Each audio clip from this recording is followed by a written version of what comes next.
Good morning, everyone. I'd like to call this meeting to order. Welcome to City Hall and to Council Chambers. This morning, our invocation will be led by Senior Officer Manuel Lewis with the Corpus Christi Police Department. God bless you all this afternoon. I pray that you would bow your heads as we go to our Lord in prayer. Dear Heavenly Father, we thank you for this day that you've given us. We invite you into this place today.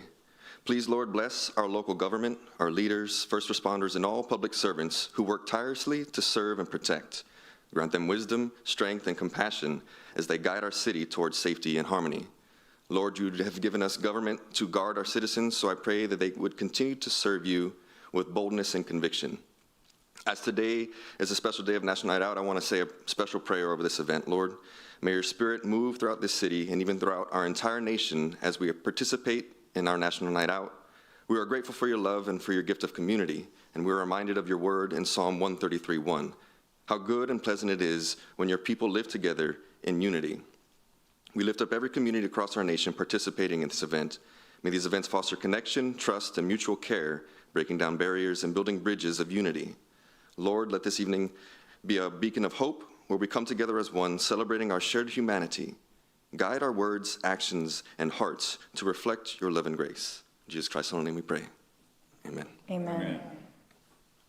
Thank you, Officer Lewis. And our Pledge of Allegiance to the United States flag and to the Texas state flag will be led by Diamond Watson. She is a 12th grader at Premier High School. She's also an ambassador in her city council, and she's earned her state certification in phlebotomy and billing and coding to help begin her medical career. Please join me in the Pledge of Allegiance.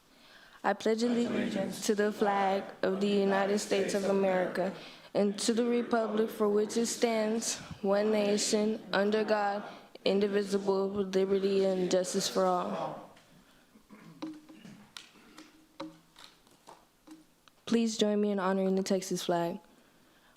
Honor the Texas flag. I pledge allegiance to the Texas, one state under God, one and indivisible.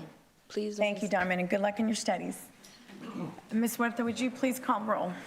Mayor Paulette Guajardo. Present. Council members Roland Barrera. Here. Sylvia Campos. Eric Cantu. Here. Gil Hernandez. Here. Kaylin Paxson. Here. Okay. Can we see Ms. Paxson also?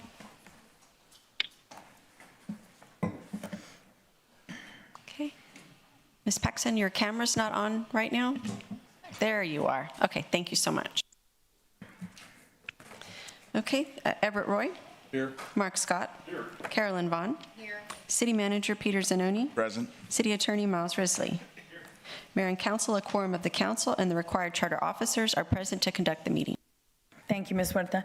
So before we begin today's meeting, I want to take a moment to address an important issue. The council chambers is a place of public business, a forum for civic discussion, decision-making, and service to the people of Corpus Christi. It is not a stage for personal attacks, disruptions, or vulgarity, and we will not tolerate violations of decorum. There have been repeated instances of individuals using profanity, shouting over others, and showing blatant disregard for the rules that govern our proceedings. I've allowed space for differing viewpoints, and I will continue to welcome respectful disagreement. But we will not allow this council or the public we serve to be disrespected. So we are here to do the people's work, and let's proceed in that very spirit. If you would like to speak on a specific agenda item during this discussion, you don't need to sign up beforehand. I will ask for public comment when the council considers the item. At that time, you may come up to the podium and speak. At this time, I'll ask City Attorney Miles Risley to please review the council meeting rules of decorum. These rules will also be displayed on the television screens above for your viewing. All citizens must be courteous, polite, and respectful of one another, including the city council and city staff. The mayor and council members shall be referred to by title and/or title surname. All remarks must be addressed to the mayor and city council and not to the council members as individuals. Citizens are only permitted to speak on city-related subject matter. Speaking on any non-city related matter is prohibited. Loud, boisterous, profane, or obscene language or behavior is not allowed. Citizens must refrain from any disturbing noise, demonstration, or other act disrupting to the city council business. Thank you, Mr. Risley. So please state your name and the city in which you live in before beginning your comments. Citizen comments are limited to 3 minutes, while non-resident comments are limited to 1 minute. A visible timer positioned near the city secretary's desk will help manage the allotted time. If you have a petition or relevant information, please present it to her, and she will distribute it to us before you speak. Thank you. So with that, we're going to move on. We do not have any boards or committee appointments today, so we will move on to Section H, which is our consent agenda, items 1 through 16. Does any council member want to pull any item for discussion, items 1 through 16? Okay, there being none, I'll entertain a motion to approve the consent agenda, items 1 through 16. Make a motion. We have a motion and a second. Please submit your vote.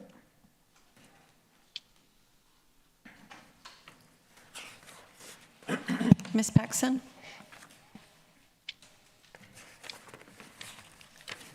Ms. Paxson, would you care to vote?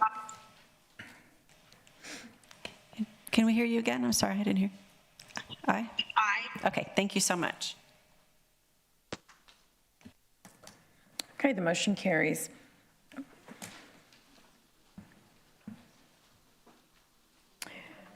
Okay, Aaron. Now we're going to recess for lunch according to the agenda. No, we're not. We're going to move on. We have no public hearings today. That's Section J. We'll move on to Section K, which is individual consideration items numbers 17 and 18. Item number 17 is a motion authorizing a short-term non-refundable option for potable water reservation and diversion contract with the Nueces River Authority to reserve 56,007 acre feet or 50 MGD from Harbor Island Seawater Desal Plant. Mayor, did you want to go into executive session prior to hearing the item? Why don't we go ahead and Go and do it hear first? his- All right. Yeah, his presentation. Thank you, Mayor and Council. Nick Winkleman, Interim Chief Operating Officer. We do have a presentation. I'll run through the presentation. That's also being handed out to you as well.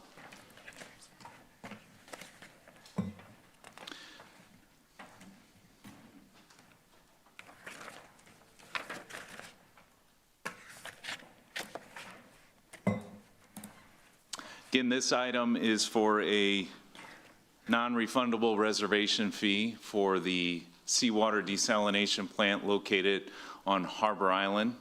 As the project is managed by the Nueces River Authority. The project itself, the plant will be located on Harbor Island, which is located near Port Aransas and Aransas Pass, Texas. You can see the general location. The picture on the left, there is a yellow dot or marking in the top right-hand corner showing the location of the plant. The picture on the right is more specifically Harbor Island and where some of the building and the structures will be located. The project itself has the intake and the discharge of this seawater desalination plant will be in the Gulf of Mexico. You can see the general location of the line on the topographic map at the top. The line itself leads from Harbor Island. It goes under what's referred to as San Jose Island and out into the Gulf of Mexico. That discharge line will be a tunnel will be constructed. It's about 80 feet deep. The tunnel itself will have a diameter of 12 to 14 foot in diameter. Similarly, the discharge has the same extent, right? And this is, again, the discharge also goes under San Jose Island. Phase one of the project has a volume, we'll have a treatment volume of 100 million gallons a day. The project itself will be a procurement public-private partnership, P3. The Nueces River Authority will have a request for proposals for that P3, and they will manage the entire project. The timeline for construction is estimated to start in March of 2027, and the NRA has estimated that they will be producing water by December of 2029.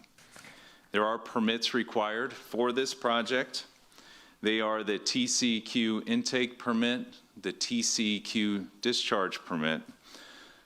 We've been informed that per the NRA, that those draft permits are expected by the end of October. Additionally, there's Army Corps of Engineering permits. The permit required for the construction on Harbor Island has been obtained and is in hand. The other permits have not yet been obtained. The reservation or option fee that we're discussing today would be for 50 million gallons a day and would have a total one-time payment of $2,737,000 or $2,737,631.62. I want to remind everyone that the project has not yet been designed. Final cost for the water has not yet been determined. This is simply a reservation fee to reserve that capacity of that treatment plant.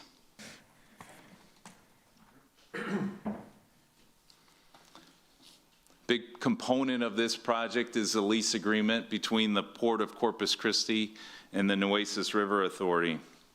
The Port of Corpus Christi owns the land where the plant will be. It's approximately 30 acres of land. The lease agreement is a 50-year agreement with an extension. The lease provides the NRA with the right to build and operate a water treatment plant.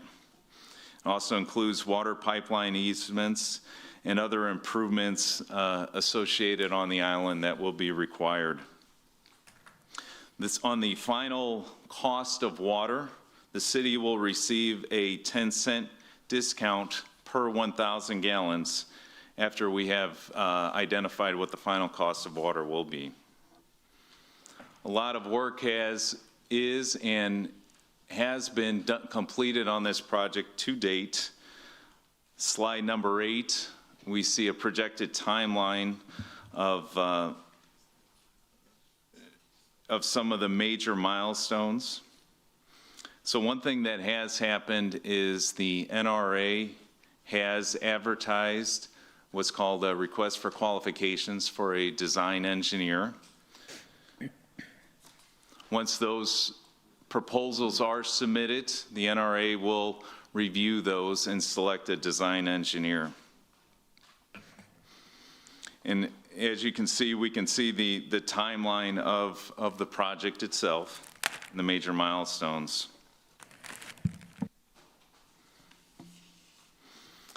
When you look at the overall lease agreement, you can see the project scope. Again, I've already showed you where the intake structure would be. It's approximately 1.3 miles southeast of San Jose Island. And that tunnel for the intake would be about 80 feet below the surface under the Aransas Channel. The discharge where the effluent would go, again, that's the same type of tunnel, right? The discharge is actually located 1.8 miles southeast of San Jose Island. So the intake is closer to the mainland than the discharge. As part of this project, I don't want to jump ahead of myself, but as part of this project, there will be a conveyance pipeline, and I'll show that to you on the next slide.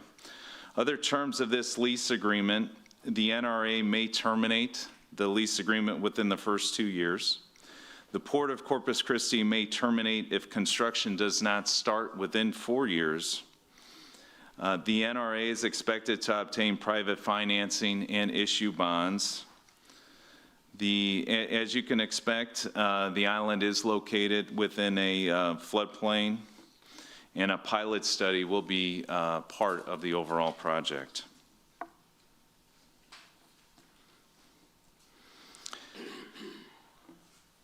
You can see in this slide, you can see some of the initial slides of the conveyance line where some of this water may be taken to from this plant. One thing that I do want to remind everyone, and I brought it up at Friday's workshop as well, is the city will have to undergo a separate project to install a connecting conveyance line to lead from this line to the final location where we determine to best suit the city. Working with the NRA, they have said that if the reservation fee is in hand, that the city would be would be able to provide input into their conveyance line, because there's some mutual benefits as to how their line is designed to help aid in the construction of our line to make it the most cost effective. One thing that I do want to remind everyone is the TCEQ intake and discharge permits are not yet obtained. They are in process.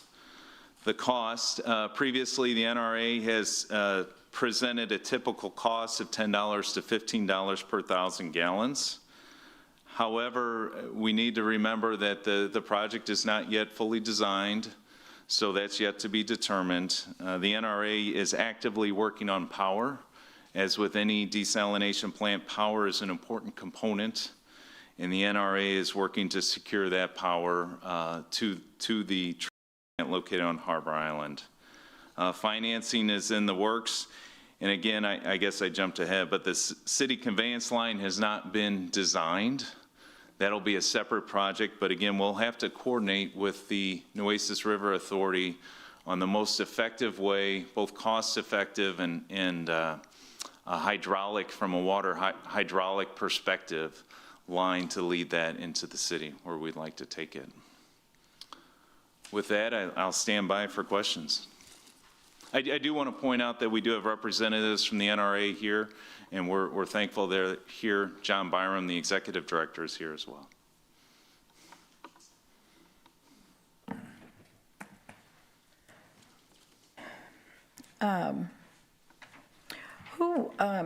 How did the item get placed on this agenda? Was this you, Peter? Was it? It was, I placed it on the agenda. Yeah, we've been working with, some background includes John Byram recently presented to the city council on this notion of a reservation fee, or not notion, but on the business prospect of a reservation fee. It's been something that has been discussed with John Byram, myself, and then Drew Molly back in late last year of 2024, the November, December timeframe. So it's been some time. Yeah, John Byram, right, briefed us separately. Some time went by. I re-engaged Mr. Byram on the notion of a reservation fee. He had been keeping us informed about, if we miss the opportunity to reserve water in this 100 million gallon operation, if we don't do a reservation fee and others do, then we'll be out. So we reintroduced talking with him, and then the city council, we brought that briefing from John Byram. So we're here today to see if council wants to make the decision on, do we enter into a reservation fee contract? And the reason I ask is because there are a lot of unknowns. That's And correct. there are more slides in this presentation that say that focus on unknowns and risks and things we don't know, then there are slides of what we do know. Right. And that's concerning, because this was brought forth basically saying, let's make a decision to spend taxpayer money, but we don't know. We got, I don't know how many pages of, we don't know this, we don't know that. So why is this coming forth now? What you just said was, so we don't miss out. Based on what? Do we know who are the people that are already on the list that have put in a reservation, I guess? Yeah. My other concern, of course, is this payment of, what is it? We're recommending the 50 million gallons, so 2.7 million Right. for 50 million. I guess, how'd you come up with that instead of the 2.1 or the 1.6? This is non-refundable? And it's not going towards, let's just say, if the project does move forward, at some point, what happens to that money? So the money is non-refundable, and it would not go to, the purchase price of water is yet to be determined, so it would not go to that. So where does it go? It's a reservation fee for the plant. So the phase one of the plant is 100 million gallons a day. And Mayor, the NRA has shared with us the other entities that have secured water, and that was one of the items that we would share in exec session. Okay, and we can certainly do that. Yes. I've just got these concerns about a lot of unknowns.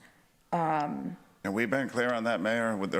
There's unknown Well, elements of this business. Water prospect. rates especially. Sorry What's to that? interrupt you. Sorry to interrupt you, but Okay. water rates especially. Right, So yeah. this is going to affect our water rates, which everyone up here is extremely and always has been very concerned about. How does every, or any project, any water project affect the ratepayer? Right. So we don't, when would we know this? How about, We'll have to ask John Byram that, but probably into the design phase, I'm not for sure. Yeah, I would. Probably, go ahead. Yeah, I don't want to speak for the NRA, but I would assume once they're further into the design phase, they'll start to have estimates and projections, and then it would essentially be confirmed at the end of the design phase. Correct. But what the NRA has assured us is that we would be in the loop throughout the entire design progress, so that we could share updates to the council and to the city. okay, well, again, I know we've got someone else wanting to speak, but my big concern is not having any kind of oversight over our water rates. And I feel like there should be more information given to this council Yeah. before we go spend, $2.7 million. Right. Yeah, we would provide it, Mayor, if we had it, or if even the NRA had it. They just don't have it at this point. 'cause Right, the which plan- is my point. Yeah, the I mean, plan Peter, hasn't been designed yet. I mean, if this is brought to council, it seems like we need a lot of this information. And it doesn't seem like we should have this kind of information in order to make a just decision. Yeah. Councilman Barrera. Thank you, Mayor. Help me understand the conveyance system. So are we designing it or are they designing it? I'm confused. And then is there additional cost we have to pay for the conveyance system? Sure, Councilman. So the NRA will have they'll have one project for the design of the plant and the construction of the plant. That'll be with the P3. The NRA will have another project on their books to design a conveyance system leading away from the plant on Harbor Island. Now, the other part of it is the city needs to connect to that line, that conveyance line that the NRA is constructing, and get the water to where we want it to go. So there will be a separate project to be a capital project. It'll be a capital project for us. That's correct, yes, sir. Okay, and then have we determined what that would be, what that would cost? No, we don't. We haven't determined that, right? So there's a lot of engineering that still has to take place, and that's where the city would be able to provide input and work with NRA on their line so that we could determine the most cost-efficient place for us to connect to. Okay. But right. Yeah, I don't have those. I don't have those. It's not designed yet. Yeah, that's a big question in addition. And then where would the source of these funds go? Where would the money go? What's the source of the 2.7 million? Oh, yes, sir, I can answer that. So in our budget, in the CCW budget for the year, we set aside X amount of dollars for cash funding or pay-go funding of capital projects. So because this is a one-time payment, so we're going to use $2.7 million of those funds towards this. And we are hopeful that our capital plan, that the bids, we've seen a trend where the bids are coming in under budget, so that could help make up the difference. But because this is an option fee, it's not an asset, we need to pay with it out of our budget, right? And then Yeah. how did we come up with 50 MGD? Sure. So There's a couple of things at play. I would definitely say this is a future water source, right? And we're trying to secure water for the future. And it's one thing we've talked quite a bit about. The NRA did present options for 30, 40, and 50 million gallons a day.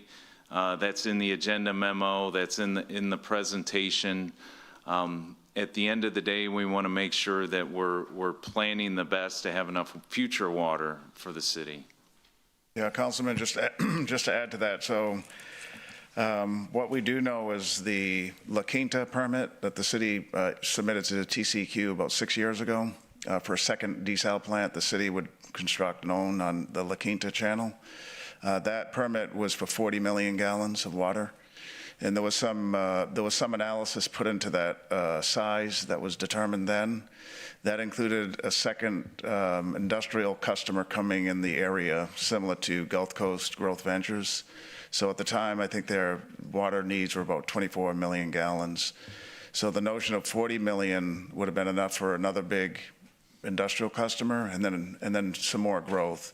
So that plant was is sized for 40 million gallons. So one option for us to recommend to council could have been the 40, and that would have had some justification. That's the permit for the La Quinta channel. But we said since water is a big issue and having adequate supply, we said let's recommend the 50. Okay, so I'm glad you brought that up then.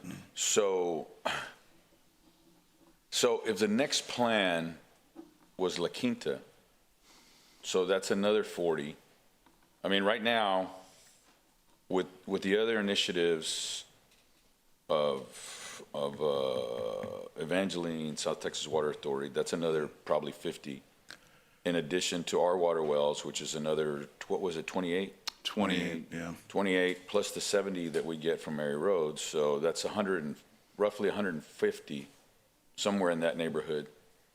And then La Quinta is another 40. Right. That's 190. Whereas in La Quinta, the cost I remember back in 2019 was $2 billion. You can nod your head yes, and I'll say he's nodding yes or no. You can come to the microphone. Or Nick, you can answer the question. I'm gonna let Esteban answer that because of the history to it. $2 billion for La Quinta I was being facetious. Okay, for one. Don't worry. You can discredit me. A lot of people do. So yeah, I don't think we had an estimate. Did we have an estimate for a plant? We did, but it wasn't in the $2 billion range. Okay, how much was it? It was a little over $400 million, and this is in the. So what is it today? I don't know exactly. Okay. I don't. Well, that's okay. That's just what I'm trying to clarify. So all I'm saying is that we have all these initiatives, and I've always said, you know what, I'm open-minded. You know, as Mark says, it's an and question. Right. And I know there's not another Exxon coming for a long, long time, especially if they watch the council meetings. So what is it? There's not anybody coming for a long, long time. And data centers now, which I've heard of 3 that have already walked away, that's only 3 MGD. So, you know, that's what I'm saying. How are we getting for a project that still has no budget? Help me understand what.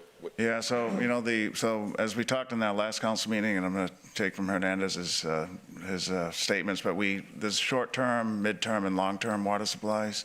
So Evangeline and our own Nueces wells are short-term. That's what's going to help us avert a curtailment next November. Mid-term projects include projects like 7 Cs, potentially CC Polymers. Those are mid-term projects. This is a longer-term project, probably the 4 to 5, maybe 6 years out. This council does need to have a discussion on the La Quinta permits. And since I submitted the application about 5 years ago, there's been very little conversation, and we haven't brought it to council. We do have the intake permit, but not the discharge permit. We do have the same constraints that the community expressed to this council, which is the bay. It would intake and discharge into the bay. And so the same arguments that were made for the Inner Harbor most likely would be made for this La Quinta site. And then one more point to recognize is in a recent meeting that I had with the mayor of Portland, they object to the site. They don't want the plant there.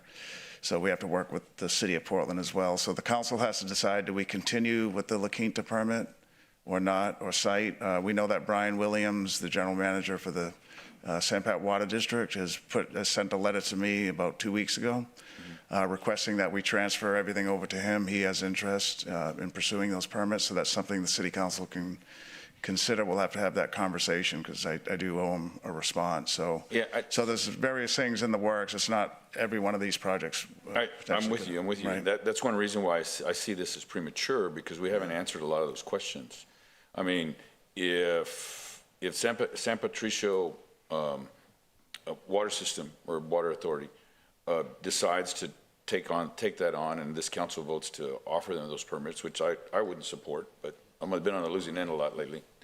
But you know, even then, it's just 40 MGD in comparison off of all the numbers that you brought up. CC Polymers, I didn't even include that. Yeah. And then the same thing with Barney Davis. Barney Davis is another 100 million gallons, which I think that's the thing. Before we start, you know, pulling out the checkbook because somebody has an idea, and I think it's viable. I'm not saying it's not. I just think that we're premature in moving forward, you know, so that's... Right. Yeah, let me just add to that, Councilman. So we're trying to, and it seems like in every one of our water and really most of our business, risk mitigation is something. So one of the risks here is that we could not have an opportunity to do a reservation for any of the water.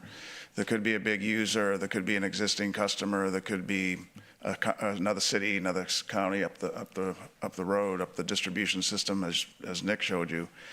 And it could be that we don't have the choice anymore. And that's a real risk that John Byram has talked to us about.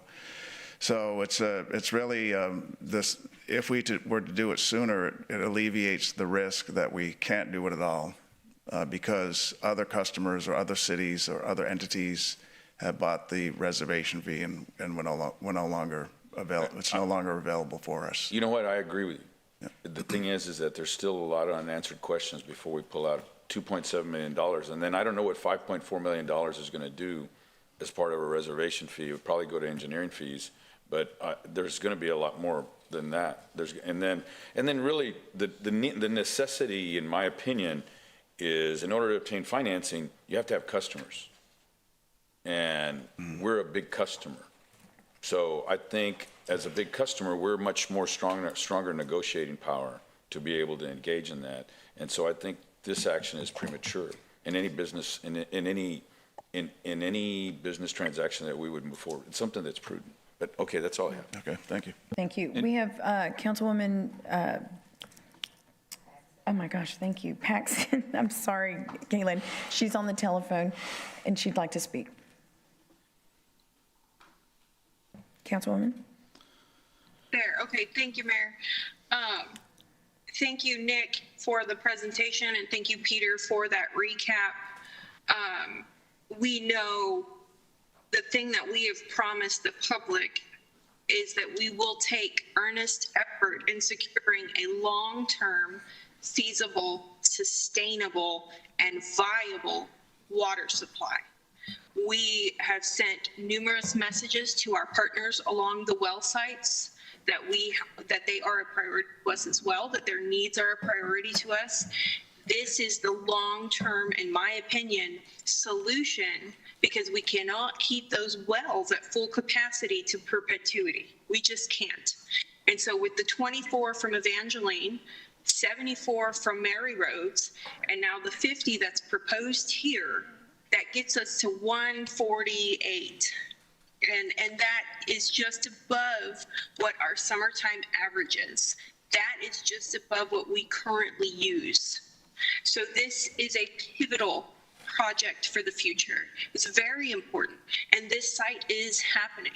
And we have watched this body, we have watched our organization come together, rally our partners, rally our stakeholders, and get behind projects and find ways to mitigate risk overcome challenges, and make something successful. And this is our opportunity to do that now. This is the future. We've said that 100 times. Marine desal is the future for a long-term water supply. So this, to me, is a crucial project. And at 2.7, 2.8 million, what we're doing is we're claiming a part of that. We have all of this water around us, all of this water.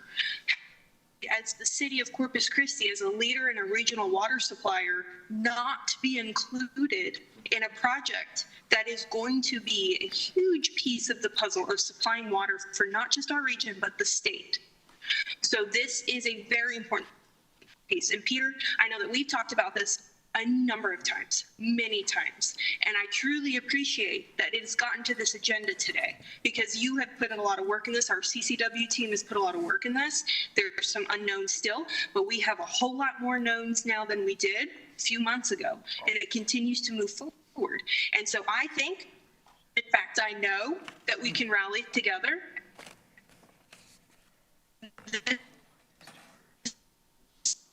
Is securing these projects and making sure they're successful. I said that last week in our water workshop. The best way to make something succeed is to not let it fail. And so with that, I make a motion to approve. Thank you, Councilwoman. Councilwoman Campos. Thank you, Mayor. I'm sorry, what was her motion? To move forward.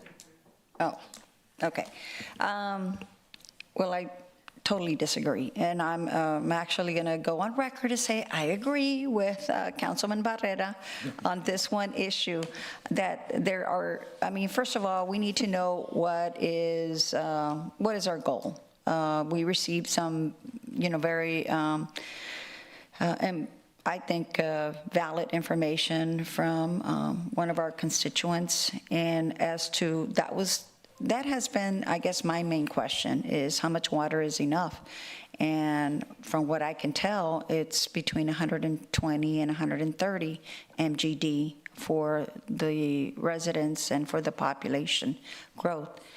I'm also dismayed that the water department is actually recommending this. This is a staff recommendation with so many unknowns. And I personally, I think everyone knows how much I don't feel that industry is something that really contributes to the quality of life here in our area. And, we've opened the doors to them, and we're still in the same boat. So our air quality is not as great. Our, land usage is not, it's just not sustainable. And so, yes, I do not agree with this. I think, I think, like I said, I think desalination should be the last resort. I also feel that we really do seriously need to have a conversation as to how much water we actually need for our population. That should be the workshop that we need.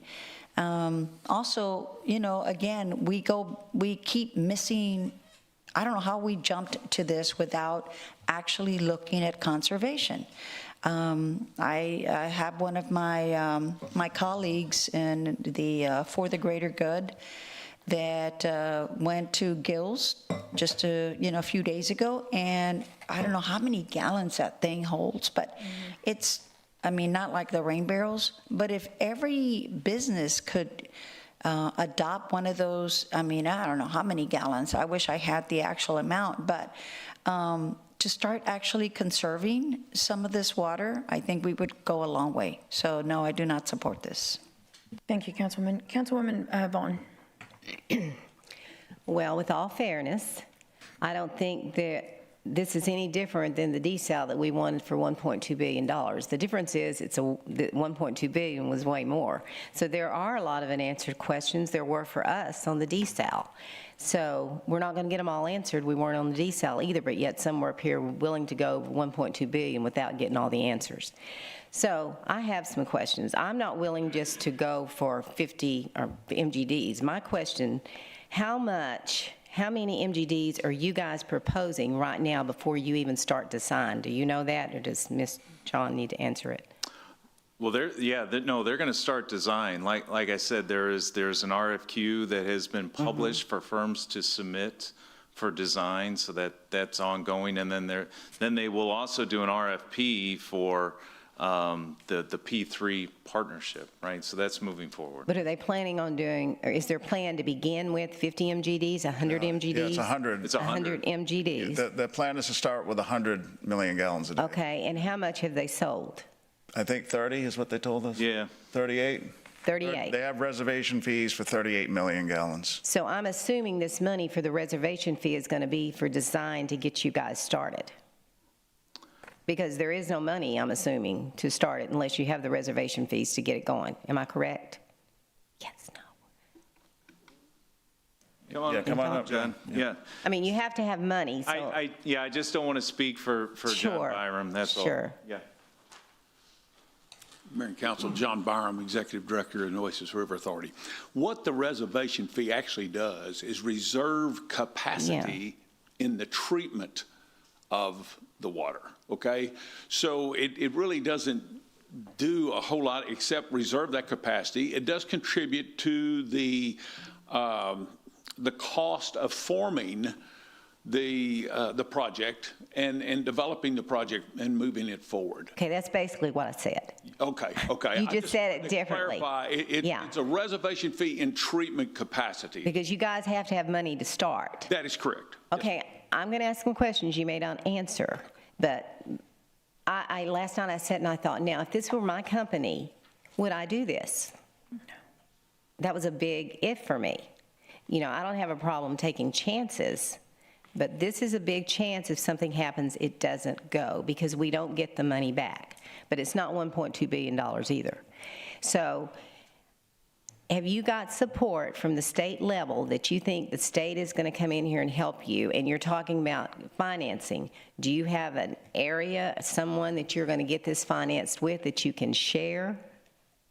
We have talked to the Texas Water Development Board, and the Texas Water Development Board is very interested in helping us with the project. In fact, that's one of the reasons I can't give you a price today, because if we get a state development, a state participation loan, which now they call a board participation loan in the SWIFT fund is what it's called.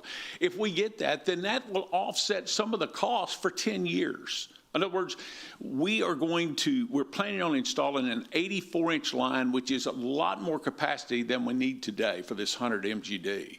So if we get that installed and the state agrees to participate, which they certainly were listening to us that day, and they say, yes, we are agreeing, you know, that we will listen and we will look at the application when it comes in, and they have to rate that with the other applications at the time.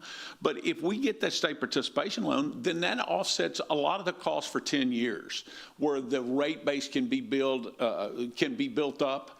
And it may be built up to, the revenues from this could go to 150 or 200 MGD at that point in time to help offset that cost. So that's one of the reasons that we can't really say what the final cost is today, and we don't want to have to say a number today and then come back at a later date and say it's not true. But I will say this, we have built in many measures into our plan to control cost. One of those is when the P3 partner is secured and they start designing the plant, when they get to 60%, then they have to go through a procurement process for the construction of that facility so that we will know exactly what that facility is going to cost at that point in time. There won't be any other haggling after that point. We will know, and we will set a water pricing agreement based on that cost at that point. Okay, and the 30 MGDs that you have sold, can you tell me this? Is it in this area that you sold it? Is it up further in Texas? It's up further. It's up further in because we have agreed with the city manager not to go in and poach customers. That's good. We don't want to do that. We haven't talked to anybody in this area. We don't want to talk to people in this area until the water provider in the area, the regional provider in the area, has made their decision. Now sooner or later, we're getting calls from people all the time. Hey, we want to reserve water from you. And they're in this area. If it's incremental water, then what we would do is we would probably talk to them about a reservation, and then someone else would have to serve that. We would have to transfer that at a later date because we don't want to be the water provider. We want to be a wholesale provider. So the mere fact that you have some interest further up in Texas, that kind of gives me hope that the state is going to support that because of all that's going on around Texas, because we have droughts in so many areas. So that kind of tells me that the state's going to help you guys, because to me, what I thought this project was, that it wasn't going to be like a 50 MGD, that you hoped in the future 300-400 MGD so that you could help the state of Texas. And am I right in that? This project was modeled after SB 7, which is now HJR 7, yes. So it fits that bill to right as they wrote it. Okay. I think that's all for you. I have a couple for Nick. Thank you. Okay, the line that you said, the conveyance line that you said you would have to build, do you have any idea how long it is? A lot of that depends on the conveyance line that the NRA is constructing from the plant. So I can't comment on that right now. Okay, and as far as the financing goes, can you not use that money? What is the drought exemption fee for the industry? Can you not use that money? No, Esteban's saying no, so it has to be for construction, construction of a drought-proof water. Well, it will be eventually. Right. Yeah. The problem is this is a option fee, reservation fee, right? Okay, There's so you no can't use asset. There's no asset to it. Okay. All right. I think you have to do something. I think that we have to have something for future, and I understand that. But do I want to go all in? No. I don't want to go all in. I don't want to do 50 MGDs. I think we are taking a big risk here, and you don't get anything with that risk sometimes either. So, but it's not $1.2 billion because I believe his project's going to go. I really do. I mean, he's got lots of support, and I believe he's going to have support from the state. But it is a big risk for the city to take. So if we did 30 MGDs, what would we say that would cost, Nick? So 1.6 million. And that's one time. That's total. It's not two payments. It's one payment of 1.6 million. I thought we paid that this year and then we paid another one next year. That's not correct? So we've had multiple meetings with the NRA, and the approach is it's one payment. It's just one payment. It's a one payment for 2 years. Yeah. Just one-time payment for 2 years, and and that would reserve it until the plant's built. Till the plant's built. Right. 4 years, if it's not built, we don't get our money back. That's correct. It's just scrapped. What's that? It's just scrapped if we don't get our money back. We just don't get. Okay. Correct. There's no refund. It'll be used as part of. Mr. Byron mentioned it, but it's going to be part of the design or acquisition of part of the technologies for the cleaning of the water. Okay, that's all. Thank you. Thanks. Mr. Byram, could I ask you to come up, please, sir?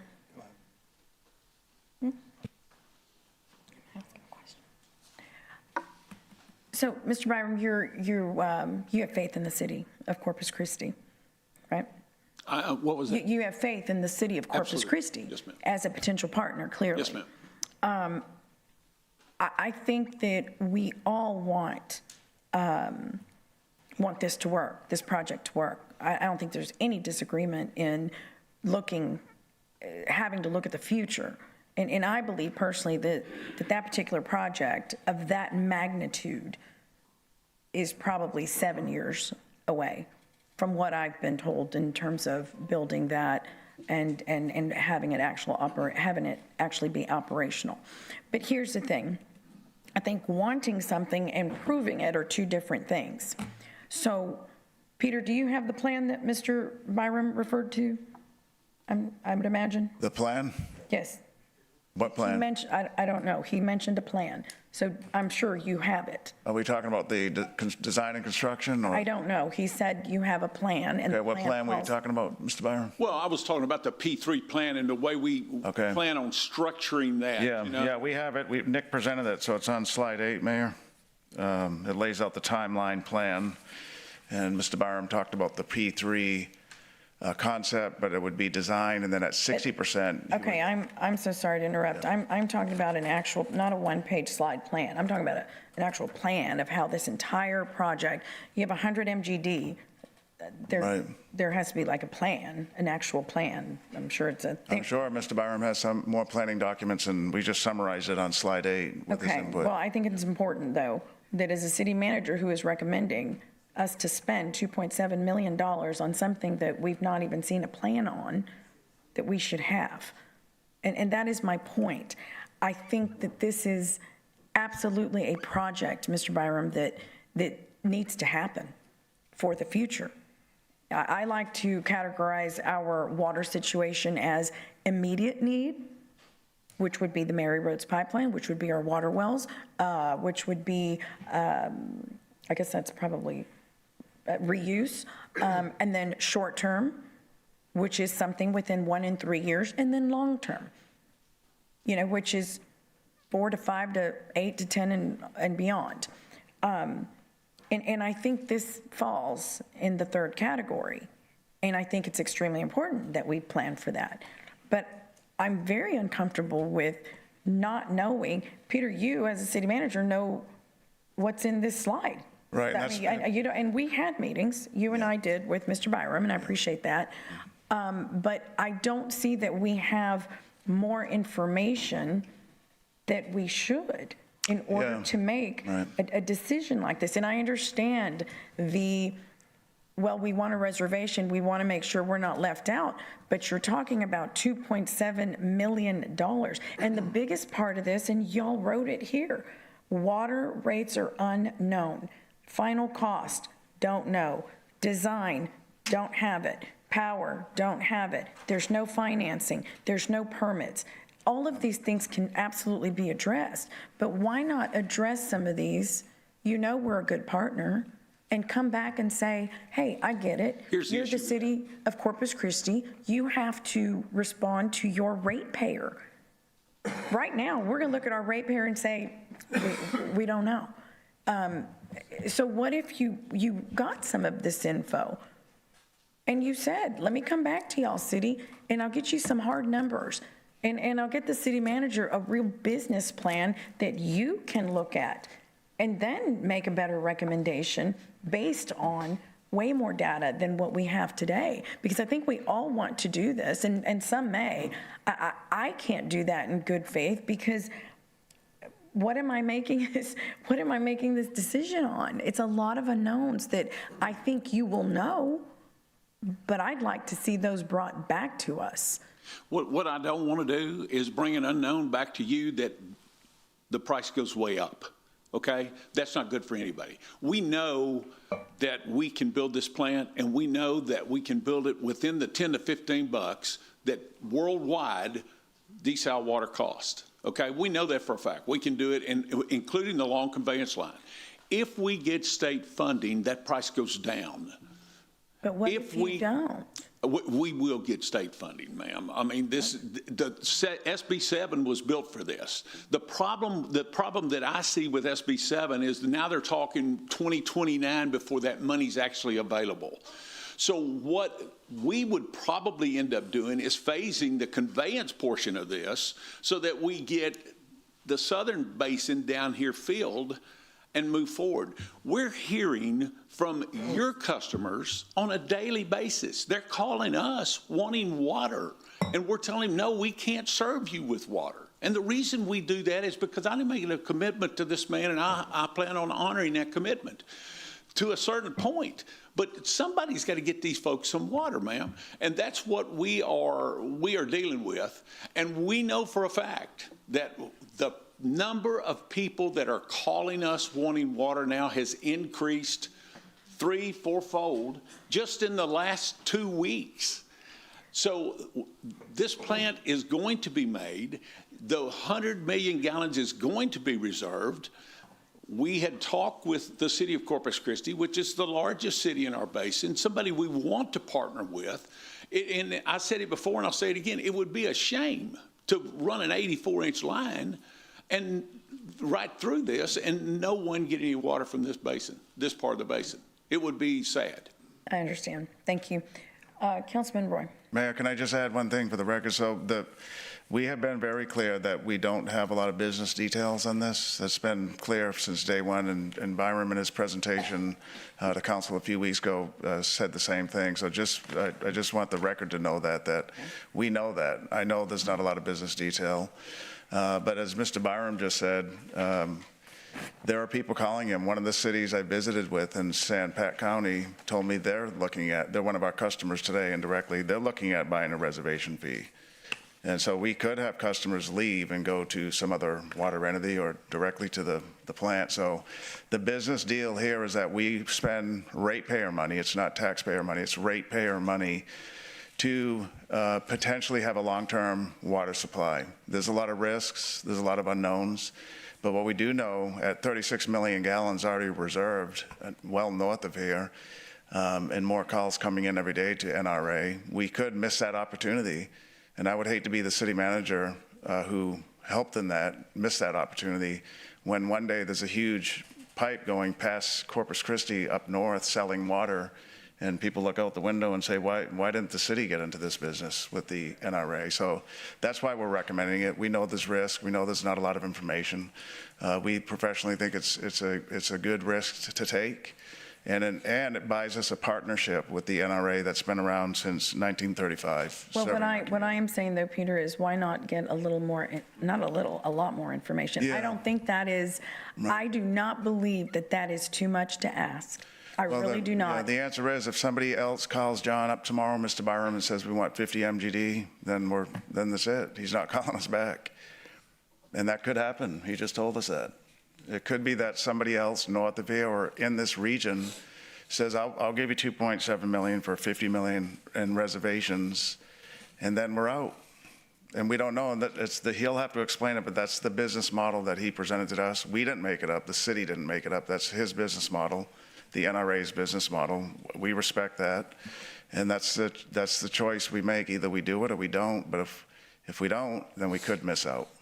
Right, but then, of course, this is a long-term solution, and as the council member mentioned, we have permits for another long-term solution kind of sitting in the shadows. I know we need to talk about that, but that's also out there. Again, Peter, it is the people sitting on this dais that are going to answer to the people sitting out there.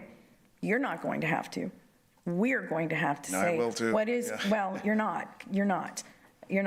We are. And we're going to have to tell them, here's what your rate is. We don't know.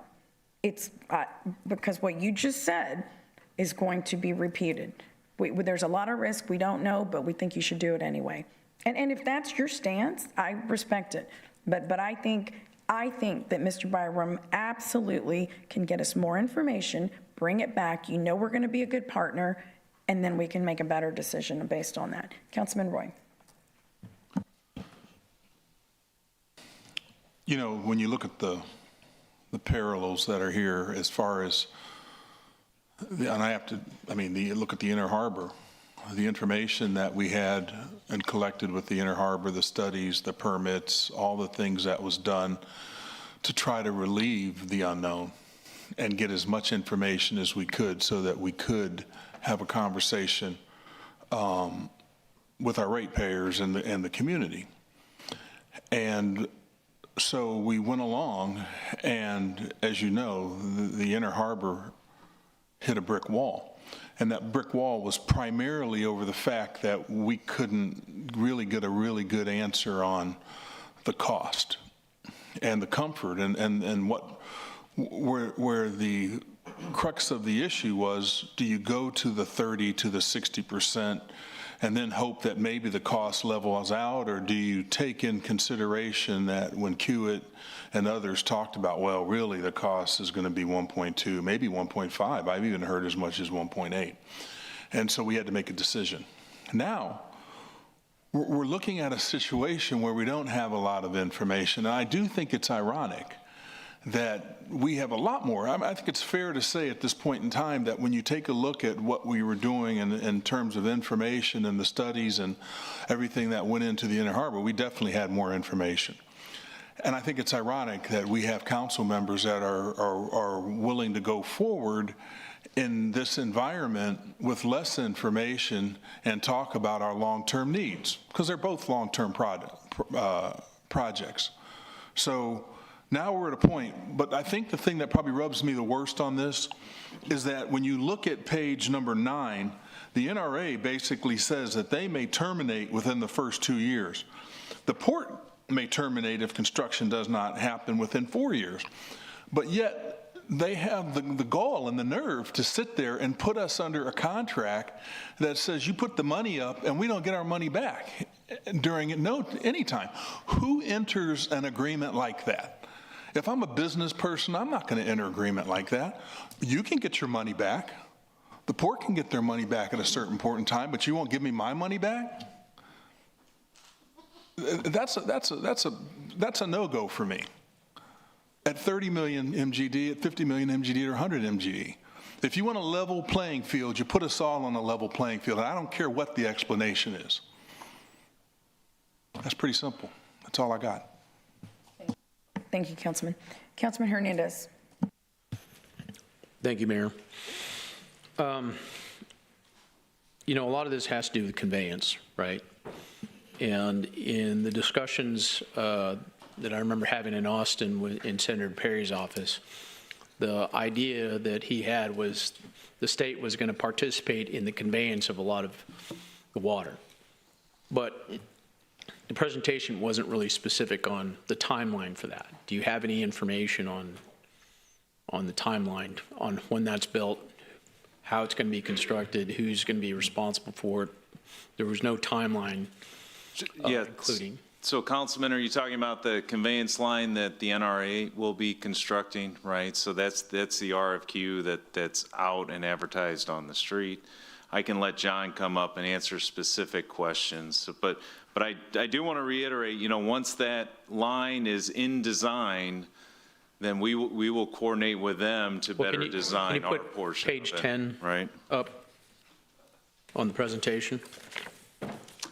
This one? Yeah, so page 10, here we go. So that's the pipeline conveyance corridor that the NRA has proposed. And I think you've got specific questions on their pipeline project, so I'll let John come up and answer that.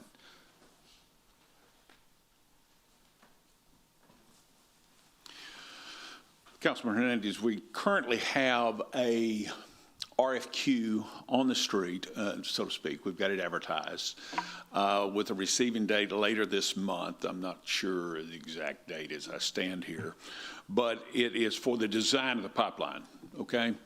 What we hope to do is have that pipeline in 4 different segments, and then a pump station segment so that all the pump stations are the same and all the pipeline design are pretty much the same. So we will take that, we will receive those RFQs, submittals on those RFQs sometime later this month. By the first of the year, we hope to have those under contract, selected and under contract. We'll take those and start designing the project, the conveyance project at that point in time. And how is the conveyance going to be paid for? Is that through state funds? Yes, we will apply for funding to the extent that we can. If they want us to wait 2 years, then probably not, because we got people that are signed up that can't wait 2 years, 2 additional years for water for us to wait for funding. So we would probably go to the private market with some of that funding, using the same criteria that the state uses so that we can go back at a later date and get state funding for it. Okay.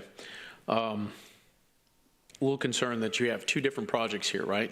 You have the desalination plant that's on Harbor Island, and then you have the conveyance project.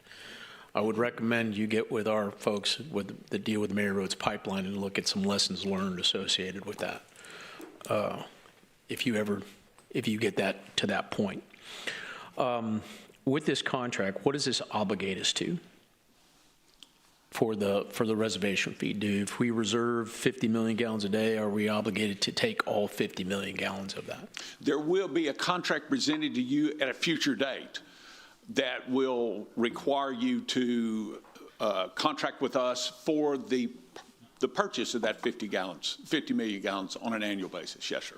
Yeah, Councilman, it doesn't, the reservation fee at 50 million or any of the millions presented doesn't make us have to buy that in the future? Okay, so the reservations are what we are willing to risk for the maximum amount of whatever water we want to get. Right, it's just saying they'll reserve that much for us. Okay, if we so want to buy it. Peter, Yeah. to Councilwoman Campos's and concerns about how much water we need, have we had a projection of what kind of water we'll need during that time frame, taking into consideration some of the projects that we're doing? Yeah, we do. It's part of our region end planning. You go to those meetings, part of our region end planning, part of our own modeling. One thing that you and I have talked about, and we talked about it at the dais here, is that 70 million gallons of water used to come from our 2 western reservoirs, which are today at 12% and drying up every hour. So if we just, without giving you a big presentation, which we will be doing, we almost need 70 million gallons to replace, I should say, western reservoirs that aren't performing. That's just a simple takeaway, but we're going to show. Okay, so this might be an exercise that we need to go through in terms of communicating this to the public about how much water we need to avoid curtailment. Right. How much water we need to start watering the grass again. Yeah. And how much water we need to start growing again. Correct. Okay, so you have some various points of how much water, and then you line up the projects with the water need. Correct. Right, as to how much water from this particular project, that particular project, and line it up. I can tell you from my perspective, I don't know what that is. Right? Lining all that up. Yeah, I can right. probably go and do all of it, pull all the information that we have, but in terms of having it lined out, right. And some of those projects may not work. Right? Right. We may not be able to buy the CC Polymers plant. Correct. We may not be able to, the time frame for some of these projects may not hit. We originally started talking about 30 million gallons a day with South Texas Water Authority, but then it went down to 10 or 13 actually. Correct. Right. So we want to have some, aspect of what that is. And I understand you have like 30 million gallons currently reserved right now. 38 million gallons? Yeah. And, to the response of who would do that, there are some folks that have already signed up for that. There's others that are ready to sign up for that, some of which are either indirect or direct customers of the CCW at this point in time. So we wanted to appear and we've been talking with Peter and Nick about a reservation. We wanted to give the city time to look at this. We've been talking for a good while about this, and I don't know what other information. We've built a lot of things into our plan to keep costs under control. The developer of our project can be a contractor, but if he's a contractor, he's not guaranteed to construct the plant because he may not be low bid on that plant. And, those kind of things we're building in, we learn as we go. Mary Roads, we participated in Mary Roads. It was a triangle. It was the Port of Corpus Christi, the city of Corpus Christi, and the NRA that put Mary Roads in, originally. So we wanted to try to do that again, make the triangle work again, and offer you folks water. Okay, so, I have to say, I wish we had more leadership in this, but we chose not to do that on our end by vote of council. So here we are. I do want to I do ask Peter, have we had this conversation with our customers? Obviously, one of the issues that we had previously is that we weren't really including them in the discussions for the decision-making for the cost of some of these projects. So have we talked to San Patricia Municipal Water District? Have we talked to South Texas Water Authority? Have we talked to Mathis, Beeville about some of these projects that we're trying to get online and what the cost structure is going to be? So, yeah, Councilman, I can absolutely answer that. So we have. We have meetings with those entities frequently. They're regularly scheduled meetings. And all of those entities have the same access to the updates that CCW provides on a weekly basis. And of course, like the workshop on Friday. Okay, They're so- aware of all that as well. So have you taken a poll of our customers and see if they want us to participate in the Harbor Island project? No, we have not taken a poll of our customers. Have you asked them? Right. Do you want to obligate ourselves to this so that, because they'll be on the hook as well? They are aware of all of our efforts in terms of water supply, all of our efforts in all of those details that we went through in depth on Friday and that we do every week in the planning memo. They were aware of that, and it's been made very clear that we are pursuing both short-term water, right, and also long-term water. Okay, do you see where I'm getting with this? What I'm looking for is participation and buy-in from our customers, our wholesale customers, in terms of what we're doing. We're making unilateral decisions for, multiple organizations because we're the regional water supplier. Now, I want to make sure we have buy-in on some of these things, and maybe this vote is a little premature in terms of us moving forward with this, because I want to make sure that they fully understand the risks and rewards associated with moving forward. Now, I don't want to have a vote and then it go up or down one way or the other, and then we have to come back and revisit it. So maybe we postpone this for another week. Yeah, Councilman, we do have a meeting Thursday, Esteban, it's one of our regularly scheduled meetings with all our regional partners. There's about 30-plus entities, so we could be more specific. One of the customers, the second largest city in this region has said they're going to enter into a reservation fee because they lost confidence in us, but that's just one statement that was made. So we can get a poll. We're going to be meeting with them. Well, if that's the case, then we can, if there is other communities that are looking to reserve this water, then we can reserve it together as opposed to individually. Exactly. That's what I told the person that we're planning on presenting Well, the council. they can participate by providing us the funding, and we put it together and move forward with it. That way we have buy-in. Okay, thank you. We could propose Thank that. you, Councilman. Councilman Scott.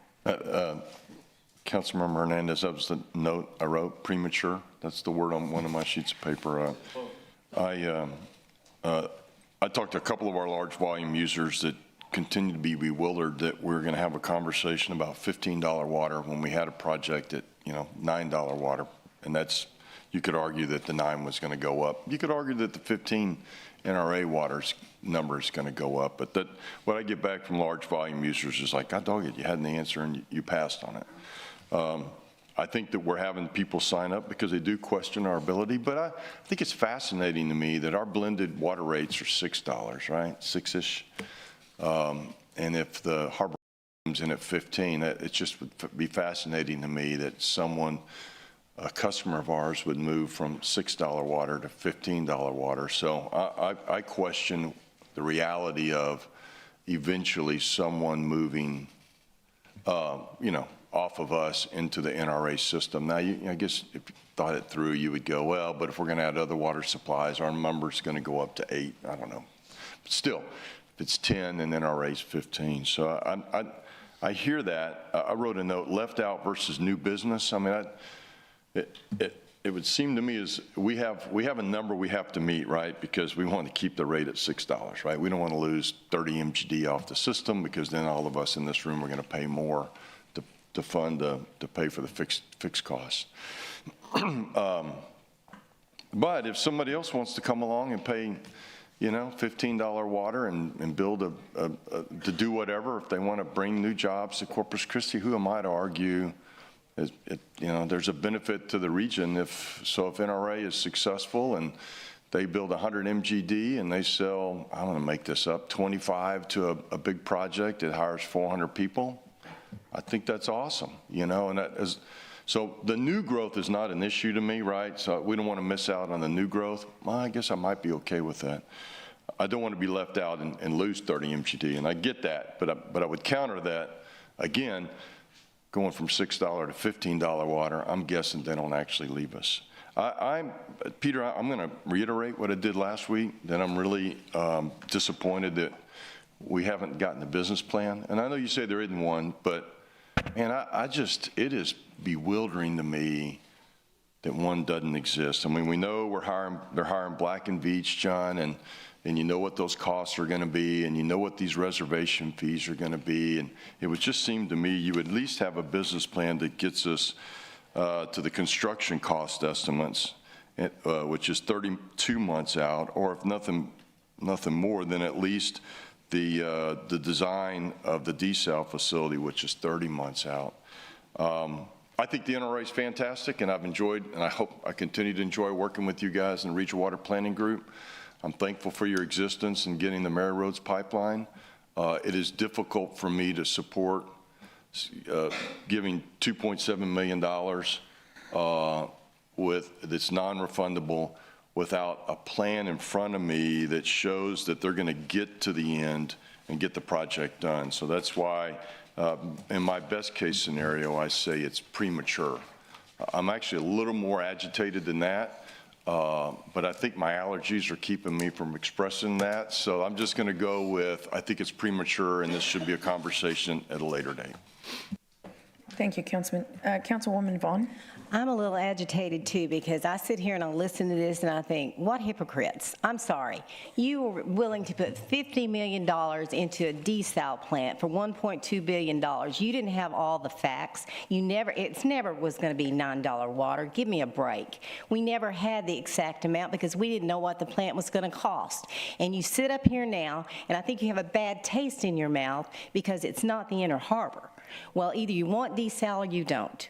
You want water or you don't. So we can sit here and we can tell the public we're not going to do anything. We're willing to spend $50 million, and then $60 million was the other price we were going to spend. I don't like $1.6 million. I don't like doing that. But if it helps us to get a reservation fee in the hopes that we do have a desal plant out there where the water's going to the Gulf and we don't have to worry about it destroying our bay, I'm willing to do that. I'm willing to do it for 30 MGDs, not 50, but 30. The other point is this. Mr. Sononi, you are the city manager. I don't think you've been allowed to be the city manager for a while, for several years back, because I don't think the council allowed you to. I think you have a majority on here that want you to be the city manager. I'm going to listen to you today, and I want you to tell us what you think we need to do. And I hope this council listens to you, but some may not. But I'm willing to do that because I know what I'm supposed to be doing as a council member. And I want us to get desal. The other project was too big. I didn't like the price.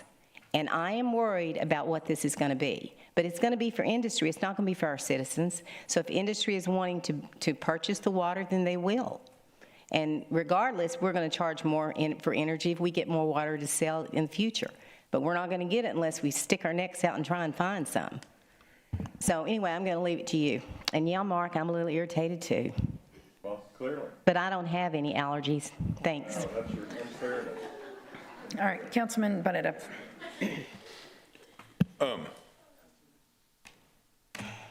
Do we have any contracts, and I know the answer to this, but I just kind of want you to clarify it. Do any of our customers, do we have contracts with our customers that obligate us to take take on Harbor Island water?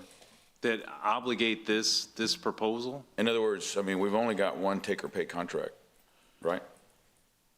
Right. I mean, we've got, that's correct, yeah. There's two, Councilman. There's one indirectly through, for Steel Dynamics through Sampat Water District. They get the water from us, so right. We have two take-or-pay contracts. However, we are, in these next 3 months, going to be working with the large volume users to develop contracts with them. So there's some guarantee. It won't be take-or-pay potentially, but some guarantee they'll continue to buy our water for a period of time. And they've discussed that with me, but I'm just wondering, the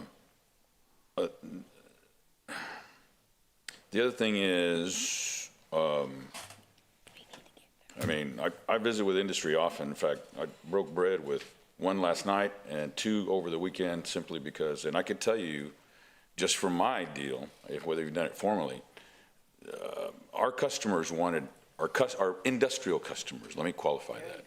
Our industrial customers and the city of Beeville and the city of Mathis, all right, from personal conversations of it, they wanted us to do the Inner Harbor. All right, so now we're going to take the time out we're listening, we didn't listen to them before as a council, and that's okay. Like I said, I was on the losing end, and I'm okay. Actually not, but I got to live with it.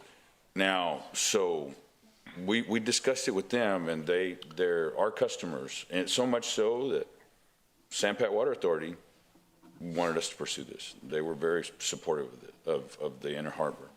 So now we've got this other option that doesn't have the level of certainty. And then what was explained to me by the plant managers is that the Inner Harbor, and I'm not trying to litigate that, I'm just saying is that it provided certainty for them to get to the finish line. All right? With the point that we would get, it gets us gives them certainty that in 3 years, they just need to limp across for 3 years. And right now, we're looking at, we haven't been able to determine that. So I just want to do that to make clarification. I mean, as I said, I'm not discouraging these projects. I just think it's premature for us to invest in it. But so third-party financing, does that require customers? Or does it require a reservation fee of 100 million gallons? Mr. Byron will have to answer that. Right. We need to remember that all the financing, the structure is going to be handled by the NRA, right? So we're going to let John answer that. Could you repeat that question? So, I'm sorry. In order for you to get private equity financing, obviously there has to be some business plan, as Mark speaks of. So typically that involves customers. So does the reservation right replace that? The reservation right replace. If you have 100, it represents the customers. It represents. It represents the customers, and we've got 38 sold now. We could have doubled that amount already, but we've been holding off and not impeding on the area down here that you guys serve, and it just represents the customers is what it reserves your right in that plant. It shows the private equity that, hey, this plant's going to make it, and in just 5-6 months of actually selling water reservation fees, we've got to this point. No, but so with the reservation fees, that puts you in a position to be able to obtain third-party financing. Yes, sir. Okay, that was my question. Okay, I'm sorry. No, we're good. I walked around it. All right, well, then that means I spoke twice, and man, I got 2 minutes left. Jesus. You're going to kill me. Councilman Roy. My question is for John. Because, again, I want to bring back up the fact, because I still can't get over this. And I'm reading it again, and it says that basically, can you tell me why you put a clause in there that says the NRA may terminate within the first 2 years? And before you answer that, one of the things that you've talked about a lot today is that how certain you are that this project's viable, that it's a good project, that it's going to succeed, that everything is great. And then you've got the port in there that says they can terminate if construction doesn't start within 4 years. I don't have a problem if, looking at maybe 30 MGD or something like that. But I do have a problem with, and Peter, you've entered a lot of contracts in your life. Have you ever entered a contract where we can't get our money back if we do something, but they can? I can't answer that, Councilman, because we've done 6 years worth of contracts, but this is one known element that's part of the. So my question is why?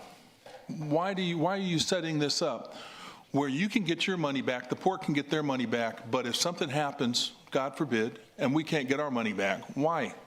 Why did you set it up like this? Well, we are confident that this thing's going to make, okay? Okay, if you're that confident. The port can pull out is if for some reason there was some issue that came up along the way, then they could pull the land back. We wouldn't be obligated to pay for it for 50 years. That's what our attorneys were looking for. And they wouldn't be obligated to keep it open for 50 years. And what's your reason that in 2 years that you can pull out? Well, just what I'm saying, you know, if there's issues that come up, we don't know what's going to happen tomorrow. Yeah, The same way that the Inner Harbor had issues, there could be issues that come up along the way that would sideways make the project go sideways. So it's good enough for you, but not good enough for us? I don't follow what you're talking about. It's good enough for you to have an out clause, but it's not good enough to put our money at risk and not have a means if this project I'll answer that by saying this, Councilman Roy, and in all due respect. Say that again? I'll answer that by saying this. In all due respect, there are many people from a lot greater distance that are willing to sign that contract today and have signed that contract today, and there are others in this area that want to sign that contract today that we haven't given the opportunity to. Does that make it right? Yes, sir, it does. It does. We need water. When you look at Region N and the Region L plan, there is so much water in need, and the number of industry and the number of builders and the whole bit that have looked to come this way, they can't come because the water's not available. And we're thinking that this is going to help with the water availability, not only in this area, but in South Texas. But if the project fails, if something happens and the project fails, why not have something where the people, all those people that, I don't know how desperate they were in terms of why they agreed to enter a contract with you, but, and maybe they've got a lot more money than we have. I don't know. I don't know the answer to that question because I don't know your customers. But I do know in terms of my job sitting here as a council member and the money that we have to be responsible for. And my question is, if it's good enough for you, if it's good enough for the port, then why can't you just extend that courtesy to us? We talked earlier about we're good partners. You know, the issue there is that I can't do for one what I can't do for all. You should do it for all if you did the right thing. Well, you know, we've done the right thing here. We've had people put this together. Our legal people worked on this, and we feel comfortable with where we're at with it, and we don't propose on changing it. Yeah. All right. Well, thank you. That's all I have. Thank you. Thank you, Councilman. Councilman Hernandez. Mr. Mayor, I'll go back to what I was saying earlier. I think there's a few questions we need to have answered with regards to this, so I'll make a motion to postpone to October 21st with some requests for information on the timeline for the conveyance as well as production, communication with our wholesale customers as to who wants to participate in this, and then also what exactly our total need for water is for the next 10, 20 years, or what our projections are, with that information coming back to us. Second. Yeah. There was a motion, though, from Kaylee too. Yeah, But it died. There was no didn't have a second. Yeah, there was no second. On hers, there wasn't. And Peter, I would say also, I'm not going to necessarily amend the motion, but I think that it would be prudent for staff to truly look at what water, how affordable water would be in just the same amount of time probably if we completed the La Quinta project. I know that's kind of been sitting out there, but I think it is worth looking into in comparison to running, in this avenue. Plus, you hear loud and clear, the majority needs more information. Right, I don't think we'll have that by the 21st, Mayor, but it's something. And I don't mean, I Okay. don't necessarily mean by then, but I do think that we need to have some sort of information on that. Sure. Yeah, that's fine. Okay. Ms. Campos, and then we'll take the vote. Oh, public comment, Mayor, also, don't forget. Right. Okay. I guess this question would be for Mr. Byram. As far as customers, you keep referring to customers. Can you say if there's any municipalities that have actually called you? I mean, I hear you saying, customers, but what kind of customers? Are you able to divulge that? Sure, Can you we say? have water districts and municipalities both that have signed up for water reservation agreements. So some of our customers, some of the 7 counties that we provide. Nobody from here has signed up to date. Okay, No, so because we are. These are Pleasanton, Jourdanton, and beyond. Okay. So, okay, that was what I really wanted to find out is exactly who are these customers. Okay, thank you. We voted? what we're about. We're going to do public comment here. You have a quick question? I just have a quick comment. Thank you. Mr. Byram, I just want you to know that we understand that your organization is a state agency. It's very well respected, so it should be trusted. I don't want you to walk away thinking that we don't. Thank you. And I think we have one last comment from Councilwoman Paxson on the phone, and then we'll go to public comment.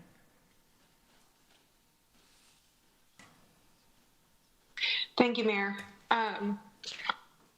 It's a little difficult to hear from the video, so I'm not sure if there was a motion and a second on the postponement. I wanted to echo Councilwoman Vaughn's sentiments to the NRA that I hope, John, that you recognize, we want to be excellent partners, and we recognize the value in the project that you've brought to us today. We truly appreciate your efforts. You prioritizing Corpus as a partner, prioritizing our water needs in your quota of how much you have to sell. That's incredibly valuable to us. Thank you for those efforts. And I have a quick question. I think that we had, there was a meeting we had, John, you were there, Peter, the mayor. One of the questions I have, there's a project supposed to be taking shape on Harbor Island. I think it has the potential for energy access. One of the risks on slide 11 is looking for electric power for this plant. And I was curious, John, could you speak to any of that? Because to me, when I discovered that that was an option, it looked like it was a pretty strong opportunity. Could you speak to that at all?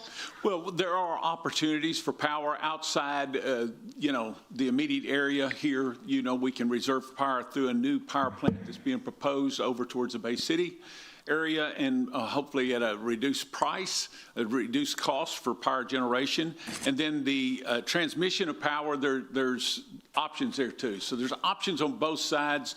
We haven't narrowed that down yet because we're enjoying the competition that we see forming to serve this facility.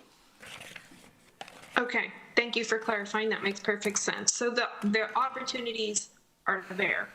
It's just determining which one. So that's excellent. I just wanted to speak to that risk point. And then through this discussion, a question was raised, and I have an appreciation that that if this postpones and we bring this back and we have a good evaluation of our true need, we know right now we need about 135 million gallons a day. That's about our peak use. Those gallons represent the organizations, the community members, the neighboring municipalities and counties that already rely on us for this water. To me, that it is a good quantification of what is our need point in time right now. And so, Peter, you said a little bit earlier that we need about 70 million just to replace the dwindling Western Lake. Correct, yeah. And this, right. No, I was just going to say so correct. Yeah. Here, and I'm sorry, there's a little lag. This represents a tremendous opportunity to offset that.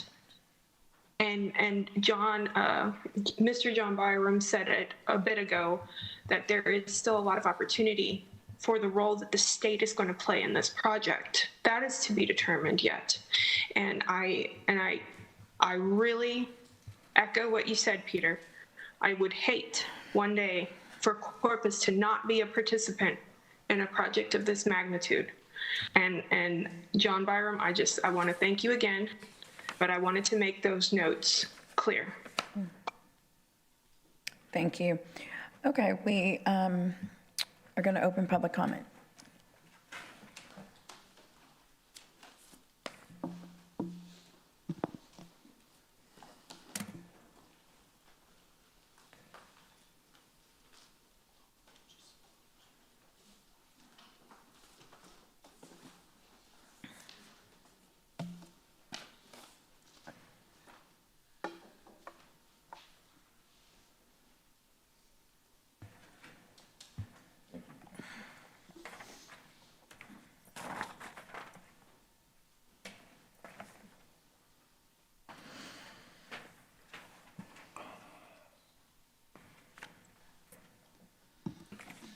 Okay, hi council members, Jason Hill, Corpus Christi. Today I'm going to give 3 reasons why the city should approach the Harbor Island option contract with extreme caution. So the first reason is that it is expensive. The NRA refused to cap the price of water at $15 per 1,000 gallons, which means it could cost more. But even at that rate, the annual expense for water would be huge, over $250 million a year, which is 2.5 times the annual cost for the Inner Harbor. So what is the impact to our water bills?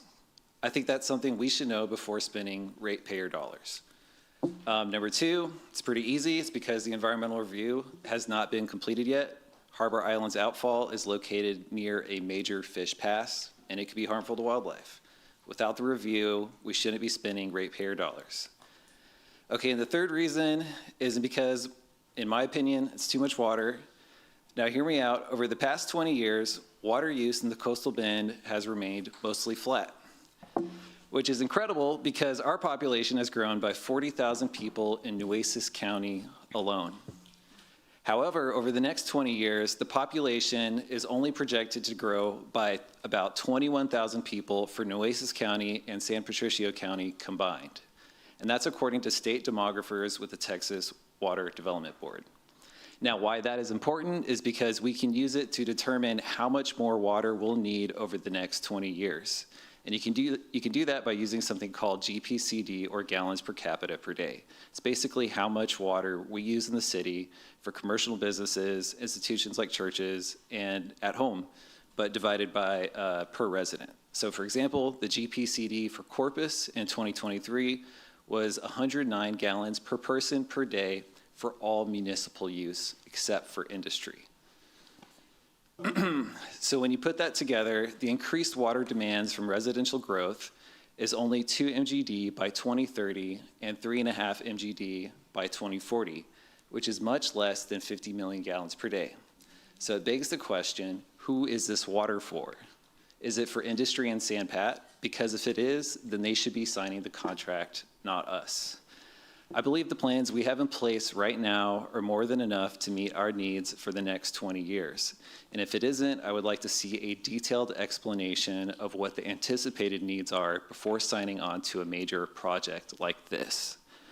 I think one thing that's super critical, which I wish the city manager was here for, is to figure out how much water we can reliably get from the western reservoirs post-drought, once we start getting rain again, a return to historical precipitation patterns. And we can do that with Corolla engineers. They can figure out the new firm yield using the WAM modeling that they have, the reservoir inflows, and the historical demands. Thanks. Thank you, Mr. Hill. Hale, sorry.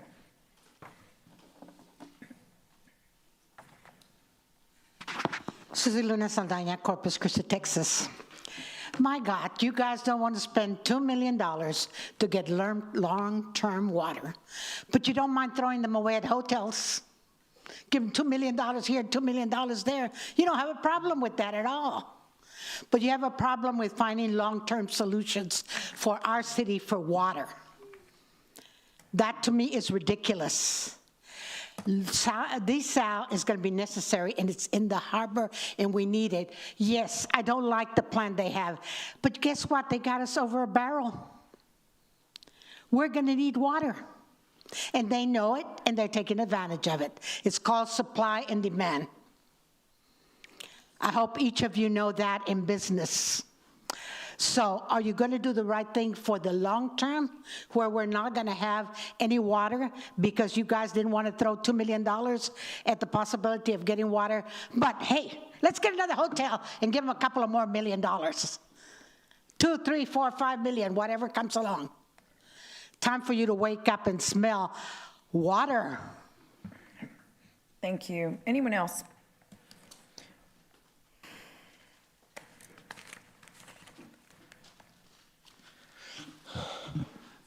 Howdy, Jake Hernandez, City Council, Corpus City Council District 2. Thank you for asking so many very good pointed questions about the potential Harbor Island plant. I just want to echo a few things that have been said by Jason, but also asked here on the dais. and just raise my concern about who this water is going to be for, and who it's going to go to.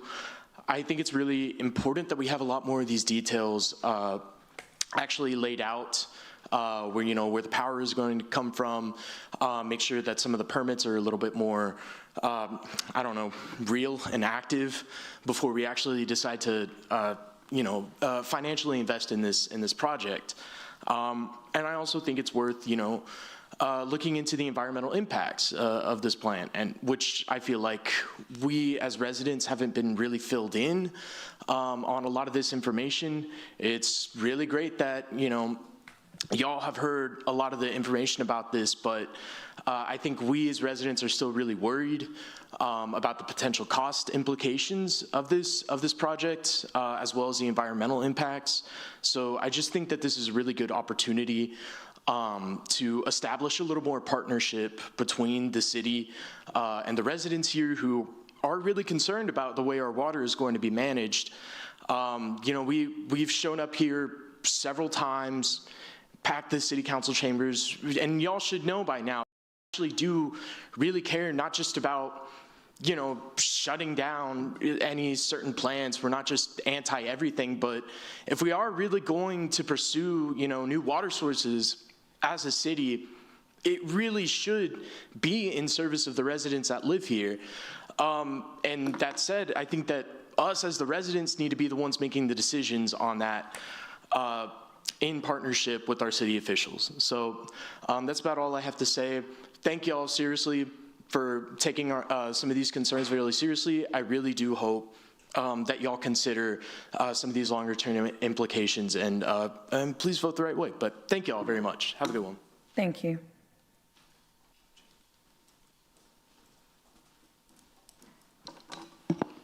Okay. Chloe Torres, District 2. I am constantly stressed out when I have to come to council and watch. I know it seems like I'm having a blast back there, but it's sometimes just the absurdity of it all, the spectacle of it all, that makes me giggle, not out of joy, but mostly out of frustration. And I think most of us can resonate with that we feel frustrated right now, that this doesn't feel good. But beyond that, it is also, our city is suffering. We have so many people suffering from lack of adequate quality of life services and programs. $2 million, we could open a low barrier shelter. I encounter people every day who are struggling to keep their water on, their light bills on, to stay sheltered. The city passed on $1.1 million in CARES Act money a couple of years ago. I mean, like $2 million is such a life-changing amount of money. And so all of this is to say, I think we're gonna keep having this conversation over and over again if we do treat water like a commodity rather than an essential part of our lives. And so, again, reiterating the need for water democracy. I think Councilman Hernandez, when he brought up polling the San Patricio counties for whether or not they want the city to move forward with this, yes, that is an exercise in consensus building. And I'm not saying we always make every decision via consensus. I think a lot of things would get obstructed. But just like that perspective that like actually we need more buy-in. We want to have more good faith conversations. And so if you could just extend that to the rest of the community, I think you would see a profound transformation in how people actually engage when they come up here. It's because we're left in the dark. It's because you move things forward without our consent. You do not treat us as people with agency who have to live with the most negative impacts of your decisions. And so that's really the plea that I'm making. I think Jake is right. You do have an amazing opportunity here and now. You can't change the past, but we know, if you've been listening to us, what we want. And what we want is a more concerted effort from the city to actually have these conversations with us. In the decade that y'all were pursuing Inner Harbor, a single town hall that the city had, and it was all virtual. Folks had 2 minutes to speak to their concerns. Never again was there another town hall. Don't make the same mistakes, please. Thank you so much. Thank you.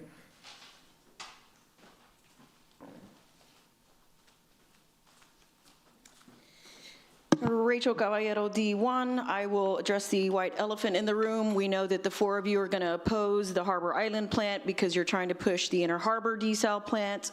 That's a joke. Everybody understands that. The La Quinta plant was kiboshed by the Port of Corpus Christi, who is way more experienced in determining, because they actually did a far field modeling, and the far field modeling proved that the La Quinta Channel location would absolutely 100% destroy the Inner Harbor and the entire Corpus Christi Bay. Why you people can't remember that is beyond me. Everything that was presented today has been a guesstimate. Only in the government can you present a $1 million project or a $1.2 billion project with guesstimates. When this became acceptable behavior is beyond me, but it's been happening at least for the 5 years that I've been involved in this deal. The $2.7 million for the 50 MGD, we know that water is not for the community. Lower it down to the least amount, because the threats coming from the city manager, the threats coming from the NRA, absolutely 100% unacceptable. We, the community, are shareholders in this, in the community. And I'd say we're the majority shareholders based off of the numbers that we're seeing of what industry is not paying and not contributing back to this community. So we are probably the most important shareholders in this community. And it's about time that at least 4 of you figure that out.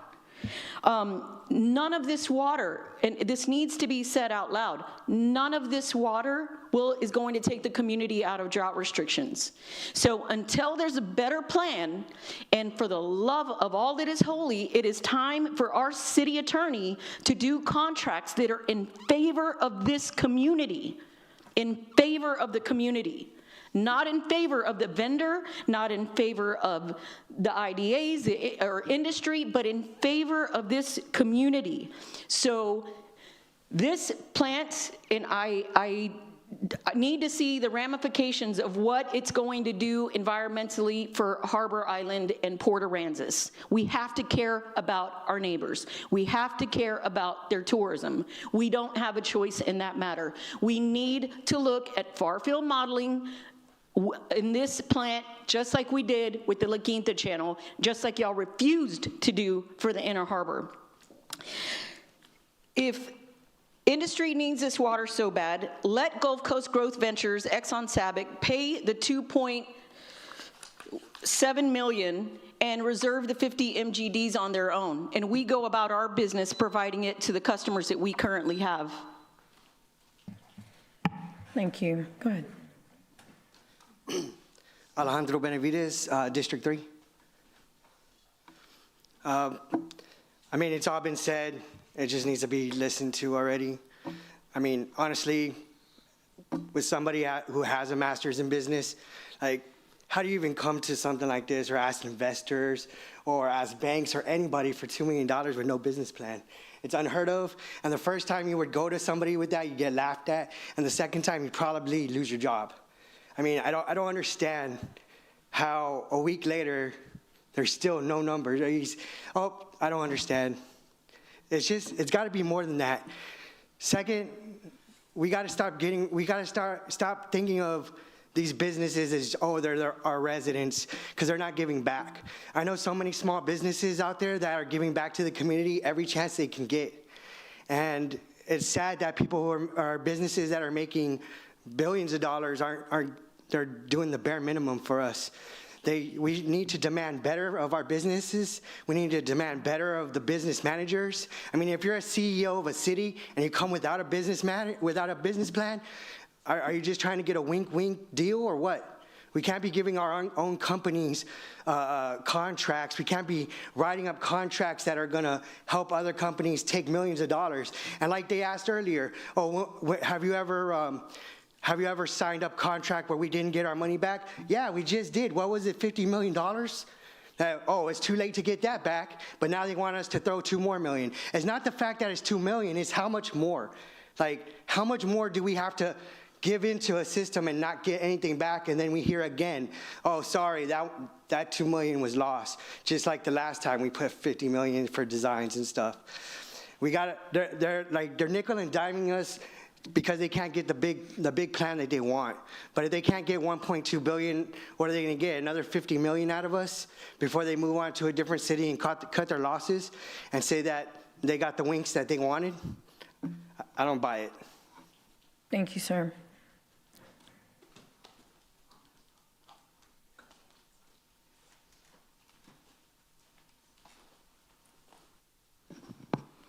Melinda De Los Santos, District 2. I usually come prepared with everything, but I didn't even come prepared to come to this council meeting. I came from the library board meeting. I have to say, though, listening to the discussion, first I want to thank Councilmember Campos for last week, that she's probably the only one that addressed the fact that Inner Harbor was not a good solution because of all the studies that were done. That's a dead leg and everything. And about industry, I sent information about industries that yes, they're a big thing, and I love industry, but when they only provide, and this is from the studies that I saw, about 3.8% of the workforce here, where we have teachers, we have firefighters, we have policemen, they provide so much more of the workforce. I don't understand why we're pushing towards industry so much, because of what they produce goes out of here. What the teachers do, what the police do, everything stays in here, okay? The food industry, the tourism, all that stays here. Nobody comes over here to Corpus to come and smell the smoke from industry and see all the plastics. They come here to fish, they come here to do all these other things. But what gets me, I think, the most is that the discussion that y'all been having, y'all are willing to do $50 million, and you didn't even know it was going to go to the next design. And it's like, they didn't even have the information. They didn't know, well, what does this actually go to? What is this $50 million? But y'all are willing to spend that $50 million, but y'all can't do 2.7. And I'm on these people that I don't like the Inner Harbor. I do see desal for the future and everything like that. I don't think we've done a good job on conservation, and I don't think we've done a good job in reuse. But when you're telling me to take a gamble of $2.7 million, if I would have known about Bitcoin in 2017, I would have been doing Bitcoin right now. $2.7 million as compared to what we've spent on the Inner Harbor already, or what we were planning to spend on doing on the next for one more month. I would say, sir, take your business elsewhere and let us suffer, because we need to do, if we don't take a gamble now and we're willing to turn around and spend $50 million on what we didn't even know was going, and it's dead right now, that project should be dead. I don't understand. I really think you need to speak to your community more and see what it is that they want, just like Councilman Hernandez said. Thank you. Thank you. Anyone else? Okay, we're going to close public comment on item number 17. We do have a motion and a second on the table to postpone, so please submit your vote. It takes so long to open. Ms. Paxson?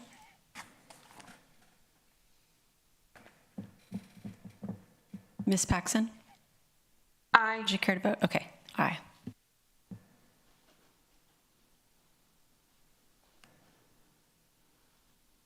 Okay, the motion carries.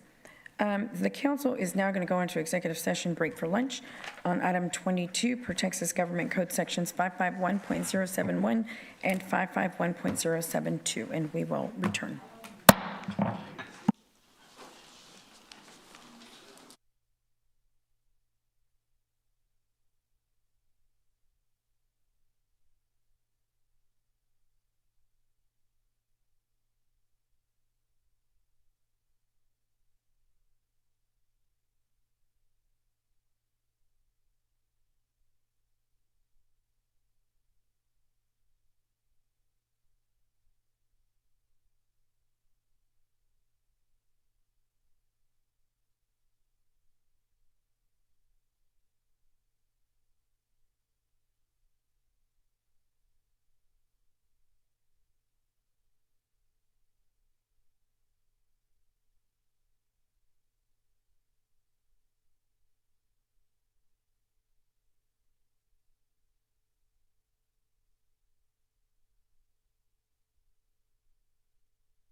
Okay, we're going to go ahead and reconvene our meeting, and we're picking up where we left off, which was item number 18, and this is a discussion and possible action on a separate outside attorney for the internal investigation on the Homewood Suites fraud allegation.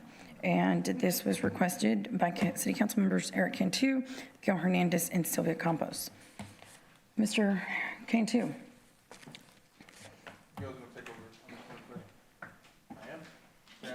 I have a question. Okay, Councilman Barrera, sorry. Here, Miles, it's my understanding that this motion violates the charter. How can it be put on the agenda? Because it says for the council to decide, and the council doesn't decide. The three-person memo process was established by City Council specifically to bypass staff. It bypasses staff, especially when it's turned in at the last minute. Staff hasn't been consulted or reviewed prior to putting something like that on. Typically, that is the point of the three-person memo process. So that's. So then how would we carry this out? Because if this were to move forward, it violates the charter.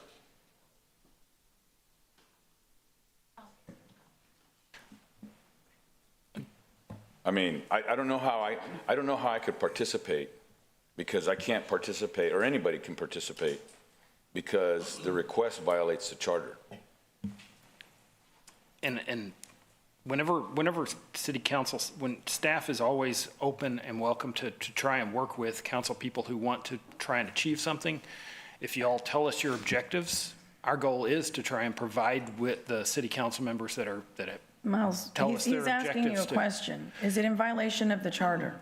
Let's just start with that. If I make a motion to approve and Mark seconds it with two hands, you know, I'm joking, but it's to approve something that violates the charter. I don't know how I can do that. But is it in violation? He is telling you it is. You tell us if it is. Well, the charter prohibits the hiring of an outside attorney unless private counsel. The way it's written, Miles, just is it in violation? That's what the council This is probably in violation of the charter the way it is written. So, I say probably because there's some permutations. It's kind of hard to, there's a lot left to the interpretation with what is written on that has been provided. But as written, it is a probable violation of the charter. Okay, well, you go ahead. I'm sorry, I'm not sure. Okay, so if it's a probable violation of the charter, a probable violation of the charter. I'm not an attorney, but I've asked Miles the same, we've had similar questions. So. Well, I know, I always say, you know, what problem are we trying to solve? Right. I was just going to answer the question. I'm setting you up so you can answer the question. So my thing, if I were in your position, I'd try to look at it because I want to make your life easier. I really do. So my perspective a lot of times is that, you know, I said, what's our mission? What's our vision? What are we trying to accomplish? What problem are we trying to solve? And I joke around, is this a solution in search of a problem? You know, so I'm asking you, and I don't want you to speculate what somebody's trying to accomplish. I just want to know, what problem are we trying to solve? Do you know what problem we're trying to solve? I can't answer that question because I didn't write the three-signature memo, but to the question of does it violate the charter? If the council asks or directs the city manager to work with Miles to hire an attorney, that is okay. At least that's what Miles told me last week. So if the council says, hey, city manager and city attorney, we want you to hire this firm, but you vet them and you hire them, you execute the contract, Miles and myself, as is prescribed in the charter, then we can do that. So that's one answer. This is why Miles is not clear. If the council says what this means is we're going to hire him, Councilman Hernandez they're going to sign the check, they're going to sign the contract, that would be a problem. So that scenario, yes, it would violate the charter, but I think the authors of the memo don't want to use that option. They wanted to use the delegation, direct the manager, direct the city attorney to evaluate some options and select one and hire an attorney. So if I want to recommend, and I have 5 votes on the council, that you hire Aaron Munoz, who everybody knows how he's one of my closest friends, or I want to hire Victor Guajardo, then I have 5 votes, you consider it. Yeah, you would, if there's consensus on the council.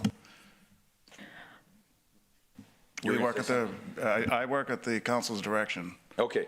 Yeah.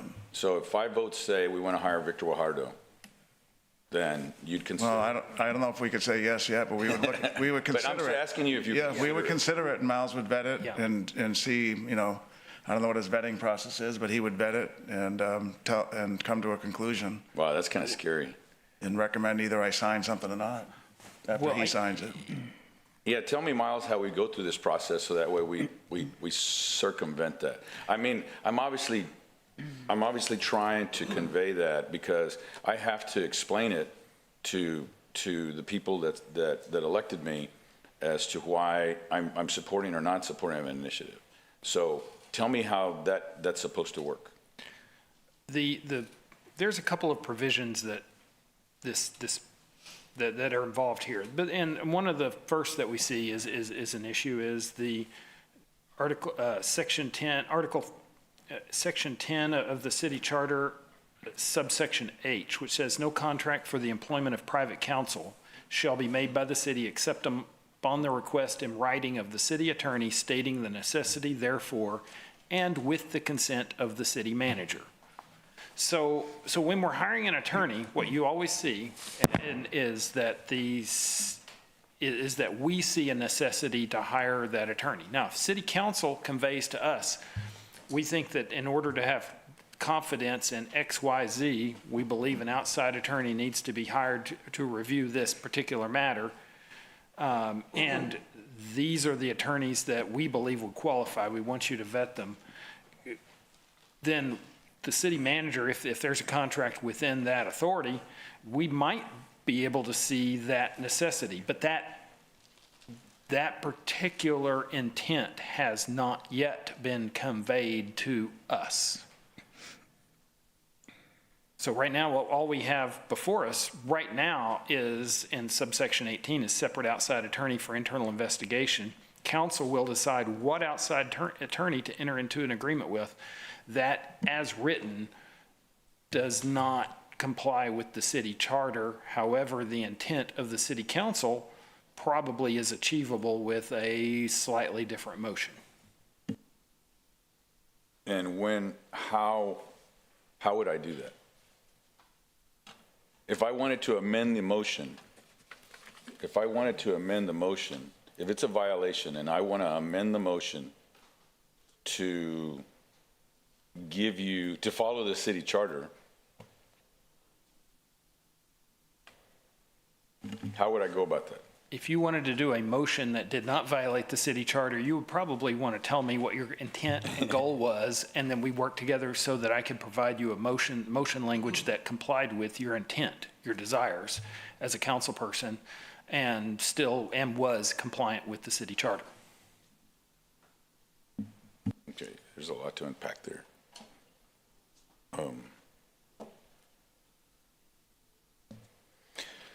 Okay, so repeat for me again the statement that you made about that with approval by the city manager. You just read something from the charter just right now.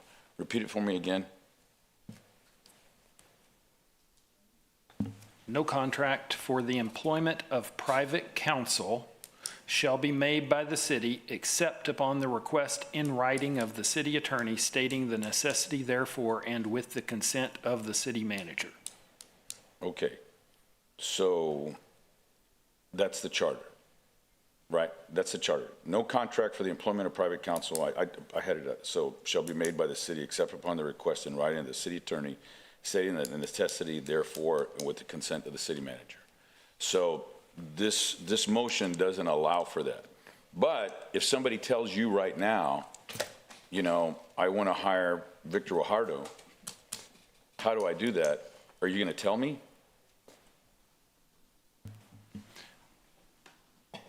if somebody says, I want you to consider Victor Guajardo for this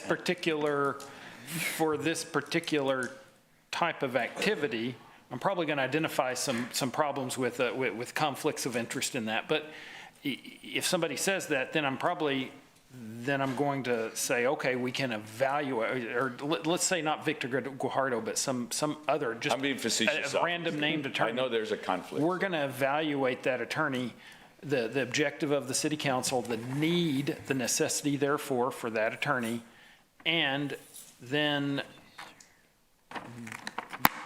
we would probably talk to that attorney to find out, are they capable of performing that activity? Are they conflicted in performing that activity? So we want them to be able to do both, and we want to feel confident as an attorney, and this is when an attorney recommends that an organization hire another attorney, that attorney has an obligation to vet that other attorney to have some indication of whether the attorney is competent to do that task. Okay, so say that for me again. I'm going to write it down. Number one. If city council sees a need to have an attorney perform a task, we're going to look at what the objectives are and whether or not the city needs that type of task to be performed. Look at objectives. Okay. Yeah, what is the necessity therefore to comply with that? So you're going to provision. review the necessity. Okay, next. Going to review the proposed attorney. Is that attorney capable of doing that particular activity? Are they conflicted in performing that activity? Review the capability, review conflict, and what else? And then if they are not conflicted and fully capable of doing that activity, then we're going to determine, can we negotiate a reasonable contract to perform that activity?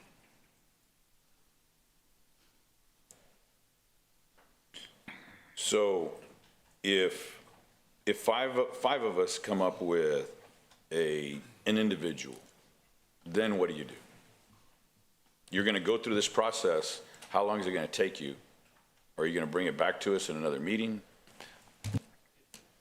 If the contract was, if the appropriate motion was made to authorize the hiring of that attorney for that particular activity, and it was within the contract authority of the city manager, then that attorney could be hired under the authority of the city manager with this type of memo stated that would describe the necessity therefore and the consent of the city manager.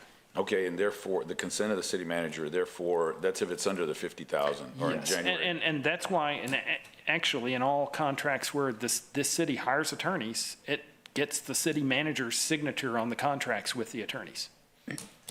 Okay, but that's the consent, which I'm sure if 5 people came up with it, Peter's going to say, yes, I guess so. So, okay, so what would be the normal procurement process? Attorneys are not hired through the normal city. Well, I mean, the normal process to procure an attorney, not to, it's not design bid build. It's not, what is it, progressive design build. So my thing is that normally you would see, I'm asking, normally you would see the need to hire an attorney and you would act so. Attorney. I don't think I've ever, other than when we've already, you've determined a purpose. So help me out how the process. I'll give you an example. Very commonly, we hire attorneys to represent the interests of, say, police officers and when we've been sued for civil rights violations. And those outside of, because that's a conflict situation where we can't be both the attorney for the city and the police officer at the same time because the police officer has potential personal liability. So we hire an outside attorney to represent the interests of that police officer. When that happens, we actually have a list of attorneys that we have worked with who did satisfactory service in performing for those police officers and being the attorneys representing those police officers. And we then provide a memo to the city manager that describes the necessity for hiring the attorney, i.e. the police officer was sued along with the city, and then the city executes a contract with the attorney, typically on an hourly basis with a maximum amount that's provided, say 50,000, 30,000, 100,000, whatever is within the authority of the city manager. Okay, now, so has there ever been a time when a council has come and requested a specific attorney for a specific deal without disclosing it to legal? Well, take that to the last thing. Has there ever been a specific time when there's been a council request to hire an attorney for a specific reason? Not that I can recall, not recently that I can recall. Have you ever seen it anywhere else?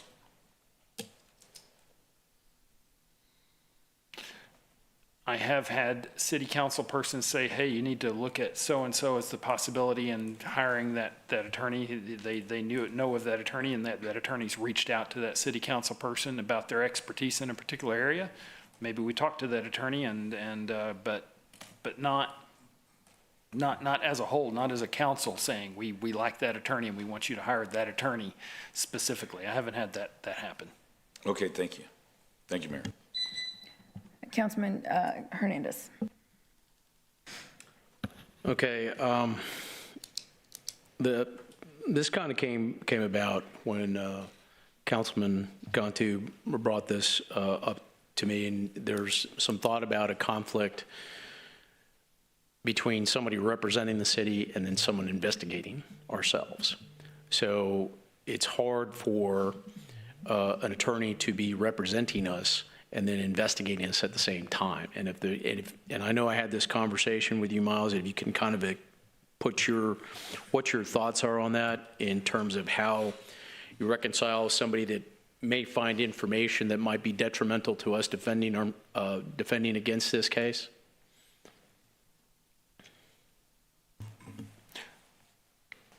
I think any attorney that y'all hire is going to represent the city, even if they're investigating activities that are performed by persons within the city. So every attorney is going to represent the city that you hire. And that's why, actually, based upon y'all's request earlier, we had sought an attorney outside the city that had no connections with the city or with any, city personnel or officials, that no connection to any city council member. So yeah, it's, one of the duties and when we became conflicted, clearly conflicted at the, about a month ago when the council was discussing this issue, and upon that determination of that conflict, we had to hire an outside attorney to represent the city anyway. So one of the duties of that attorney can be to report back and provide a report to the council on what he or she sees as potential violations by city officials that they have noticed, that they have noted. Or outside parties. Okay, so I guess the question is, because when the first motion was made, it was to hire an outside investigator. When you came to us at council, it became representing the city in the lawsuit. It was different, separate from the initial request. Well, part of that is we only have money to hire an outside attorney to represent the city. We have a risk fund. That risk fund can be used to hire an outside attorney to represent the interests of the city. That's the purpose of that risk fund. So we don't have funding for an attorney just to go investigate matters in, I think, quasi-criminal type investigations or criminal investigations. We don't have that type of funding. That's not a normal function of an attorney. Okay, so do you see any conflict of interest between the same attorney representing the city and investigating the city? In an active lawsuit, is he investigating the city, or is he investigating personnel that may be outside or inside the city? Okay, we're asking them to investigate a particular situation, right? And then also asking that attorney to defend us in that particular situation. Is there a conflict of interest in your opinion? Is there it depends what they're looking at. I mean, I assume you're talking about the Homewood Suites allegation, right? Well, that's what the agenda memo says. I mean, I'm assuming we're talking about that. Yeah, I don't see an inherent conflict of interest in an attorney representing the city who would then report back if they see particular city officials that they believe may have committed acts, I mean, that's. Well, it's not just city officials, it's the whole process. Or outside right? parties, yeah. It's to give us. Or the process, yeah. It is with legal opinions on the process, not, I mean, I don't know if has been anything that's been done. It just, there's been allegations, there's been other, I'm not going to prejudge it saying something wrong had been done. That's why we're asking for somebody with a legal opinion, right, to give us that, that doesn't have any influence with inside or outside the city. Let me rephrase that. Inside the city limits of Corpus Christi that is connected to this whole, to everybody politically, and this is a politically charged thing, and that's why there was a recommendation with somebody from outside the city. So there's no conflict, and the reason I'm asking this is on record is that you believe that this attorney can do both without having any conflict. If the attorney sees a conflict, then the attorney's job is to report back a conflict that he notices, and then he requests that he be recused from that conflict. He says, hey, here's a conflict in this particular activity. It is incumbent on that attorney who sees the potential conflict to explain the conflict to the client, and the client has the opportunity then to potentially hire another attorney to deal with the conflict issue. Okay. So with that, within that particular agreement that we have with George Hyde, right? George Hyde. I forgot the name of the actual attorney's office. Hyde and, well. Hyde Kelly. Hyde Kelly. In that agreement, it shows two different things: defend the city and conduct an investigation of the particular issue. The motion was to authorize execution of a professional service agreement to represent the city in the case of Ajit David versus City of Corpus Christi and Mayor Paulette Guajardo. And there's also an intervener, of course, as well now. Okay, so there's no requirement for him to conduct an investigation. An attorney, an investigation of all the activities that occurred is inherent within the representation of the city. So that attorney he's in. Okay, so words matter and contracts matter, right? So is he obligated to provide us a report on the issue at hand? He is obligated to report back to the city. No. He's not obligated to give a specific report, no. Okay, so in itself, what we had asked for didn't actually transpire. Well, we hired an attorney. What we asked for is for an investigation by an outside of the city limits attorney to do an investigation and provide us a report on it, right? You requested an investigation by an outside agent. I believe the original motion was by an outside agency, but that was amended, I think, changed to be an outside attorney and I have to pull up the prior language. And we pointed out that attorney could provide it did not preclude any kind of later investigation. However, what that attorney can provide an investigative report after discovery is complete if the city so requests that information. However, if the city council wishes to hire another attorney to investigate questions that are specifically described by city council, that hiring does not preclude such an attorney from being hired. However, that's up to y'all to ask us for. Seems like we're asking for it. Well, I'll hold up.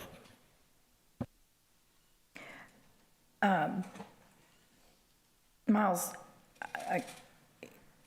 is the item is written a violation of the city charter? Yes or no? I think that's where this whole conversation, the first question was asked. Yes or no? Is it either it is or it's not? And if it's not, we move on and we can do, what the three council members continue to discuss. But we need you to answer that. The way it's written, I'm not talking about interpretation. As written, it does not comply with that Article 10. No, is it in violation of the city charter? Just yes or no? Yes. As written, okay. So now what? Because that is putting us, and I don't think anybody did that purposely, but that's putting us, a council, in jeopardy. Because we swear an oath to uphold the city charter, and you're telling us that this is in breach. That would be in breach. So you need to now tell us what we need to do, and I don't think anybody did that. Nobody in the right mind would put something illegal on a memo knowing it was illegal. So I don't think that was purposely done. I'm going to ask y'all to please.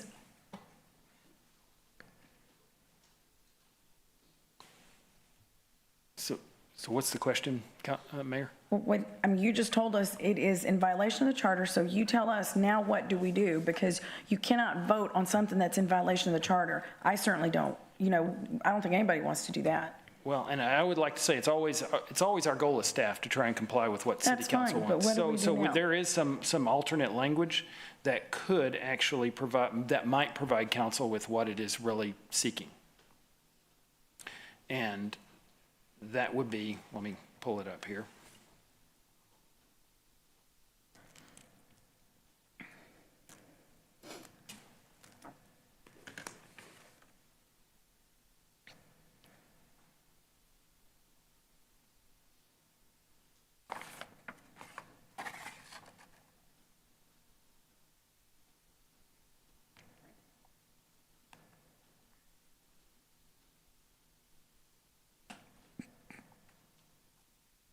That would be a move to request city staff execute a contract within the city manager's authority, subject to available appropriated funding, to contract with an attorney to investigate fraud allegations pursuant to the Homewood Suites transaction referenced in the lawsuit of Ajit David versus the city et al., selected from the following list of attorneys. And I believe there was a desire to name a list of attorneys to talk to. So, yeah, that could be achieved, but.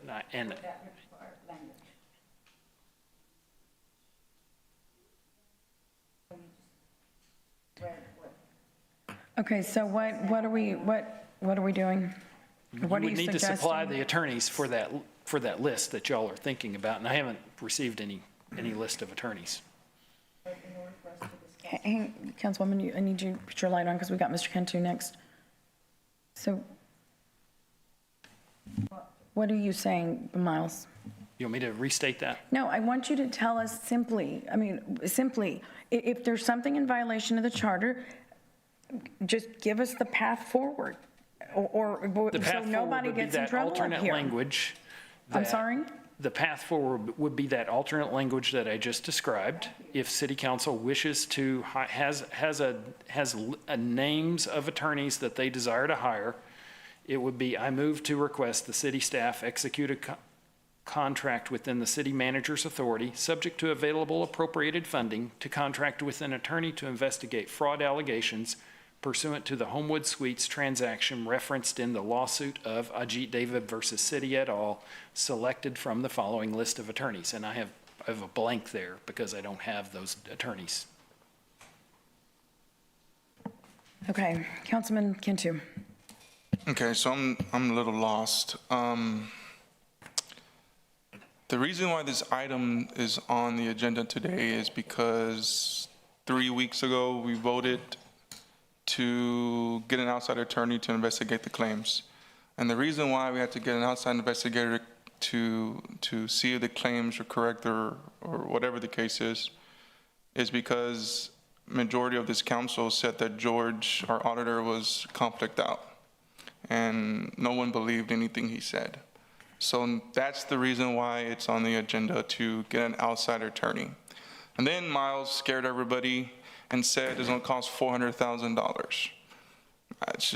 It's ridiculous, $400,000 to investigate an application once it's been filed to the last vote. That's all we want to investigate and make sure there was no wrongdoing.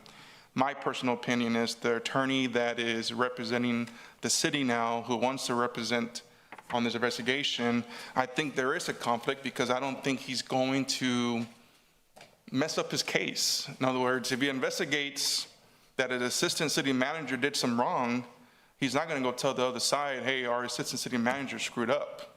I mean, I don't think that's going to happen. So that's the reason why I think we need to get an outside attorney to look at this. And, you know, we searched some names. We have a couple of names on the list. They've done city work. They're still doing city work, county government work.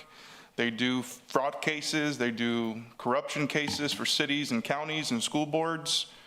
I think both of them are good. I think one is a regular attorney. The other one's a regular attorney, but she used to be a justice.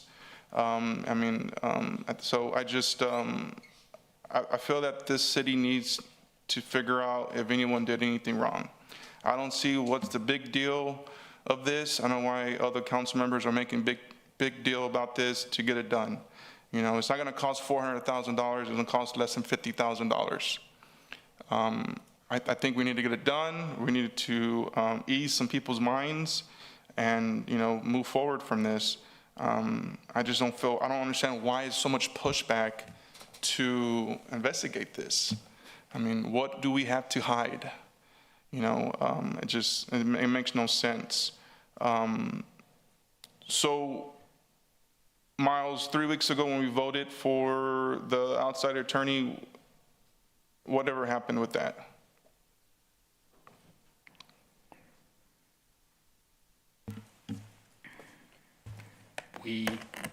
During that discussion, the statements were made that required us to hire an outside attorney to represent the interests of the city because of a potential conflict of interest. That actually, and that was during the discussion, the city, one of my suggestions at the time was, okay, we can hire an outside attorney to represent the city, and they can do an investigation as part of that. Yeah. And y'all said, oh, it's not going to cost $400,000. Well, during that discussion, statements were made by council and the mayor on the dais, and those statements made it very clear that we had to have outside counsel to represent the city. And in fact, my litigation division told me they cannot represent the city now because I will almost certainly be a witness in the case. And therefore, we have to have outside counsel. So what I was providing as an alternative, a fundable alternative with money behind it, actually became a necessity. So city council had to hire outside counsel to represent the city in that case. An outside, completely independent counsel, that is what council was wanting, somebody who did not have any connections to the city or any city council members, and that is what we obtained. So George Hyde doesn't have those connections to city council members.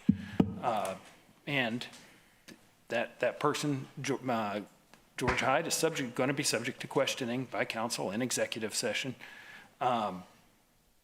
And uniquely from any investigator that is hired, George Hyde, being a representative of the city on the case, actually has the power to subpoena and depose witnesses.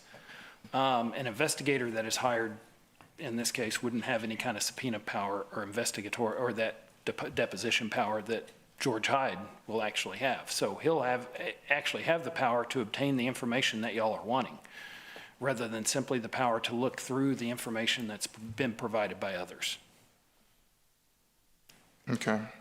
So the attorney that we have today, you don't see any conflict with that? And if an attorney sees a conflict between himself and the entity that he's been hired to represent, that attorney has an obligation under the rules of professional responsibility to inform that client and say, well, look, I think I see a conflict here, and then it's the client has the So your honest opinion, to exclude themselves from the conflict. if that attorney, his name is George, right? If George sees, right? George is his name? If George discovers that one of the assistant city managers did something he or she should have done, will he be honest with the other side and say, hey, look what I found? No, it's his obligation to be open with the city council. It's his obligation to be open with his own client and indicate to his own client how to deal with that information.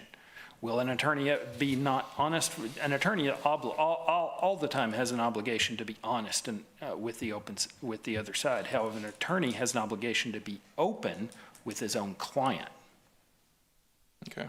When it comes to discovery. I just wanted to make, the other reason I wanted to put this on the agenda also is because I want to make it very clear to the public that 3 weeks ago when we voted on hiring an outside attorney to investigate the claims, it wasn't going to cost us $400,000. Now it costs us $400,000 because you guys got conflict out because of the mayor's allegations, correct? Actually, the estimate was $325,000. And I had stated somewhere between $300,000 and $400,000 to represent the city through trial. But that is the reason, correct? What's that? That was the reason why, because you got conflict out because of the remarks the mayor said. The statements made during that meeting. Okay, so I just want to make, I just want the public to know that it wasn't because of our motion that we're paying $325,000. But altogether, we're paying almost $500,000 for legal fees for the mayor's attorney's fees and then also the city attorney's fees, correct? Okay. Correct. I just wanted to clarify that. And my understanding is if we go forward with this attorney, it's going to cost less than $50,000 and it'll probably take 4 to 6 weeks to complete. That's all I have right now. Thank you. I don't know if it'll cost. I haven't talked to whatever attorney you've discussed this matter with. Miles, can you repeat to the councilman and the council what you told me about the statements? He's clearly trying to say it's because I made statements that that's the only reason that I have to have legal counsel. Now, would you recall, and it was the way you responded to me about this very thing that we knew was going to come up in regards to why those statements were made? Well, I think probably it is important to, while the conflict may have become apparent, and that I would become me and possibly other members of the legal department would become requested witnesses in this case to essential issues, and the actual provision is essential issues in the case. While it became apparent that there was a conflict on that day, the deep divisions within the city council make it clear that there is a conflict. There are various conflicts within the city council positions to be taken on this particular case. Council has internally different positions on this case, and that conflicts the city in terms of acting as advocates for the entire city when those conflicts are within the city council. All attorneys that y'all hire will have an obligation to the entire city to represent the city. So it was multiple council members. I mean, that's what you just said. I think it is conflict with multiple. Apparent that there is conflict concerning this particular litigation between different city council members. Right, that's what I just said. So it was multiple council members. So your answer is, I'm sorry, Councilman, your light is not on, and we've got 2 other people, but you're welcome to put your light on. So, Miles, thank you. Councilwoman Campos. Okay, so, thank you, Mayor. So first of all, I just want to make sure that we are not violating any charter rules right now as we're discussing this, or do we need to make that change right now, the language, so that we can move forward? That's one of the things I want to know right now. Should we make that change now so that whatever we are discussing will be legal, I guess? Well, I'd like to emphasize, both me and the city manager, we're always trying to help achieve y'all's objectives as the city council. So yeah, you can make that change right now if you want to make that change and put that on as a motion to put that forth. It's up to y'all. It's up to the city, but it's our job to provide alternatives to council that would be legal. Okay, but my question is, now we're going to have to put it to a vote, right? Instead of it being just originally part of the discussion, or because if we don't get the majority of the vote on the change of language, I just want us to be legal. So what is the best way without actually taking a vote to do this, to move forward? Ms. Campos, just so the motion as it's written right now on the agenda, it's not in order because what Robert's rule says is that no main motion is an order that conflicts with the charter, constitution, or bylaws, and to the extent that procedural rules applicable to the organization or assembly are prescribed by federal, state, or local law, no main motion is an order that conflicts with such rules. So you can't, that motion as it's written right now, you can't move, the council cannot move forward with that motion. It's in conflict with our parliamentary procedure because as the city attorney stated, it doesn't comply with our charter. Okay, so maybe then we need to postpone this or a replacement motion. Yeah, you can, so the city attorney provided a new and different alternative. motion. Yeah. So, yeah, but you cannot act on that motion as written. It wouldn't be allowed. So, You're asking for a replacement. Miles didn't really answer the question, but you're asking for a replacement motion? Right. And is that okay, Rebecca, to ask for that? As long as it is Legal. directly related to Okay, what's on there. I mean, it can't be something that, it has to be germane to that subject, let's say, to the subject.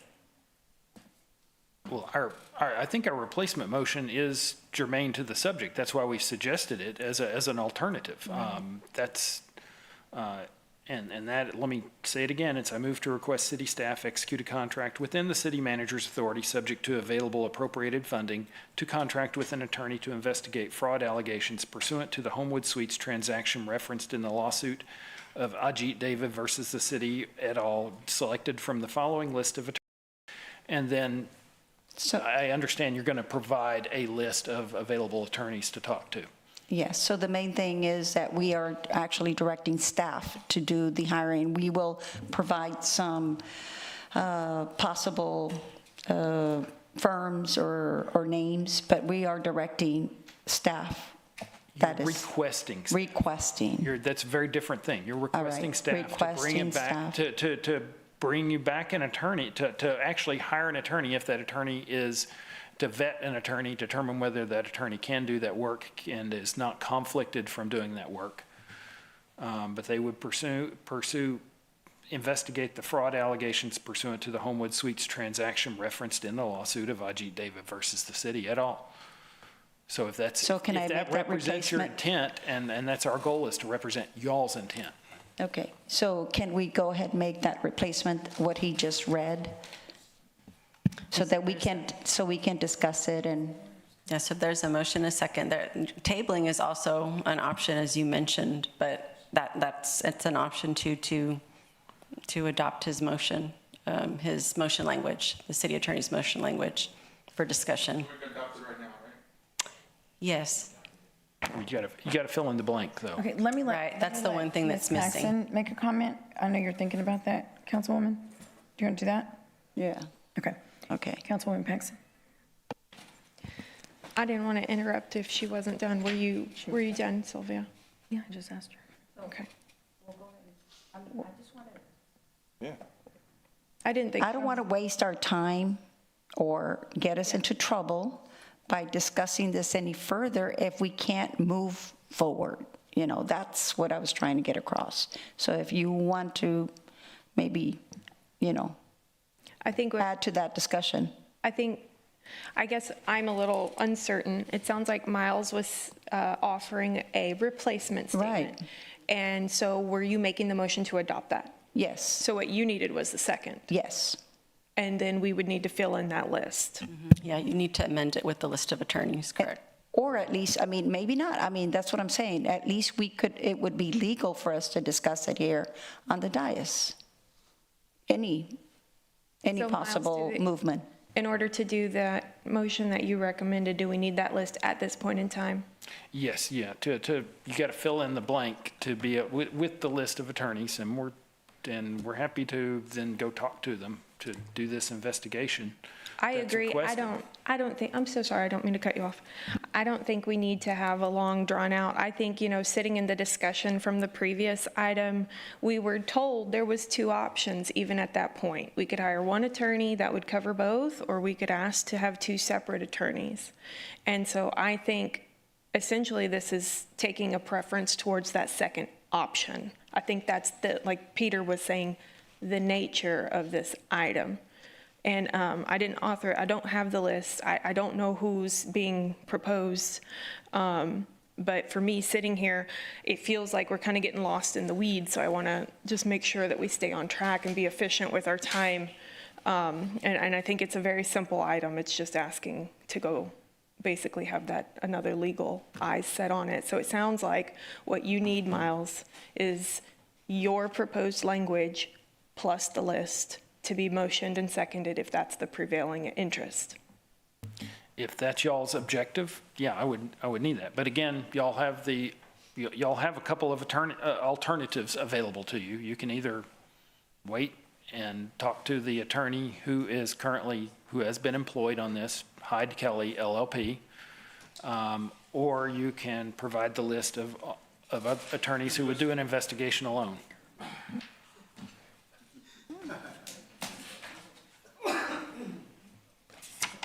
So does everyone submit a list, I guess? Is that how that works? Well, I think I'm still in my 5 minutes. Oh, you are. Thank you. It's okay, it's okay.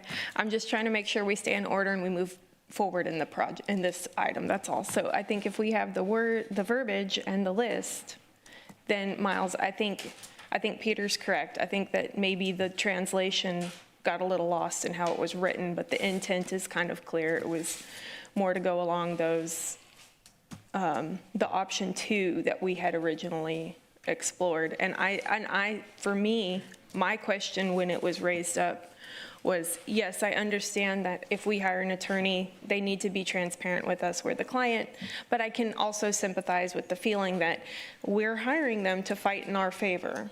So how, we're also in the same hand asking them to do a full evaluation. So I see that sentiment.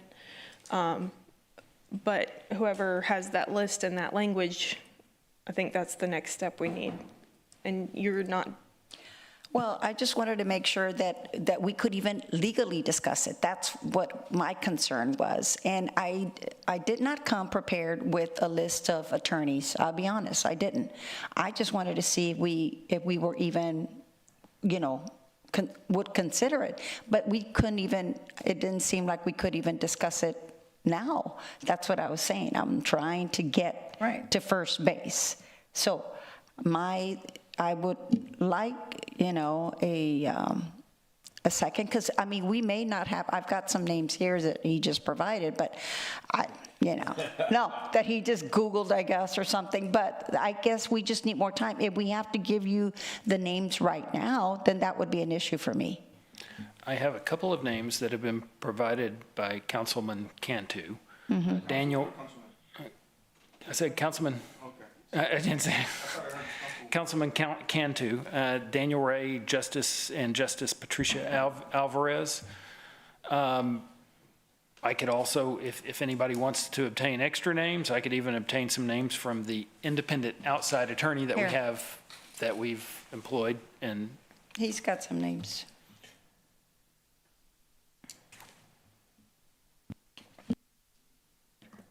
Okay, what are we doing? What are we doing? Can someone please? There's no motion, so we're still having discussion without a motion. Miles, we have got to have some order here. If, like the councilwoman is asking, she's concerned, which was my concern, and you addressed it. Yes, it was legal. However, if you amend it, which it was, then it's not. So her question was a concern of continuing to speak about this. Should she have that concern? Let's just go there. She can continue to talk about. Miles, just answer yes or no. Actually, probably to be precise, under Robert's Rules of Order, somebody ought to put the alternative motion language up for discussion so that City Council can discuss that alternative language. I think that's what. Okay. Yeah, Ms. Campos has said that like that's 2 or 3 times already. Okay, So she said that's, that. yeah. This is the So problem. we just need to make the motion. Okay. The only thing is what the city attorney also said was we need the names. So that, I think that's kind of the hang up right now. Okay, He's so provided the let's- language, Let's but not stop the right there. names. Let's stop right there. So the names, that's where we are. Councilman Cantu handed some names. How are we going to do this? Does everybody make a list? Do we take 5 minutes and go Google names? What are we doing with this? How do we go about this? You can't have one person hand in a list and that's it. And I realize this is a different circumstance, but someone needs to take lead. It needs to be legal. Right now, 2 names have been provided. This could be handled today or at a future date, but right now, 2 names have been provided. Does council wish to complete the motion and fill out a list of names, or would council prefer to do this a week or 2 weeks in the future? Councilman Hernandez. Okay, I think some requirements on that were from what Miles said, and he added some lists. I had provided a name to Miles for some attorneys. This was a couple weeks ago. I'd recommended O'Hanlon, DeMurth, and Castillo. I believe Councilman Cantu had recommended Scott, Ray, Pemberton, and Gull PLLC. And the last one was Alvarez, right?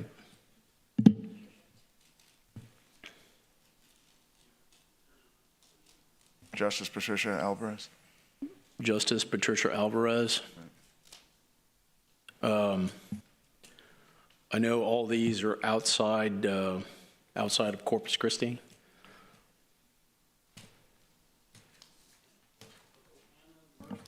Of O'Hanlon, Mirth, and Castillo, do you have a specific attorney in that firm in mind? No, these are attorneys that I know that do small cities. I believe they're based out of San Antonio. And they do small cities in the Valley, Dallas, and around San Antonio. And what was the other name? This is from Councilman Cantu, is Scott, Ray, Pemberton, and Gull, Goll, PLLC. And the specific attorney is Daniel Ray.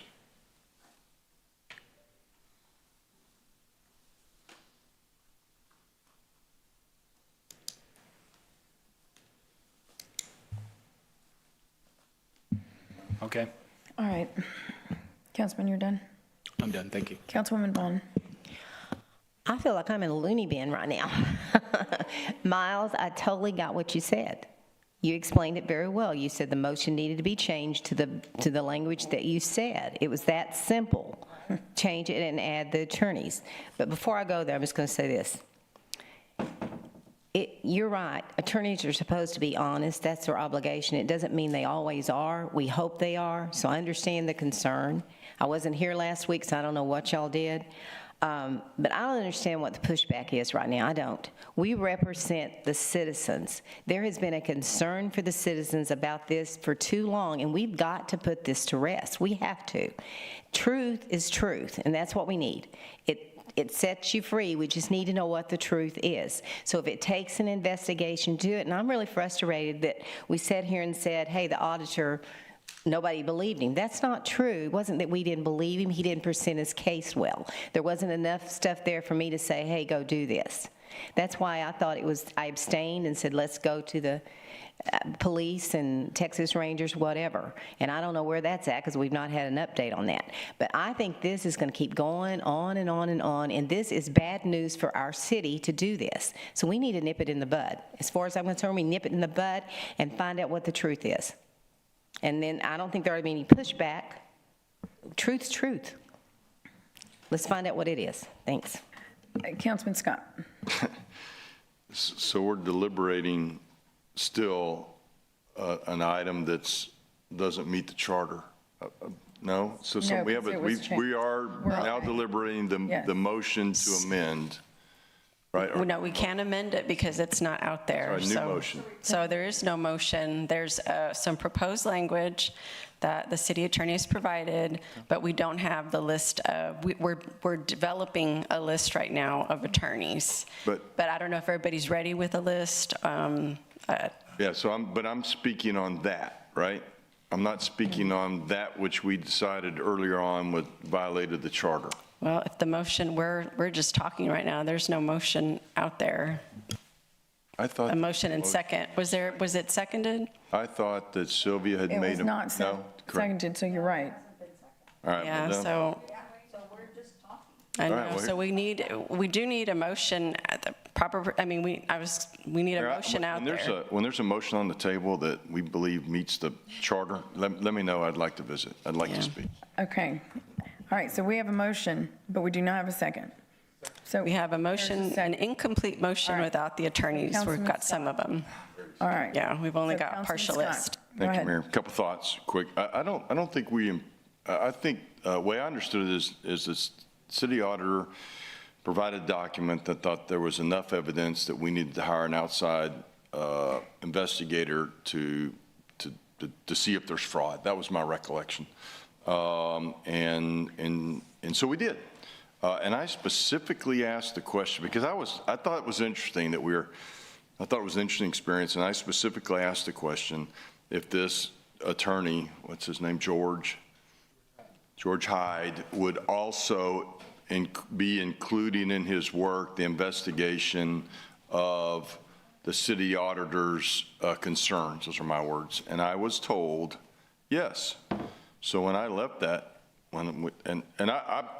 full disclosure, I still think that what we should do this is you turn to your police chief, you go, hey, is there something there? And if he goes, man, I think there's something there's smoke or whatever, then you move on to the next step. So that was my issue. But I thought that we had confirmation that George Hyde was going to include in his work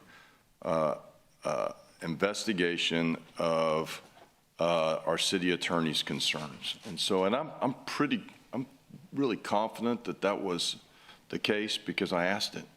And so, if that's what we want to do, I still think we go to the city police chief, ask him to reach out to the other entities, whether it's Texas Rangers or FBI, give us a report back, and that's the next step. So that's where I was a couple weeks ago. I guess what I'm trying to say is that I thought we confirmed that the city attorney, that Attorney Hyde was going to do the work, requested to fulfill the desire of the council to investigate the city attorney's recommendations. Yeah, so I thought he was doing it. So I just want to get that out there. When I left that meeting, I thought he was going to fulfill the concerns or the obligations of the council regarding the city attorney's concerns. And he will be reporting back on what that is within his general scope. He will be reporting back on what he sees. Is there a violation? Is there a illegal act that has been committed by any city officers or agent or a third party? Councilman Barrera. Okay, there's a couple things. I'm sorry, ma'am. Would you please, ma'am, I'm sorry. You know, you're breaking decorum. We're going to move on. Go ahead. There's this culture, and that's a perfect example of this inflammatory rhetoric. It's cynical, it's destructive, and it's done to create division and confusion. And we should be here trying to solve problems. And that's where I go back to what problem we're trying to solve. This obviously has been very one-sided because the plaintiff in the lawsuit is providing all the information, and they also cherry pick the information they provide to the public and to the press. Example is my deposition has not been provided. Right. And I think it's because it doesn't fulfill the narrative. It doesn't fulfill the narrative. It doesn't fulfill the, and I might say during my deposition, questions were asked to me if I had any interest in affordable housing projects and if I had business with any of large industry. What that had to do with the Homewood Suites, I don't know. But once again, it's this inflammatory rhetoric that has been the effort of this council, of this lawsuit. And, you know, we have a police chief or a police department with very high integrity. And I said, regardless, whatever the situation, I mean, the inflammatory rhetoric, I mean, just Friday, you know, there was accusations made about Kiewit being involved in a bribery scheme. And without proof, if somebody believes that a crime has been committed and they don't report it, then you're complicit in the crime. That happened, I know, because I saw that in your deposition, but they played it for me. They've played it for me, Heather's deposition, and they put it in my deposition. On Kiewit or on the? No. I'm talking about in the deposition that we had. They said, if you're aware a crime has been committed and you don't report it, then you're complicit in the crime. That's what they said. That's what their opposing counsel said, the plaintiff's counsel said. So if anyone is aware of any crime has been committed and they don't report it, then they're complicit in a crime. And right now, to placate the individuals who are part of this inflammatory rhetoric, which is driven by a competing hotelier who has a financial stake in the success or failure of this project that we provide an incentive for, all right, then, you know, if they feel a crime has been committed, then they should report it to the authorities. We've gone to the police chief. We've asked him. I understand that they are investigating at this time, but yet, and it's way outside of transparency. We were not being transparent at all to all of a sudden on an item that violated the charter, and now you've offered up an amendment, a replacement motion to be able to try and get the council, and then now all of a sudden the individuals who put this item on the agenda just happen to have a list of attorneys to be able to provide. You know, I think that, you know, I think it reeks of violation of OMA. You know, so here we are trying to earn the public's trust, but yet, and even then, say we do hire this attorney, then all of a sudden now we've got all these other depositions that still have of individuals that still have yet to be deposed. I mean, we're not at a point, so I don't know how somebody can tell you it's less than $50,000 if all they're going to do is review the information when only the plaintiff's lawyer, who has a financial stake in the success or failure of that hotel, the plaintiff's lawyer, they've only reviewed those depositions. And, you know, I don't think anyone from Type A was interviewed during that process. And they were the ones that made that decision. I know that the auditor didn't do that. So I think right now, and obviously there's votes to proceed with this, I just think it reeks of, once again, of the purpose of inflammatory rhetoric to move forward with a political agenda, and that's wrong. And because if somebody wants to go on the radio and yell, and it's not just, or be on social media and yell corruption, well, where's your proof? And then the thing is that we have a process that we must follow. So, I mean, if the majority of this council wants to go ahead and see with that, but this has been a perfect example of what we've encountered all year, is this inflammatory rhetoric. And I know the public is tired of it, because a poll just came out that less than 10% of the individuals in this community, of those that were polled, have confidence. We're polled lower than Congress right now. Thank you. Councilwoman Vaughn. Miles, I want to ask you something, and City Secretary, y'all should know this off the top of your head, because 4 of us abstained the last time I went back there. Everett's back there. I didn't realize he'd recused himself. We abstained in that vote to where I abstained and said no, didn't want to hire an attorney. Should we be abstaining? Should we even be talking about it? I want to make sure I'm doing the right thing. So should we even be allowed to talk about it when we abstain? Because I know some out there are thinking that, so. The decision on whether or not to abstain on a particular item is y'all's own, and you do that in each particular item. It's item specific, it's not subject specific. So this is a different subject, a different item. This is a different item and even a different subject, but most importantly, a different item than was considered previously. Well, it's a different item, but it's the same subject. It's talking about hiring an investigator, so it's the same subject. I just want to make sure I'm not violating or doing something I'm not supposed to. The preamble, which was being used as an argument, that uses the word item. Okay? So the preamble, according to the exact wording of what it says, is not violated. However, the preamble is not really binding, because a preamble in general, and this is Black's Law Dictionary, we looked that up, a preamble is intended as an aid in interpreting when there's an ambiguity in the operative part of the document. So it's basically up to us, the individual, to decide if they need to abstain because of what they voted for before. When it comes to a decision whether to recuse yourself, when you decide that you should be mandatorily recused, you look to the standards of the rules of ethics, the standards that are in the city charter, and the standards that are in state law, especially those standards that apply to actual financial conflicts that might relate to a particular. It's not a financial conflict, it's a different kind of conflict. So I just want to make sure, because I don't want to sit up here and talk about something when I shouldn't be doing it.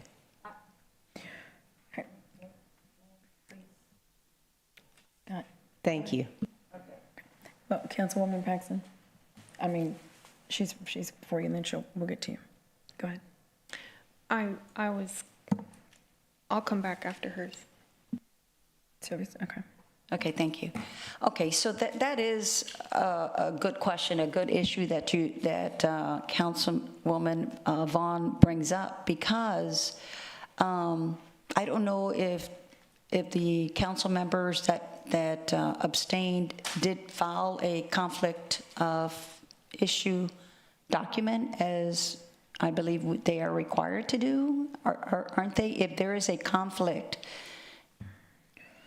and you are abstaining, you should state why you're not able to vote. Like Councilwoman just said, there was no reason, I don't know what. I didn't have it. There was no. They didn't give me enough evidence, George's report, for me to say. I thought the police should handle it first. Okay. So there wasn't enough information for her, but I'm asking, or was it on record that whenever usually someone abstains, they usually state why they're abstaining? Was that information provided? Because that would help us to conclude, whether, some of my fellow council members should be part of this discussion. Because if they have a conflict from the beginning, then it continues on this discussion. So I'm asking, was there a conflict? As the city attorney explained, it depends on the item. So I think he also sent you some, like an email about that as well, explaining the issues with conflict of interest. My role in this, I take the forms that are provided by the council members and I file them. I mean, so I file them for transparency. So if the public does want the forms, then I have those available. But I don't provide legal advice to the council. Okay, so because typically when someone abstains, I mean, if they have a conflict, they'll fill out, right? Like you say, there's a form that is filled out. And I'm asking, was there a form that was filled out for conflict? Because I remember Councilman Everett just automatically abstained from the discussion, and I thought that was the right thing to do. But when we kept discussing it, some of the other members that have already been filmed, I mean, what do you call it? Did the, I can't think of the word, the deposement, didn't recuse themselves. So that's why I'm kind of still confused about that. They don't have to then. They don't have to fill out that form. That's what you're saying. Or that's... I think he explained that it depends on, it's an individual council member's decision based on the circumstances surrounding that item. I don't know if you might say anything else about it, but I mean, I'm just reiterating what the city attorney has said. Person can abstain for a legally prescribed reason, or a different reason, or no reason at all. Okay, but when those individuals were deposed and they continued to be part of the discussion, wasn't that a conflict? Because they ended up voting at the end to hire the attorney that you suggested. So I guess that was the main question is, should they have been part of that discussion, just like now? You're asking a should question, and that's not the same as a shall question. Are you required by law to abstain is a different issue, because Texas law provides specific reasons upon which you're obligated to abstain and recuse yourself and file a recusal affidavit. If one of those provisions does not apply, then you're not required legally to recuse yourself.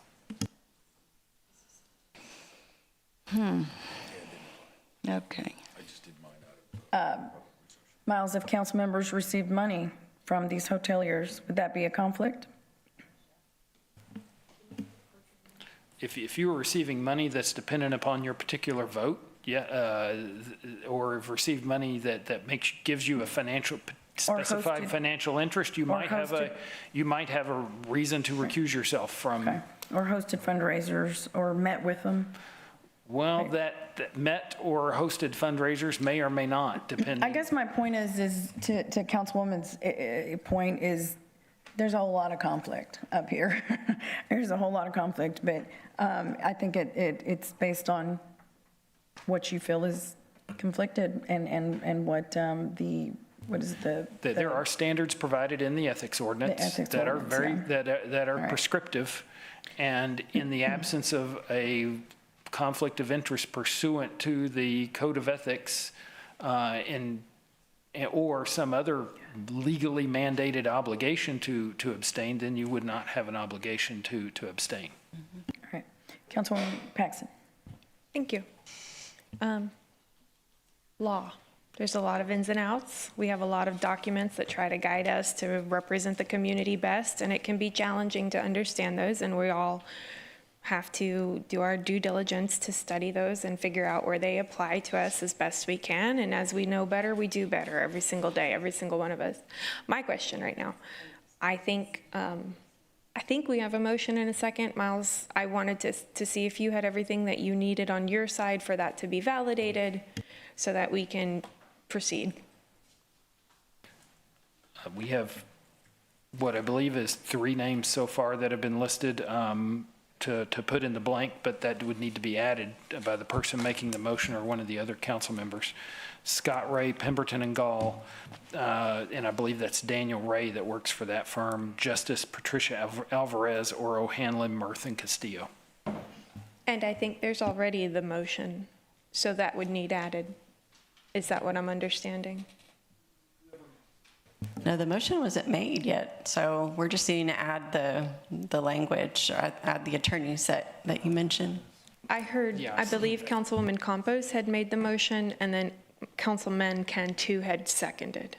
Yeah, I haven't heard, but I didn't, without those attorneys listed, so we do need those placed into the motion for it to be complete. So they need to amend what they understood was the appropriate motion to include the attorneys.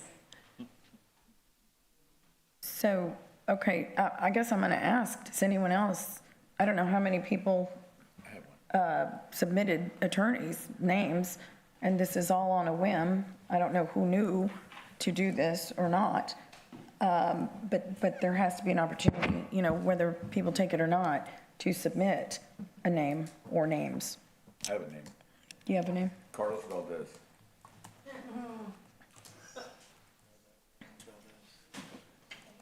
Okay. Councilman Cantu, Councilman Scott? He's not that good. I'm just saying there's certain, all right, we'll get you your turn here. Councilwoman Paxson, you're still on. Well, she's still on. I just wanted to reel us back to our steps that were in front of us because it's complicated. I want to make sure that this dais fully understands the decisions that they're making, and I also don't want to belabor a point that we may be ready to move forward with. So we just need the names, an amendment potentially, and then we can vote and be moving on. Yeah, that's the plan. Councilman Scott? Mayor, I have no idea. I think the good news is I have no idea who to talk to about investigative stuff like this. But I would assume that Texas Municipal League has some sort of role, or there's I would ask that we consider asking the Texas Municipal League what people are out there who have done this work before, and they're not, let me put it this way, to bring names at this meeting, I think lacks transparency, and I think we want to give it a chance to kind of percolate. And I appreciate that, Gil. I think you did reach out to TML, but I'd like staff to do that, right? Because this is really, I just think, I'm gonna leave it at that. I would like staff to have the ability to reach out to TML and say, hey, there's 5 names, and then at least looks like it's a third party at work for us, not a first party. And Councilman Cantu. So what do we need to do? You got the motion, you got the names, right? Miles, is that, what are we doing? The list I have so far is Scott Ray, Pemberton and Gall, Daniel Ray, O'Hanlon, Mirth and Castillo, and Justice Patricia Alvarez. And Carlos Valdez?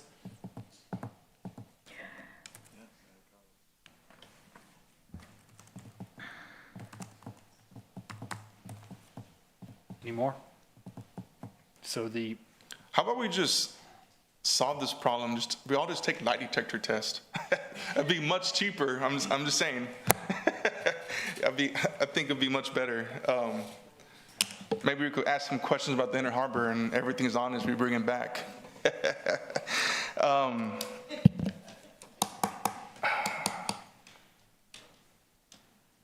Yeah, I'm ready to move forward with that. We got names, so I'm ready to move. Does Carlos Valdez live in Corpus Christi, or does he live out of town now? What is he doing? Does he? Okay. Yeah. Okay. I think that shall be it. Okay, so I'll move forward with the motion. We have a motion and a second. All right. And for the record, I'm going to go back to this to put it on record, Miles, because this was already said in writing, but back to the point of why you and other staff members are witnesses, because you and other staff members vet. You are part of the vetting process of every single agenda that comes forward. So, regardless of statements or not, you are all part of that vetting process, and therefore, any item on the agenda, you would have, some sort of conflict with. I just wanted to make that statement. It's really not a question, but here is the question for you. So, according to the charter, when do you bring back the request that you're going to give us, I guess, to hire in writing, that states the necessity for this action? Because I'm unclear, according to the charter, whether you do that first or you take direction first. First off, it's not direction, it's a request. It's a request that the city staff execute a contract within the city manager's authority, subject to available appropriated funding, to contract with an attorney to investigate fraud allegations pursuant to the Homewood Suites transaction referenced in the lawsuit of Ajit David versus City of Corpus Christi et al., selected from the following list of attorneys: Scott Ray, Pemberton and Gall, Daniel Ray, O'Hanlon, Mirth and Castillo, Justice Patricia Alvarez, and Carlos Valdez. That's the proposed motion. When it doesn't state a time on which we would bring that back. However, I think that when we have a majority of city council that wants to do something, as staff, we tend to try to comply with y'all's request. That's an expectation of the city manager. That's what I try to do to meet his expectations and to meet y'all's expectations. Yeah, that's not in question at all. My concern is the city charter. And the city charter states that you will request it in writing, the necessity of hiring legal counsel. So I'm just making certain that what we're doing is not illegal, because, and when are you going to give us that notice in writing, more importantly, and the necessity, all that's included there? If a majority of city council feels that that's what's needed in order to have the credibility as city council to feel that they can move ahead on matters, that would probably go into the necessity determination that I would put in such a memo. Again, our job is to, in general, comply with the city council, and if city council has made that conclusion and desire, we're going Mayor, to. it'll probably be about 2 weeks, okay, 1 to 2 weeks. Miles does these, we do them frequently in running the business, whether it's a water issue, a real estate issue. I would say 1 to 2 weeks. He should have the attorneys vetted, the statement. No, I'm just talking, Yeah. right, the statement, I'm not. Yeah, he'll have the state, right, within 1 to 2 weeks, he should have the statement written, the attorney analysis, and a selected attorney, 1 to 2 weeks. Okay, Yeah. but again, my concern is what the charter says versus what we're doing. Right, that's why this motion kind of Well, I don't think so, supersedes the but- written memo, yeah, to make it legit to talk about. Okay. And since the motion was made, and this is kind of a little outside our normal process, be sure to request public comment before having the vote.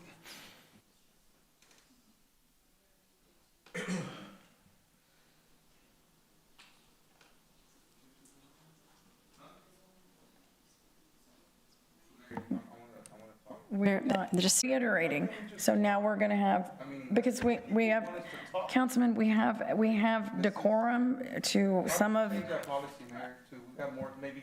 Okay, can we please, Councilman, you and I talk offline. Let's talk offline about it. I'm going to open public comment on item number 18. If anyone would like to speak on this item, please come forward.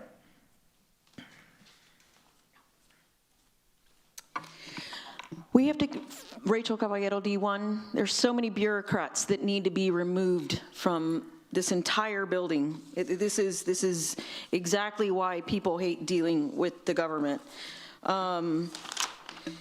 Hiring outside counsel in this case became necessary for a few reasons. The most important reason is that state law bar rules prohibits attorneys from being witnesses to essential facts and advocates in the same case. The city attorney's office became a possible witness to an essential fact in this case when on September 9th, 2025, Mayor Guajardo stated the ordinance was vetted by staff, was vetted by legal, was vetted by city managers, was vetted by the legal department, and then it was on this dais. So if anyone is saying this was forged legal document, there's a lot of people. So what happened here, and the reason why we're going to have to come out of pocket $500,000 is because people threw other people under the bus.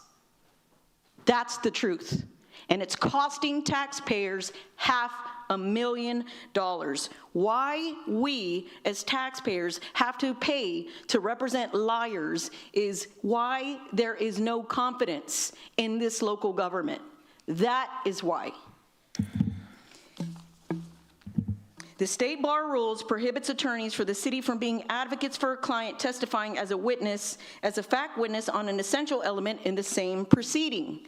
So people's comments conflicted our own city staff, our own legal department, to keep our legal department from defending the city.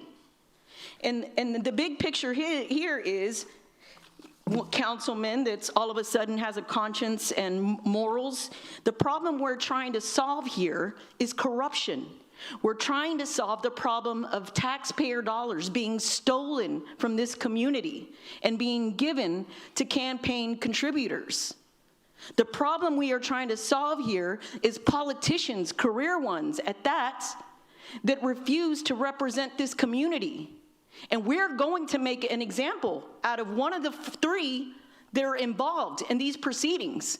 Because this community, I'm telling you right now, is done with the theft of our tax dollars. We're done with the backdoor deals. We're done with the corruption. So the issue here is that people knowingly accepted a project that they knew federal documents had been forged. That is the issue here. Now, as taxpayers, we have to we have to pay outside lawyers to figure this out because of the incompetency and the bureaucracy of what's happening in this local government. Everyone here should be ashamed of what's happening in this town. I'm ashamed. But we will set an example now. We will make an example out of someone because this will not go on any further.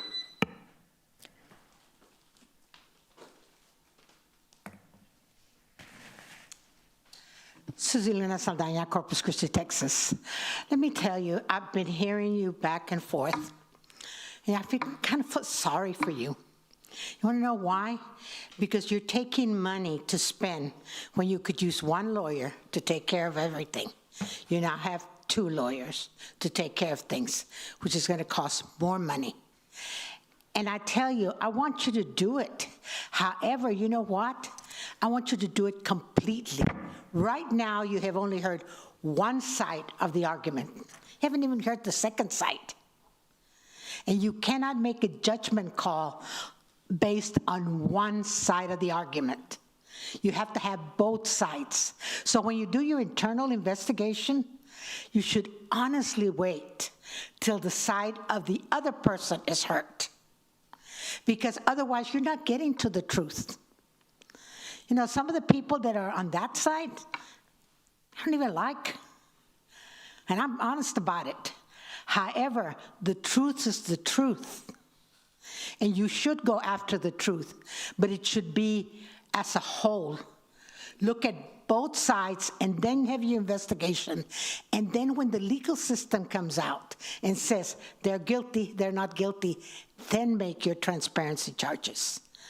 Don't supersede the whole thing because you're only listening to one side of the table. You're spending $500,000 for this. Money that we don't have. You have a budget that needs to be taken care of. You have housing, you have things that need to be taken care of. And what are we doing? Fighting about transparency, who's right, who's wrong, who takes political contributions, who doesn't. All of you take political contributions. All of you have people that you come from. All of you have people that you want to help. All of you, hopefully, are sitting there because of honesty. But if you tell me that I'm not going to favor this one because he just gave me $100,000, that's all. Little nickname. Or he gave me $25. There is no difference. You need to come to your senses and stop making us a laughing stock in the city. I'm tired of people criticizing Corpus Christi. I'm tired of hearing about city council. And I sit here throughout your whole arguments. But I have to be able to defend it. And that's why, ladies and gentlemen, take a look at Tea Time tomorrow. Thank you.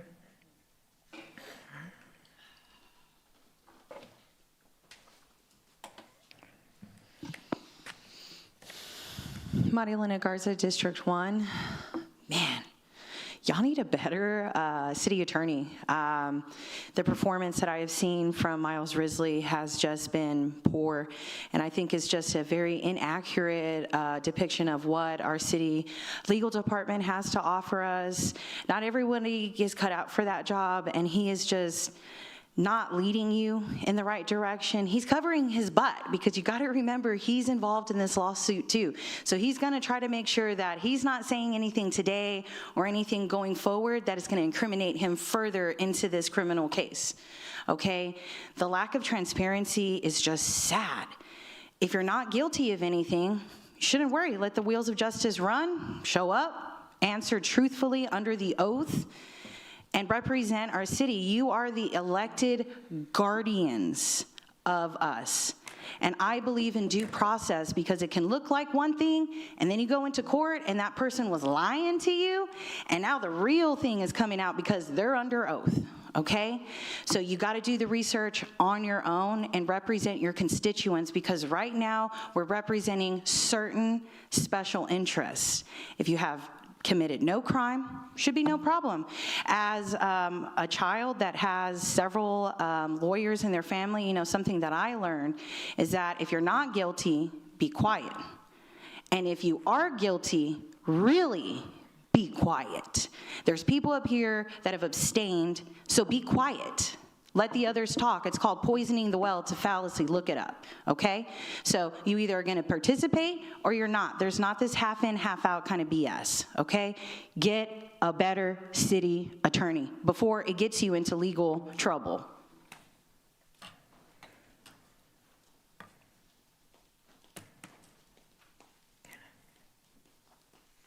Hi, I'm Robin Cox, District 3. And I'm totally changed what I wanted to say after hearing all of y'all, because it was like watching ping pong with all of y'all going back and forth.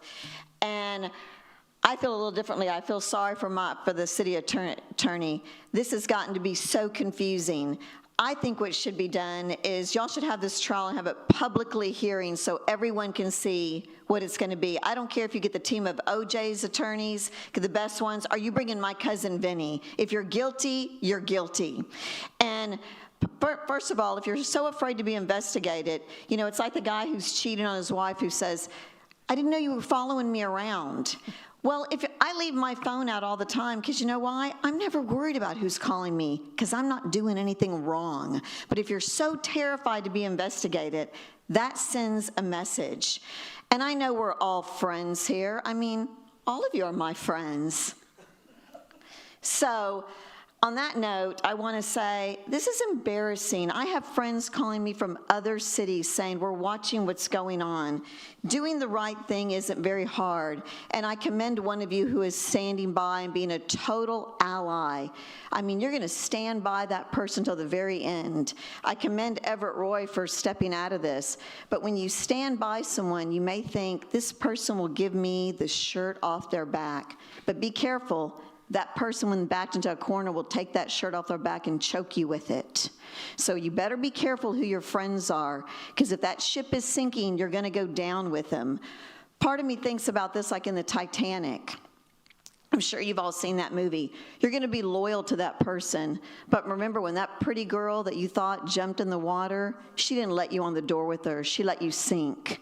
So be very careful who you're sticking by, because they could turn on you. So let's hope we all get to see this and it's televised. Like I said, I'm sitting here just, I can't believe that our city is going through this. Maybe the best thing to do is just admit it. Admit if you've done something wrong. Sometimes the cover-up is worse than the crime. So maybe we should just admit it. And like I said, I feel sorry because some of you have just thrown your friends under the bus. So wink, wink.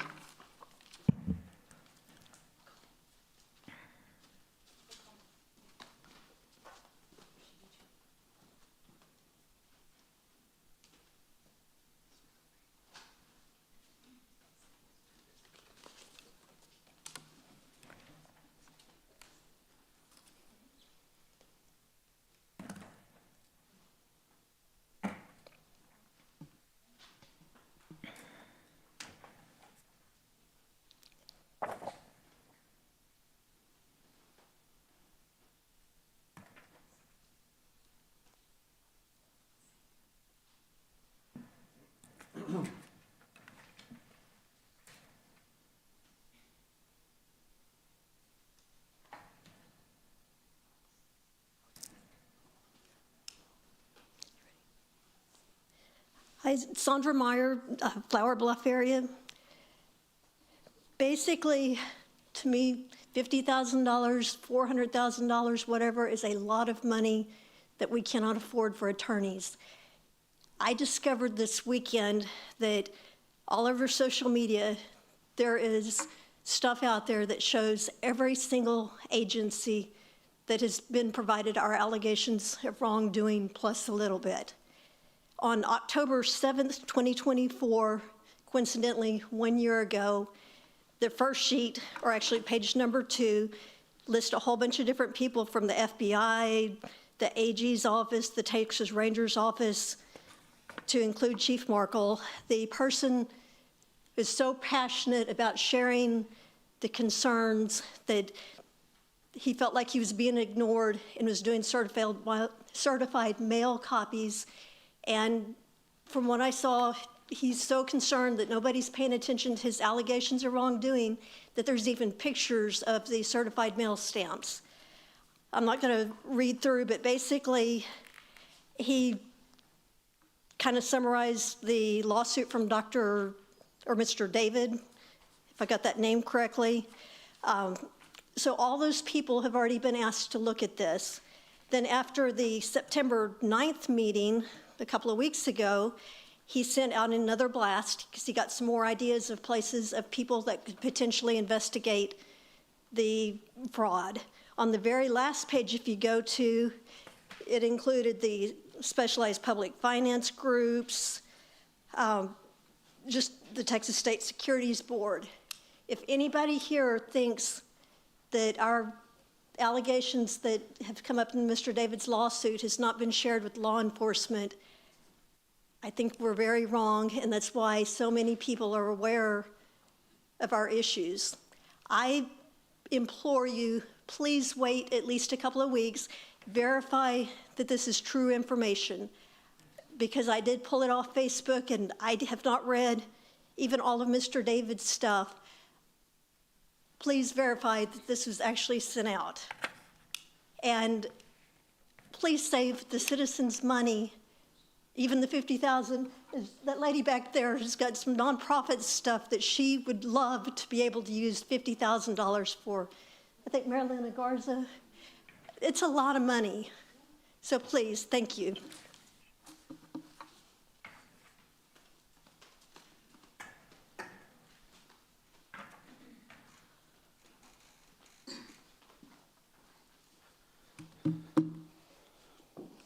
Good afternoon. Good morning, or good afternoon, I should say. My name is Aaron Ayala. Mayor Gajardo, you're a fantastic lady. I just want to make sure I give you your flowers right off the bat. And what city are you with, sir? Aaron Ayala, District 3. Thank you. I get my timer to start over? Nope, okay. I'm a hardworking taxpayer, and let me tell you, the 3-signature memo on today's agenda is a total disaster.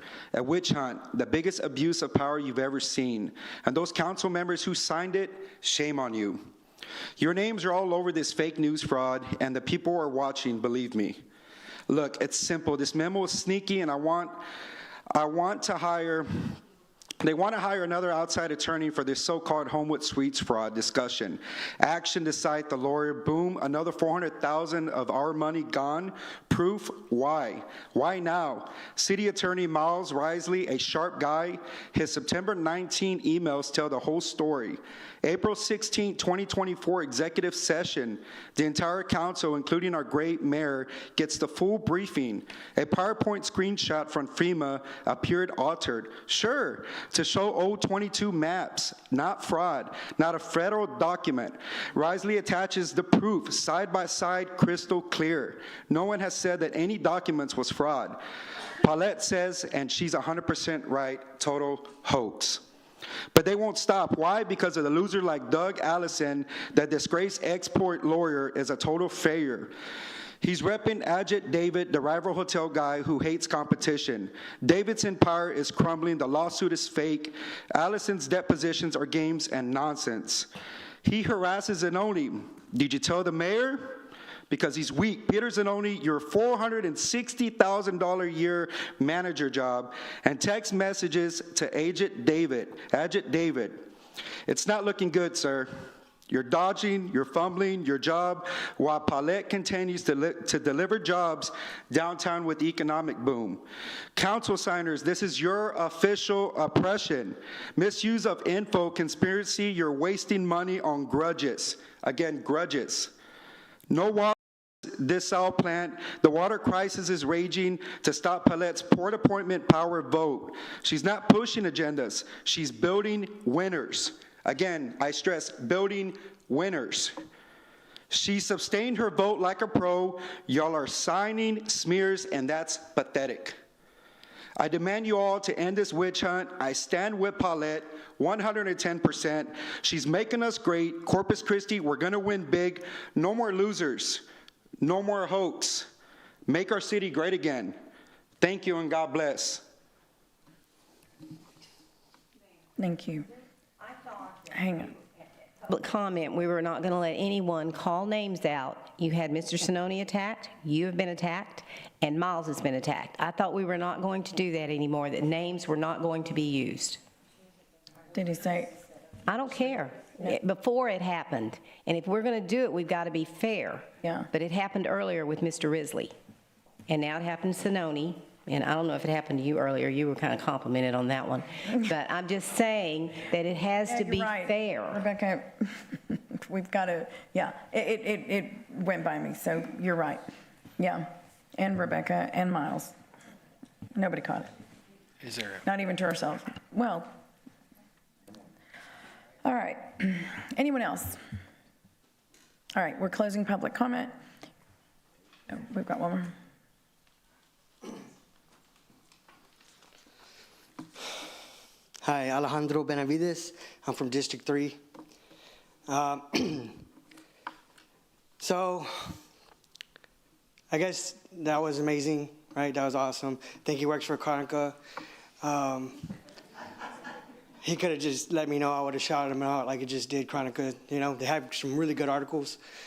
But I know we have some Navy people here too, some military. And what we're really looking at today is gun decking. We're looking at people that didn't do the due process of what needed to be done to ensure that the right processes were upheld. And a couple other Navy terms, honor, courage, and commitment. We shouldn't have to spend $50,000 or $400,000, but it's because that people who refuse to recuse themselves or take themselves out because it's not the law, doesn't say you have to, even though it's a conflict of interest, even though the Corpus Christi people know it's a conflict of interest, you still refuse to say, I'll step this one out so that our city can maintain confidence in the leadership of Corpus Christi City Council. A few members here, they just will not do that. And because of that, we have to spend that $50,000. We have to spend the $400,000. If not, then this snake is going to run wild. It's already lost us $50 million. It's about to lose us $2 more million. We have to get rid of the corruption before it takes over the whole city council like a cancer. All of Corpus is already losing their confidence in you. I know that that's another term that Navy veterans would understand. Because when we lose our confidence in you, it's time to put you aside. Because the mission at hand is bigger. Corpus Christi is bigger. And whether you think there was right or wrong done, Corpus Christi is bigger than that. And the right thing to do would to be recuse yourself and even resign and say, you know what? If there's no confidence in Corpus Christi because of me, I will say, that will probably be the first time you saved us money. So do us a favor, save us the money. There's a couple other people that just don't mind seeing this snake go. But I agree with Eric Cantu when I say it's like so easy to see. It's so easy to see because just like the water, when there's no evidence, there's no good things, no benefits you can hold on to, you're still pushing it down our throats. And so it makes it easy to see that there are council members lining their pockets, past and present. There are other organizations that are trying to get involved just to make that little bit of money. And because of that, we have to deal with threats. We got from the NRA, we're getting threats. From the Kiewit and other people, we're getting more threats. They're going to pull our jobs. They're going to pull our funding. It's time to do the right thing and resign so we don't have to waste another $400,000. Thank you. Anyone else? Okay, we're closing public comment on item number 18. And we have a motion a motion and a second on the floor. So please submit your vote. Well, hang on. Yeah.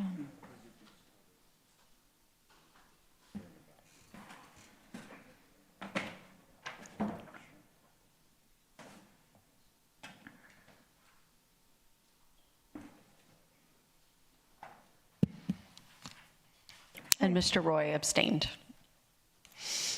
Okay, the motion carries. Thank you. Our next item is item number 19, and that is a briefing or quarterly update from the Corpus Christi Economic Development Corporation. Mr. Culbertson. I gained one and I lost one. Oh, great. How you doing? Mike Culbertson from your Corpus Christi Regional EDC. How you doing?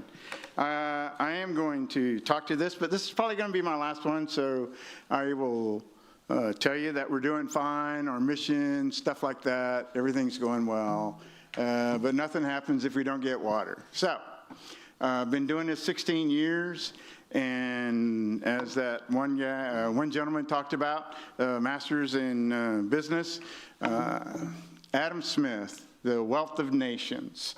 What he was trying to talk about, I'm sure he read it, what he's trying to talk about is what industry means to us. And I'll tell you what industry means to us. Port of Corpus Christi employs 300 people, about 57 less than you have police officers. And Port Industries employs not that many more. I mean, they employ somewhere around, 7,000 people, almost 10,000, depending on where you fit. But they have, for indirect and induced, almost 90,000 jobs of our 200,500 jobs. Now, you start watching those jobs go away, and this is what's going to happen. In 1988, I remember this date because I was taking my wife to MD Anderson in Houston. Texaco, and you might not know Texaco, and he may not know it, but you remember Texaco, the man who wears the star, the big bright Texaco star, laid off 8,000 people, 4,000 in Houston. When that happened in Corpus Christi, everybody left. Everybody went, and downtown, which had housed a lot of the refinery admin people and things like that, they moved out. They moved to Houston, they moved to San Antonio. All of the controllers, their admin people, their accounting, all left, and they did remote accounting. They moved out to the refineries, and downtown just became a ghost town. We're in Warren Shoreline, which is getting auctioned today, just so you know. And if you wondered how much a floor is, it's 3,978 square feet. And it was really built for wildcatters and those kind of oil explorations. 6 floors had never been opened on that floor, in that building. And it was built in 1986. So that is what industry means to us, and that's what water means to us. And so when you talk about how much water, when we talk about any of the above, we mean all of the above, because you have to have water for us to grow. And because from 1988 to 2009, when we started bringing businesses here, we had nothing. And so what did we do? We tried to keep what did city leaders do? We tried to keep the tax rate down, and we did it by not fixing roads. And you all, and I know you all have done this, you have suffered the brunt of that by having to raise taxes as you've gotten more taxes to fix those roads, and you've done a great job. And I want to stop right now and thank you for your service. I could not do, I would not do, I will not do what you do. I want to thank you for this. I know it's a thankless job. I've sat out there till 11 at night, and yes, I'm conflicted out, so I can't do it either. So it is a thankless job. And even if I don't agree with you, it's a thankless job. And I so appreciate it, because if you didn't do it, no one do. And I know it takes a special love of your city, a special love of your county, a special love of your state. I think once you get to federal, it's a little bit more ego-driven, but whatever. We'll worry about that later. I want to thank you for that, and I know that staff works really hard.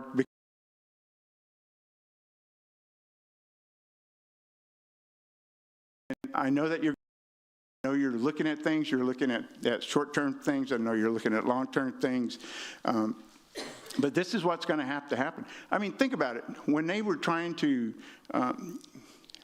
cut corners, it got so bad that the EPA came in and said, okay, you're not spending enough, so guess what we're going to do? We're going to have an agreed upon order to where you're going to have to spend this amount of money every year on your wastewater system. Okay? This is how bad it got. They even came down here and told you how much you're going to have to spend. All right? So these are the things that we're going to.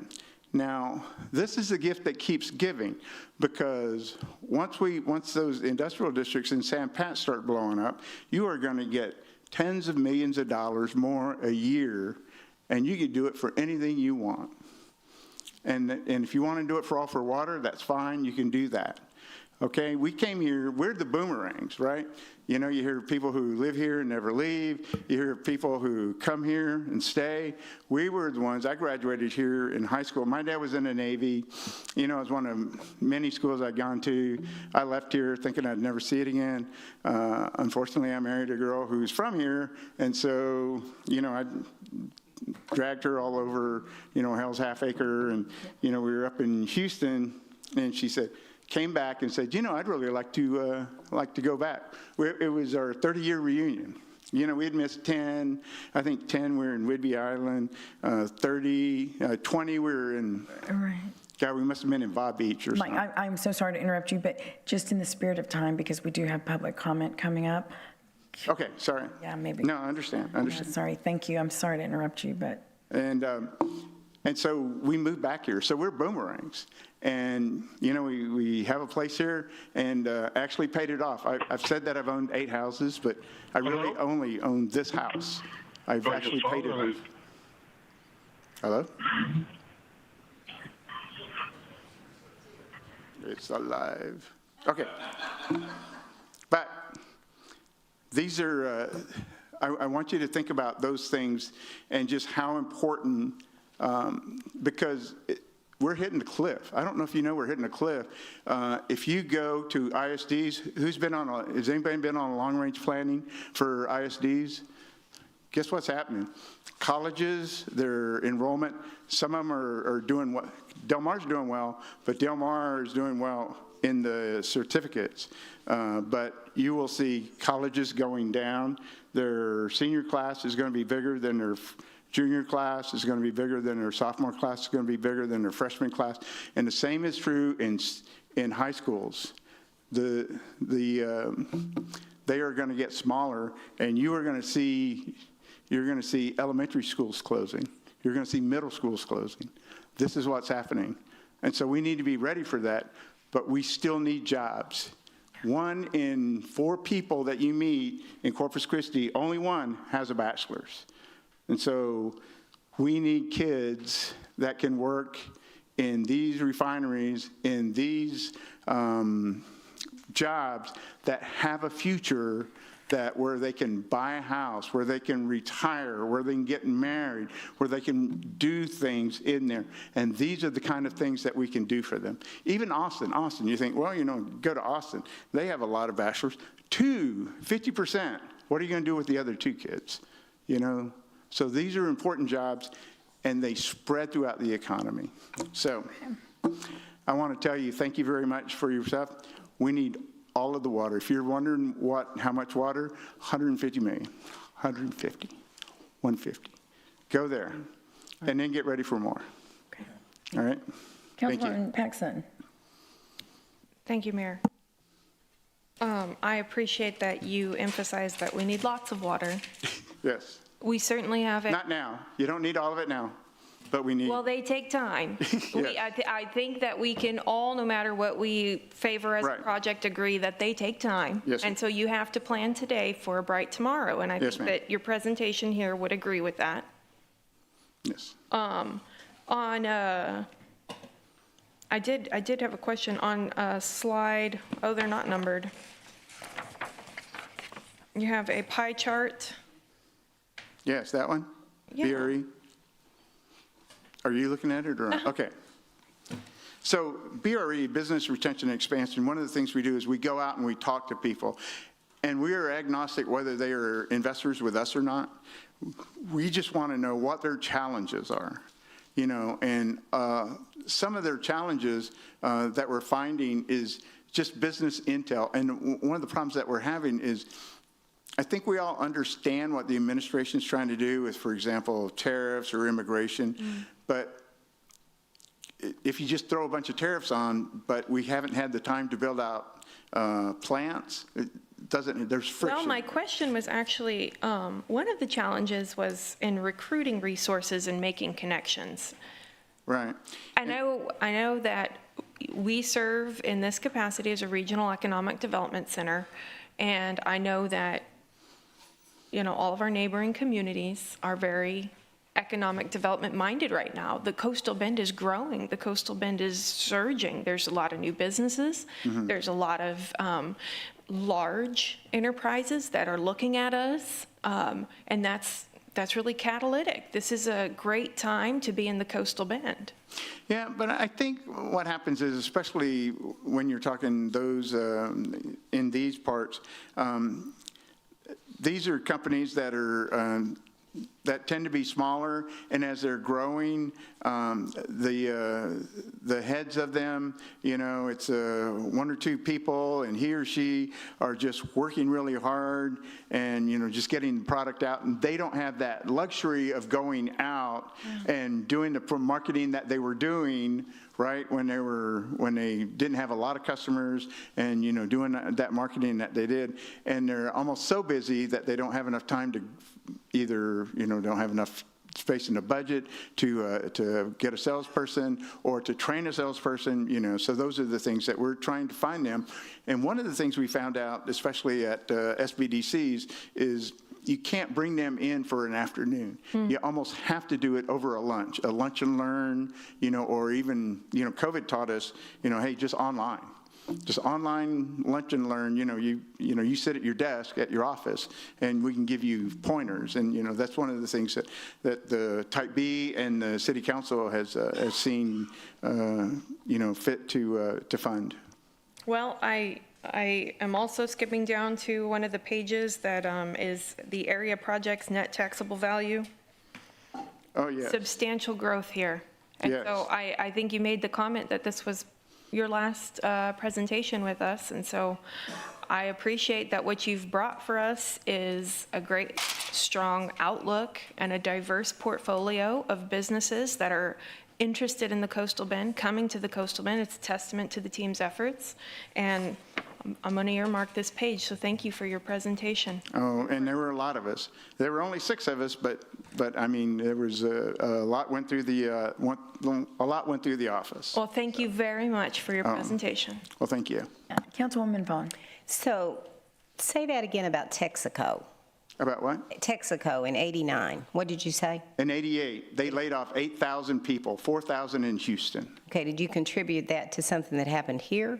No, this was just an oil downturn at the time. Okay, I was just making sure because from 85 to 89, there were 4,000 rigs. They dropped to 650. It was an oil decline over the entire nation. It was just... Just making clear that it didn't have anything to do with our city because it was a boom down there. You're right. Those buildings were filled. Yeah. We were there, I know. Yeah, and then it just... Yeah, just plunk. Yep. Let me ask you something. Well, good luck with whatever you're going to do, and thank you for your service to the city. Have y'all got any new projects coming up that you can tell us about other than something that doesn't need water? Well, so just so you know, the mayor knows this, and Councilman Barrera, we went out with a targeted industry survey, and one of the things we said was we want projects that don't require a lot of water.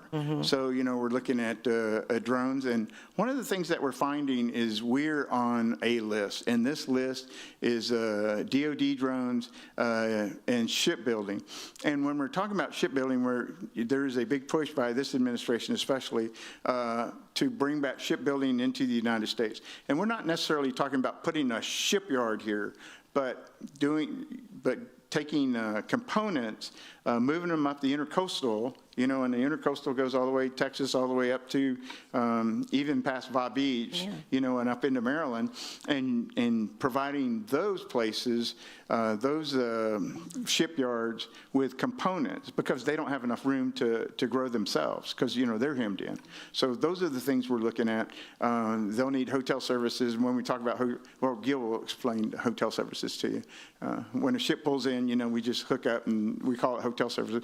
But it's not a lot of water, it's not a lot of power, but it's a lot of jobs. So, you can make components and you throw them on a barge and get them up there pretty quickly. So you're telling me that's a possibility? Yes. Okay. So. Thank you. Councilman Hernandez.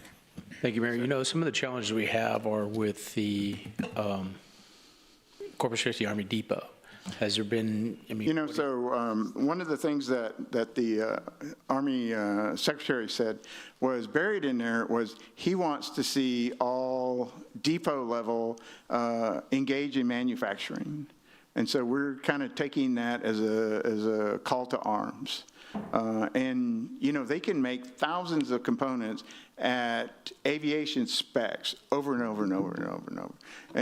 And as the Black Hawk trims down and the Apache trims down, you know, we look at them as, you know, possible, you know, putting companies out on base and using part of CCAD, hopefully, as a resource. Okay, I'm sure the EDC has some involvement. I mean, even though it's a government entity, how does the EDC fall into that? We use them. We can help them market. They cannot, you know, obviously market themselves, but we can help, you know, understand their abilities and help market that. Of course, they have the final say, and of course, you know, it's government, so, you know, we have to step back at some point, but we can do that for them. So you mentioned some, I guess you call it CTE. Back when I was young, it was called vocational training. But, yeah, career training and education. Okay, is there any involvement with the EDC in that part, or? Well, we had Manufacturing Day on October 3rd, which is nationwide. We had 270 kids at the FEMA Dome at Del Mar talking to local manufacturers, you know, Teslas of the world, Steel Dynamics, Gulf Coast Growth Ventures. We had quite a few there talking about, you know, what you have to do. And, you know, kids are actually pretty inquisitive, you know, so what's your day like? You know, do I get to do? How much do you get paid? You know, how much autonomy do I have? Do I work with machines? You know, things like that. It's pretty impressive. So that was our 4th annual, and I was surprised. I was talking to one possible project, and he was saying, you know, Mike, Del Mar and A&M is, you know, Workforce Solutions is great, but I want you know, just a stream of workers. So I really want to see it down to the 9th grade level. And I'm thinking, you know, I knew what I wanted to do in 9th grade, but I don't think any of my classmates knew what they wanted to do. I was actually surprised. And then the mayor was there when CCISD came in and talked about their CTE to our board. In fact, it was so important we put CCISD on our board. They're on our board of directors because of CTE.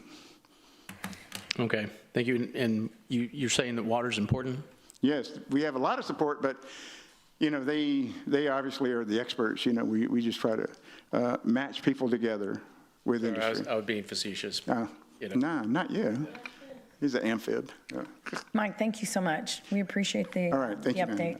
Yeah, All right. thank you. Thank you. All righty. Peter, do you want to do the? Yeah, we do have a quick city manager's report, and I'm going to have Richard come up to the podium. Richard McCurley is our new airport director. He's going to deliver it. Richard is our new airport director. He started yesterday after we did a national, statewide, and local search. So he has over 35 years of experience in the aviation industry, and we're glad he's going to be here to lead our airport to the next level. And as a seasoned professional, he brings Corpus Christi a strong background and experience of airport operations, air service development, which is important, business and commercial development, and airport facilities. Richard most recently was at the city of Albuquerque in New Mexico, overseeing Albuquerque's International Sunport and Double Eagle II Airport. His experience includes 22 years in various capacities and leadership roles at the Hobby Airport in Houston. So that's where he started his career, 22 years there, right down the street here in Texas. So, Richard, thank you for being here and sitting through the meeting. And with that, you're just going to do a quick introduction of yourself to the council. They'll see more of you in these coming months and years. And then a quick reminder that this Thursday is the first Frontier direct flight to Denver. So he'll explain that too real quick. So good evening, Mayor and councilors and everything. Such a pleasure being here in Corpus Christi. I want to thank the city manager, Mr. Zanoni, for this opportunity to be here in Corpus Christi and work with our team out here and everything. So thank you so much. As you mentioned, I've been doing this for 35 years in airport management. It's been a joy for me. When you do the job that you love, it's not a job. And I truly love being an airport manager, working with the team that I work with, serving council, serving the city manager, but most importantly, civil service, serving the citizens. I've always enjoyed that. What I could bring at the airport, build those opportunities at the airport, whether it's air service, it's new infrastructure, it's working with the community to always that first impression at the airport. I look at those three areas and what I can do to achieve to just make everything look better at the airport and serving the public is what I'm always looking to make those opportunities. So I'm open to any questions. If you have any questions. Well, first of all, welcome, and thank you for being here. It's a pleasure to meet you, and we're excited about you. You came in at a perfect time, with this new flight, so that's going to be very exciting on Thursday. Councilwoman Vaughn. I just wanted to say welcome. We're glad you're here, and I think you're going to enjoy the city. It's a good city. This is good news, people out there. This needs to be reported, and we're excited about Frontier as well, so we're happy you're here. Thank you. Thank you so much. Thank you. Councilwoman Gompels. I just wanted to say the same thing. I'm so glad that you decided to come to Corpus Christi, and it's nice to know that you have a taste of Texas, that you from hobby, to Corpus Christi. All I know is that when I do travel and I come to the airport, you get that feeling it's what a vast difference from all the other airports that I have experienced. Not that I've experienced that many, but I congratulate you. I'm hopeful for our city and what is yet to come. So congratulations. Thank you. I know for the night and everything, I'll move forward on it. So as Mr. Zanoni was mentioning, we have the inaugural flight to Denver with Frontier Airlines. The first flight will be on Thursday. It'll be arrival. It's 5:30. We'll have a presser event about 5:45 in between the arrival and departure. And departure leaves out at 6:45 p.m. and arrives there about 9:30 in Denver. So first flights, and they're going to be on Thursday and Sundays. So good opportunity for people getting off work, catching that flight, spending some days up there, and also for them to come down to Corpus to enjoy the beaches and the Lexington and also the aquariums for the also businesses. We want to get those opportunities. Big thing on air services is trying to push for new businesses and also to come in here, and also looking at the vacation travel and everything, and then also economic development. So I look forward to working with everybody, serving the city and all that. So I thank you so much.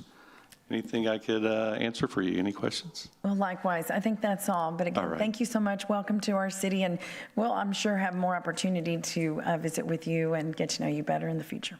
Definitely. Look forward to meeting you. Thank you. Thank you. Yeah, thank you, Richard. So the mayor and council we did send you an invitation to the event Thursday at the airport. So we'll see you out there. That concludes the city manager's report. Okay, thank you, Peter. Okay, it's 5:33, so we will move on to public comment. So we handle significant matters concerning taxpayer dollars, making it imperative that we uphold the highest standards of decorum and adherence to our policies. Our core principles of openness, transparency, and inclusiveness guide our actions, and we aim to achieve them while respecting our city council policy, which has been in place for 30 years. Public comment serves as one avenue for communication, but it's certainly not the sole method. You may also reach out to members of this council by way of phone, email, or even scheduling an in-person appointment. I also want to take a moment to address an important matter. The Chambers is a place of public business, a forum for civic discussion, decision-making, and service to the people of Corpus Christi. It is not a stage for personal attacks, disruptions, or vulgarity, and violations of decorum will not be tolerated. There have been repeated instances of individuals using profanity, shouting over others, and shouting blatant disregard for the rules that govern our proceedings. I've allowed space for differing viewpoints, and I'll continue to welcome respectful disagreement, but I will not allow this council or the public we serve to be disrespected. Additionally, I want to reassure everyone that from time to time, council members may step away from the dais for brief periods. Please know that televisions and audio are available in the back, ensuring that members remain fully engaged and attentive to the discussion, even if they're not physically seated at the dais. So at this time, I will ask City Attorney Miles Risley to review the council meeting rules of decorum, which will appear on the screens above us. All citizens must be courteous, polite, and respectful of one another, including the city council and city staff. The mayor and council members shall be referred to by title and/or title surname. All remarks must be addressed to the mayor and city council and not to the council members as individuals. Citizens are only permitted to speak on city-related subject matter. Speaking on any non-city related matter is prohibited. Loud, boisterous, profane, or obscene language or behavior is not allowed. Citizens must refrain from any disturbing noise, demonstration, or other act disrupting to the city council business. Thank you, Mr. Risley. So please state your name and the city in which you live before beginning your comments. Citizen comments are limited to 3 minutes, while non-resident comments are limited to 1 minute. A visible timer positioned near the city secretary's desk will help manage the allotted time. Residents of Corpus Christi will be given priority in speaking over non-residents. And if you have a petition or relevant information, please present it to the city secretary before speaking. Our first speaker will be Keenan Lehman.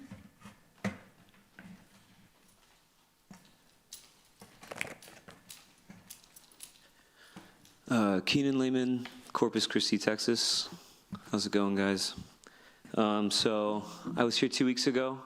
I came with a petition. The petition is from all the business owners on Everhart Road that are suffering from the construction project that's been going on for over 2 years. I'm going to read the petition. I, again, didn't have time to print them off for everybody, so I'm just going to read it so everyone can hear it. It says, we, the businesses of Everhart between Alameda and SBID, are demanding economic relief from the city of Corpus Christi due to the construction project that began in 2023 and is subject to end in 2026.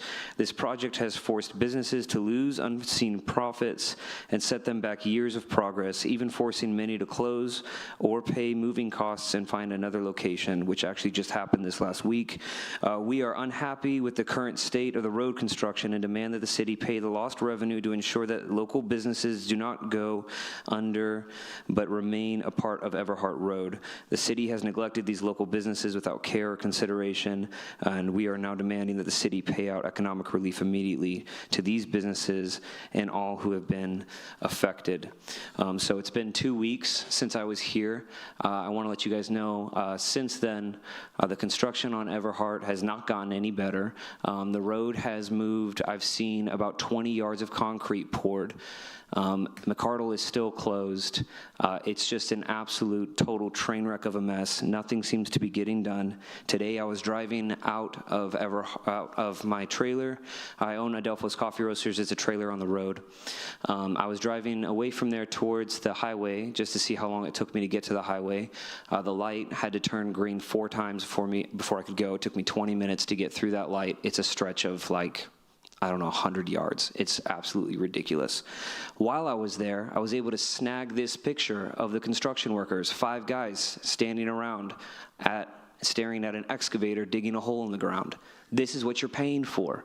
This is what I'm paying for. It's my money. And it's been 2 years. It's just really long.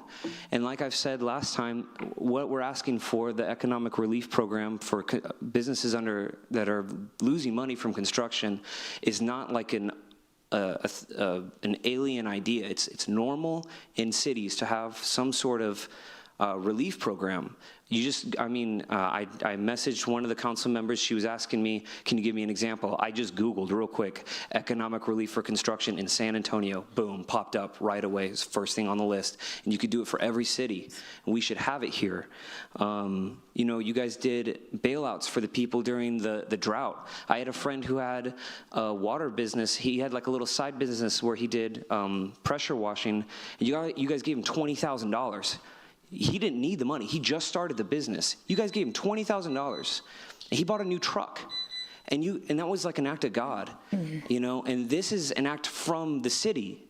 And I'm suffering. All the businesses are suffering. This petition has $4 million worth of lost revenue on it. Like that people have said, that's what we're losing. I'm sorry, I know I'm going long. The timer went off, but we appreciate your testimony today, and we have your information that you. Yeah, well, I'm not asking, I just want to make it clear, I'm sorry, I know I'm going over my time. I'm not asking that the construction company gets whipped into place. I'm not asking for that. It's been too long already. I'm asking that y'all do something. It's too late. Like, businesses are closing. It's not okay. Thank you, Mr. Lehman. It's not okay. I'm asking that you guys put it on the agenda, that 3 of you say, I want to put this on the agenda, and y'all actually talk Mr. about Lehman, it and do something. You have 3 minutes, and we've gone over. Okay. Thank you. Yeah. Appreciate it. Yeah. William Almaguer.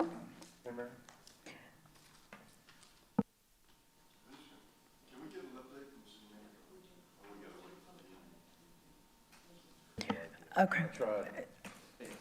William Almaguer.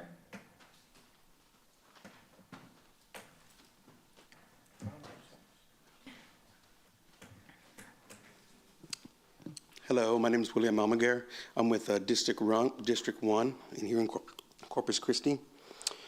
I won't take too much time. I just have a little thing, something I want to say. I said, I'm a student here at the AGC Plumbing Year 4 trade course program. For the last 3 years, we've had Bill Whitliff, the Master Code Professional and Inspector, as our teacher. He has shown us everything he has learned in his many years in the plumbing field and has helped us advance our understanding of plumbing. We learned things that would normally take us years to learn in the plumbing field. I am also excited to be one of the first, lost my place, I'm sorry. Be one of the first students to come out of the AGC plumbing course.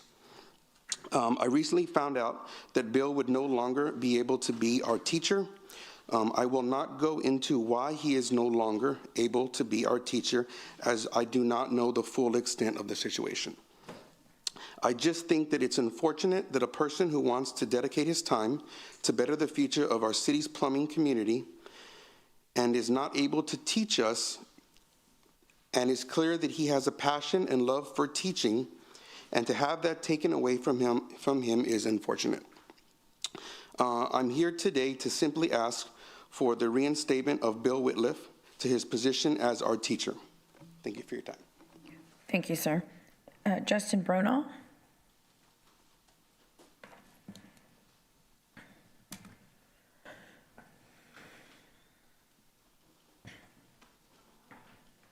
Hello, my name is Justin Bernal. I'm from Corpus Christi. I'm here to talk about Mr. Bill Whitliff as well, the building official, from teaching me through the NCCR as well as the International Code Council. As a licensed plumber, we are required by state law to do a continuing education class each year. And Bill Whitliff was the only instructor in Corpus Christi that was able to do that. So now I will be having to travel towards San Antonio or New Braunfels, paying $100 for the class, room and board, a place to eat, and other costs.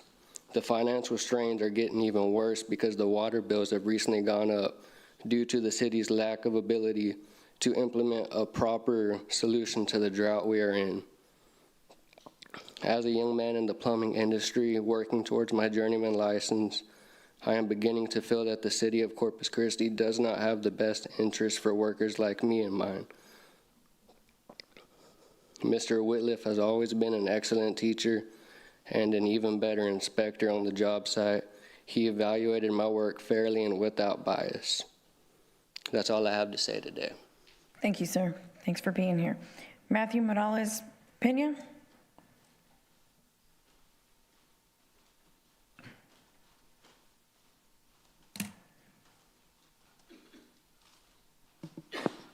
Howdy, I'm Matthew Morales Pena. I'm 26 years old, and I'm also here to speak on the behalf of Bill Whitliff. Are you in Corpus Christi, sir? Corpus Christi, Texas, I'm sorry, yes. Sure.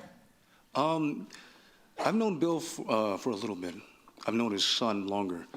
But every time I've seen Bill, he's always to the book and straight to the plumbing code. When I was working on Hamlin on the rough end, he didn't pass it because there was a certain thing that he noticed that wasn't up to code. So, if I were to say much, well, He's a really good teacher. He teaches from experience. If you take the time to stare at his hands or any time of his face, you see a lot of scars. So he has a lot of, how do you say, experience. So he's a really good teacher, and he teaches us everything from the book. And I would hope you guys reinstate him. It'd be nice. And that's all I have to say. Okay, thank you, sir. Thank you. Bradley Bartleson.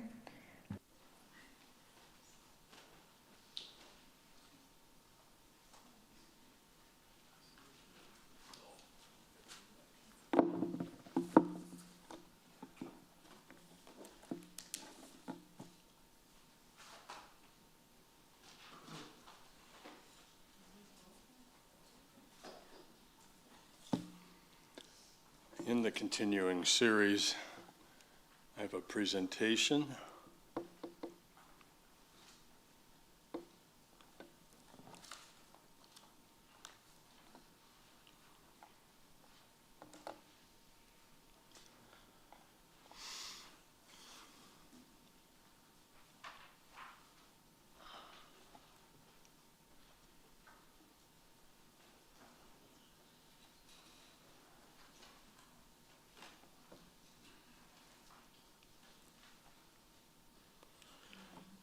I'll get started then. I'm Brad Bartleson, Corpus Christi. I previously presented this list of actions for a healthier water future, including working to a strategic plan and stopping the bleeding by not selling water we don't have and ending the misguided dead leg Inner Harbor project. Reactive management was evident by shortages. By 2017, we had the signal for dwindling input to our reservoirs, yet CCW continued to sell more water to industry, even 5.5 million gallons in January of this year. When residents are forced to go without, why has the council had no interest in stopping the fraudulent use of 600 homes worth of water to this Bitcoin operation? You've left myself, John, and Mark to pursue this alone. Good strategy must be accompanied by disciplined control of the demand side of this equation. Masking the shortage with fear-mongering on drought while selling more to industry and misplacing the burden on residents isn't indicative of good strategy, of a sound plan forward. A strategic water plan is not a simplistic allocation of current resources, but it is temporal, having yearly capacity and goals and limits. It allows our joint partners and our customers to plan. By having strict limit on sales total, it guides the decision-making process. The lack of an answer to how much water do we need indicated the lack of a strategic plan. The capacity and use plan detail shown here has us moving from 100% use of our resources to 85% in 3 years, getting to surplus and restoring our reserves. The third sheet of the strategic, water plan is the water projects evaluation. Projects are evaluated on cost metrics and capacity, delivery time and risks, of water quality subsidence, source contamination, environmental and business partner risks, and fit to the schedule. Such analysis would have saved us from the misguided Inner Harbor project. Members of our team Water for Life have continually presented directions for a healthier water future, identifying surface and groundwater options as having the best cost to benefit ratio, the prescribed method for city government policy. I've presented stormwater and peak flow capture opportunities and evaporation control that can be had with no investment by the city, a win for everyone. We've given heavily into this investigation of fraud and waste in the Bitcoin mining debacle. We have and continue to ask for your support. Thank you. Thank you, Mr. Bartleson. Susie Saldana.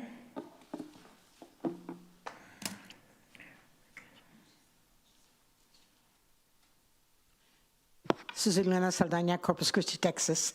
You know, throughout this whole meetings and the meetings you've had before, you've gone through some very rough times. But you know what worries me the most is that there has been such an attack on our city manager from a lot of you. And that scares me because we've done such good progress with him. And he's done such good things for the city. And he's caught in between your battles and your things that are going on. So I'm asking you that you have a workshop on decorum, but decorum for you guys, on how you should speak, on how you shouldn't be attacking each other, on how you should be putting the city first. That's what I'm requesting, that you have a workshop, that you get trained on decorum for yourselves. Because the people out here follow your example very strongly. So if you want to have respect, give it, and give it to each other, because we sure aren't seeing it. Thank you. Rachel Caballero.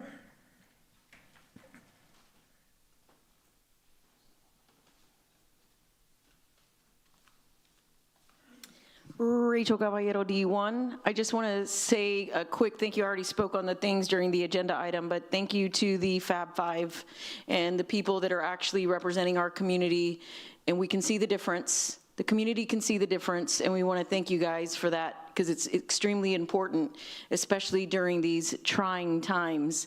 Also, good job to whoever did the direct flight to Denver. Lived there for 13 years, so I'm glad that my friends can come down and see the craziness that is Corpus Christi. And I'm glad none of y'all knew that that's something that I wanted because it probably wouldn't have happened. And that's it. Wow, have the evening you deserve. You take it the way it's meant to be received. So if you do good, you're gonna have a good night. Adam Rios.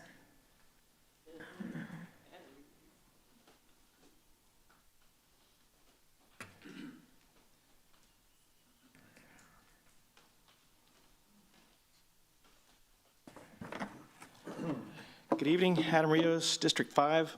I just wanted to share a little bit about myself because sometimes you hear through the grapevine, people seem like they have these assumptions about me that I'm just this guy that comes up here and talks about skateboarding and surfing and BMXing because I do love to do those things. And then I'll relate it to what my main topic is going to be. So I'm a consultant. I've been a consultant for about 10 years now. And my experience has been on a minimal level for each company that I've started.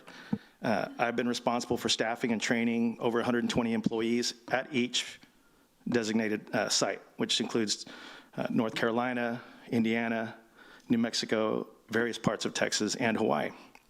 My role was creating systems and guidelines for all work-related duties. I created training programs that provided tools that increased service and sales. I maintained all forms of social media, as well as community outreach to increase sales. I created and maintained all documents designed to control purchasing, understanding theoreticals, controlling employee labor, which is incredibly important for startups, and of course, consulting with all market partners by providing reports and P&Ls.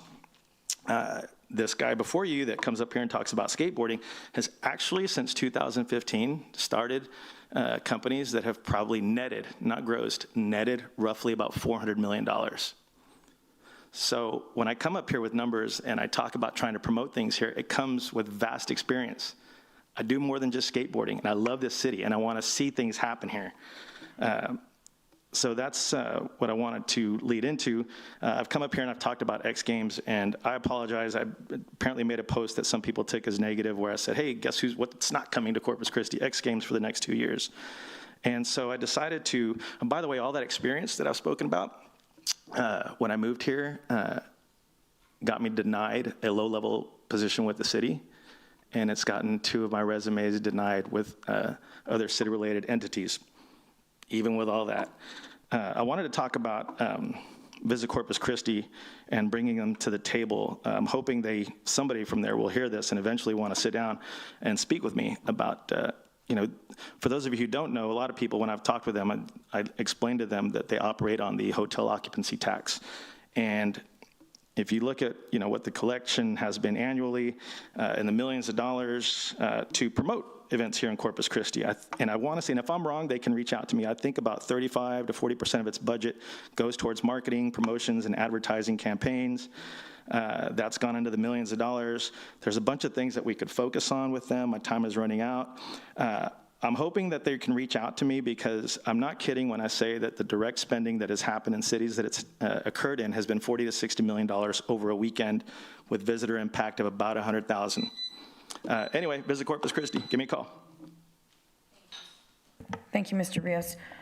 Gabriel Hernandez? Fatima Guerra Rashidi?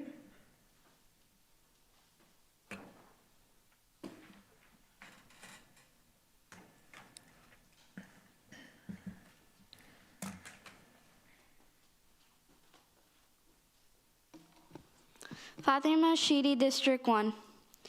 When I heard about the vote against desal, I was overjoyed. It made me think that finally you have been listening to the many voices who have been fighting for years against this detrimental impact on us and our environment. But what was the point of voting against desal if you're considering bringing it back into place again? Our solution isn't building new pools, water parks, or car washes. It's about doing what's right for what's best for our city, not big industry. If the drought is as bad as you say it is, let's act like it is. Minimize water usage for everyone, including big industry. Support the residents of Corpus Christi than outsiders who profit off of our land, water, and other precious resources, while we are the ones who have to face the consequences. In honor of Jane Goodall, I'm going to end with her words. Here we are, the most clever species ever to have lived. So how is it we can destroy the only planet we have? Thank you for your time, and God bless you and your families. And let's fight together to protect at least a small part of our planet. Thank you. Thank you, Fatima. Isabel Araiza.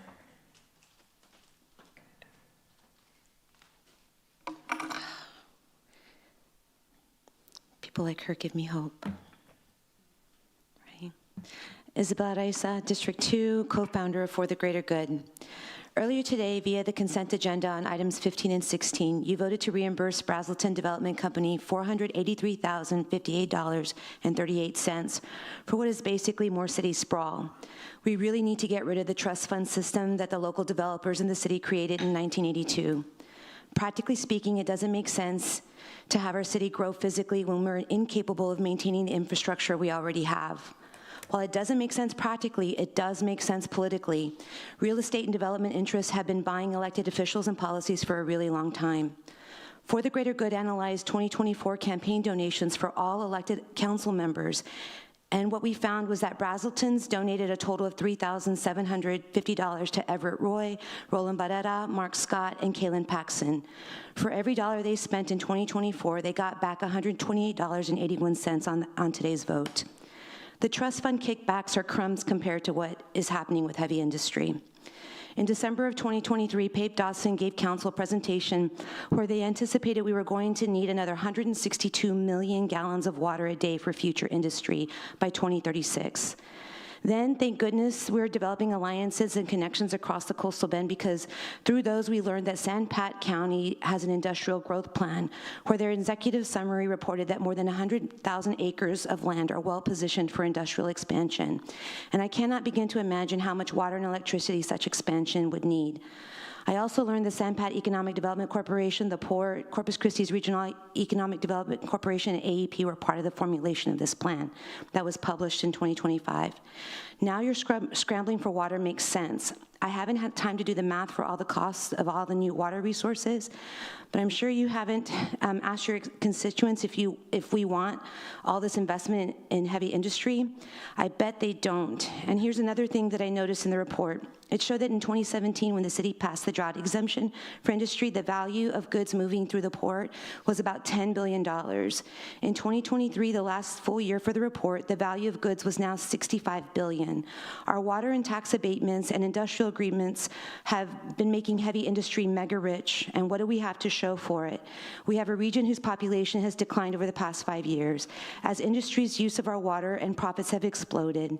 We have tens of thousands of people in Corpus alone who are waiting for affordable housing. We have community organizations popping up all over the coastal bend trying to stop these terrible plans and trying to get you to stop your short-sighted panic pursuit of water. We don't want to live like this. Our young people are leaving, and the ones that are staying and fighting for a better tomorrow than this are being ignored, disrespected, and arrested. And finally, I only have 6 seconds. I'll come back about economic development, but we need to do away with that because they're not developing anything. They're just exploiting our resources. Thank you, Ms. Araiza. Selena Obregon Benavides.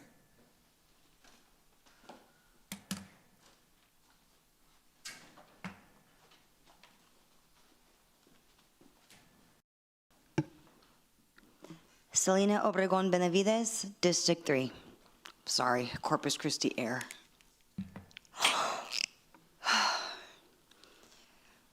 I thought we had agreed that, or y'all did, not to pursue this desal thing, but I understand industry needs water, and industry is so important, and all the cancer they give us, all the pollution they give us, all the destruction to our environment and our community, that's super important because they bring jobs.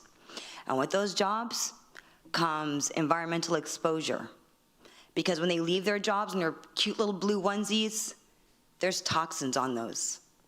And when I would have graduated from Carroll around 2002, the grades behind me, several kids had cancer. Now, if you go to those neighborhoods around the old Carroll, you'll see a lot of pro-desal signs. Probably because their parents worked in those industries. Those same industries that brought their children cancer. And it's great, the jobs pay great, but when you think about the costs of paying for your children's medical bills, and that's where my knowledge would be, is medical, not that I'm a nurse or anything, but insurance, it's costly. And the money you make from that does not even put a dent in it. But I'm thinking not only the people that work and get the big bucks from working in industry, but the people that sat in the room with those cute little blue onesies, breathing in those toxins. And our insurance, if we have insurance, isn't gonna cover those things. So you do you, but think about your community who's being affected by your votes, your decisions, and your actions. Thank you. Thank you. Donald Harris.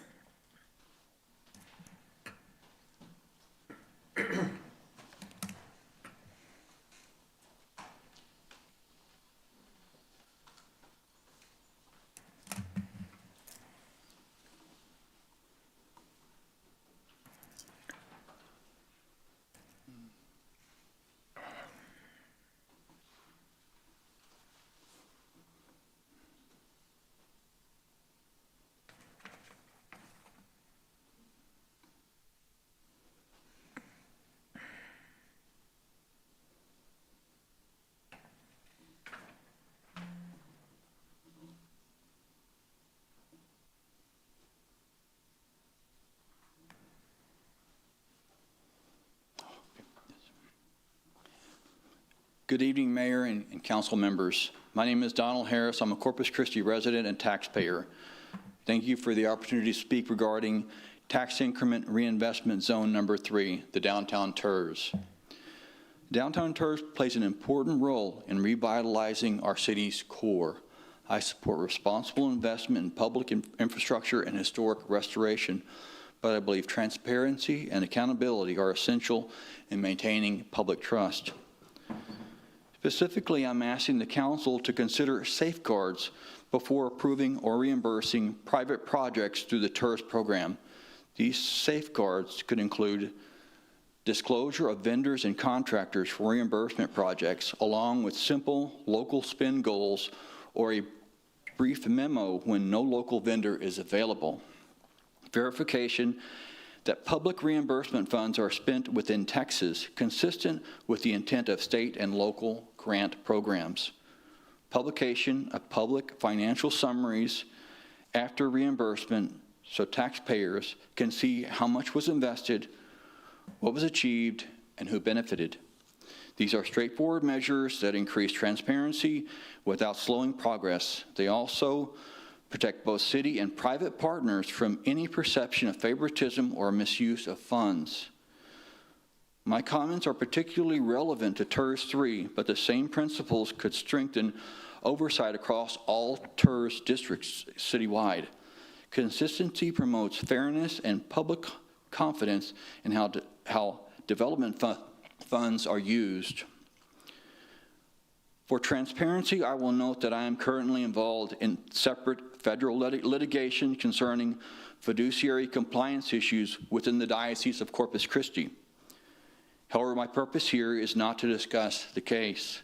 It's simply to ensure that city-administered public funds under TERS 3 are handled with full transparency and accountability. Thank you for your service to the city and for considering these constructive recommendations. I appreciate your time and your commitment to responsible stewardship of taxpayer resources. Thank you. Thank you, Mr. Harris. Robin Cox.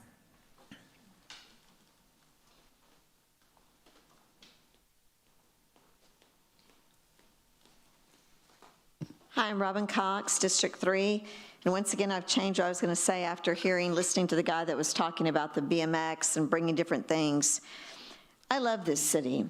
I've lived here most of my life, moved away for a short time. It's a very expensive city to live in, though. The property taxes are higher than most cities. It's expensive to run a business.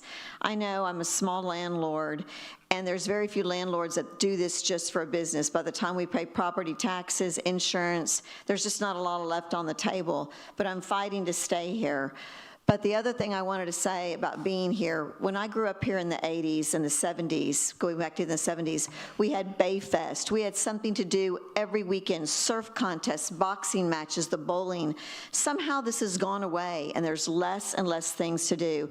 Sure, there's the coronation where a bunch of women get to dress up and pretend like they're Cinderella for the day and tell each other, you look so pretty, no, you're prettier, no, you're prettier, and post their pictures on Facebook. But the majority of us can't afford that. We can't afford to go to the coronation or take part in it. Sure, we can watch the parade, but let's do something that all people. The average wage is what, $50,000 here? If we did more stuff at the beach, when I have friends that come in and pull up, Corpus is beautiful. This is a beautiful city. Let's have things that all of us can enjoy. I suggest you get with that guy and find some things. Let's bring back the surf contest. Who surfs? Kids 14 to 17. They have parents that spend money on clothes, on surfboards, on food vendors. Let's bring back what we have and utilize it. Let's make those permits cheaper. Let's have stuff that people can do. Make this city interesting. When I go back to Kerrville, there's things to do every weekend, and that's another thing. A lot of you here, this city is a stepping stone for most of y'all. Y'all aren't permanent residents. I am a permanent resident. Y'all have your houses in the hill country where I'm from. I know it's very expensive to live there. Where you plan on escaping to later? The ones of us that want to stay here and make this our city, let's make it good for all of us, for the middle class people that can afford to enjoy it. I even see the fundraisers y'all do, and I laugh sometimes when it's in the Bend and you've spent $7,000 on a dress. Why didn't you just write a check and spend that money to the people? You'd make more money, you'd do more for the fundraisers then. So if we can bring back boxing, concerts, have something every weekend. Lester Bedford is a fight promoter. He's willing to come back. I've talked to him. Bring boxing back, that makes money, the bowling, swim team matches. Gil could help y'all with the swim team matches, rodeos, but let's make this city great for everyone, not just the same 5 families. My sister-in-law joked about that. She said, are the same 5 families making money? My dad used to say, the wealth in Corpus Christi looks like a Louisiana family reunion. It doesn't veer. Y'all just the same people. Thank you. Marilena Garza.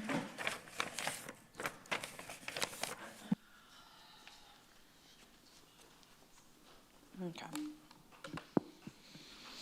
Bonnie Lena Garza, District 1. If you didn't know, you had a library advisory board meeting today, and we had a wonderful presentation by Dr. Liao, who is the executive director for the Corpus Christi Literacy Council.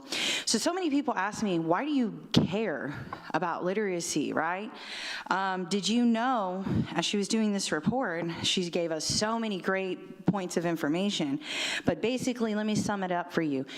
Higher illiteracy rates equal higher poverty rates. Did you know, because I learned this today, that 51,000 adults in Nueces County cannot read well enough to function in our society. So what does that mean? They don't have the literacy skills to even read what is on their prescription bottles. And they're taking the wrong medication because they don't even have the literacy components to tell if that is the right medication that they are taking. That's sad. Do you know that we have a graduation rate of 89 to 90% here at CCISD? That's below the 93% success rate, graduation rate that the state of Texas has for us. We're not even reaching that mark. And why should we care? Right? So the biggest thing that when we're serving people who have low literacy, low socioeconomics, is that they don't have the accessibility to the resources that we have here available to us. And the response from our city is that we do not have a long-term goal for our Hart and our Garcia libraries. We are going to lose those libraries, and you can point of information, whatever you want. You have no plan. Zero. You don't even have a master plan. You know that Temple, Texas has a master plan for their libraries. They got a plan of this is where we're at, these are our issues, this is where we're going, and this is how we're gonna get there. And we don't have that here. You're gonna lose 2 libraries. And what it appears to me is that you're buying time for Flower Bluff ISD to steal Hart from us. We have no timeline. We asked for a timeline update on what are we doing with Hart. And the library staff said, we're working on it. We're working on it. We're working on it. You've been working on it for months. What it looks like is that you're trying to subsidize a corrupt school district out there. They need it so damn bad, get a bond and offer us a reasonable price for Hart. We know you need that library, Flower Bluff ISD. Make a reasonable offer to the city so that we can go and build a library somewhere else so that our students are safe, our public is able to use our library uninterrupted. You're doing such a disservice to the taxpayer. Thank you. Lonnie Langingham?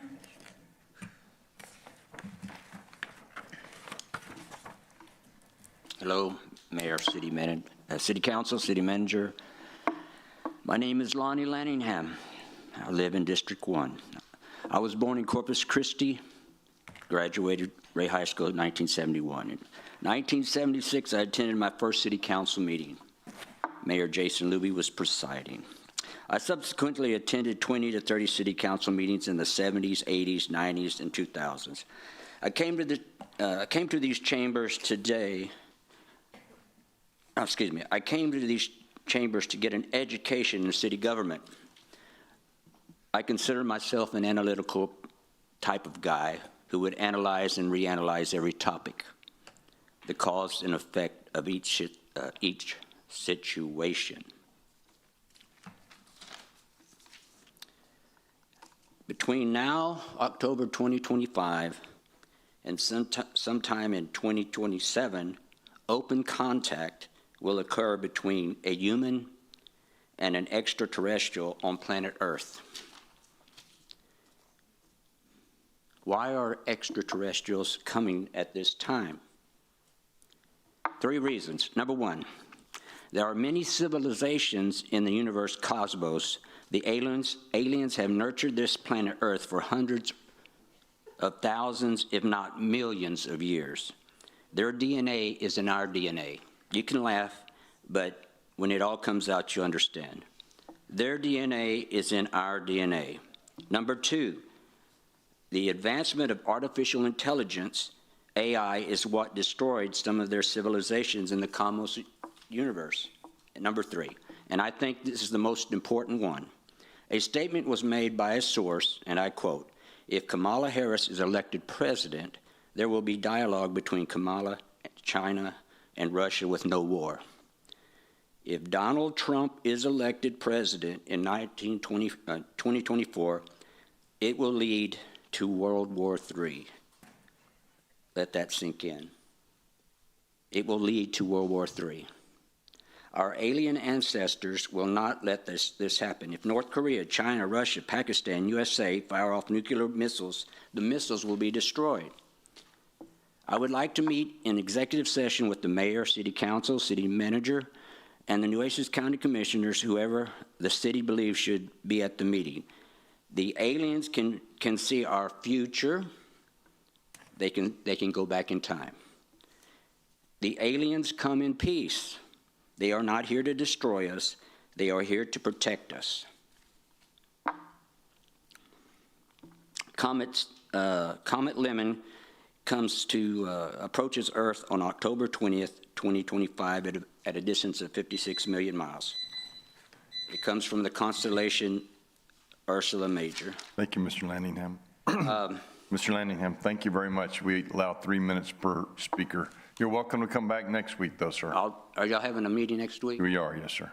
Okay. All right, so next up is Mr. Jason Hale. May I ask a question about? You can ask, we can't answer.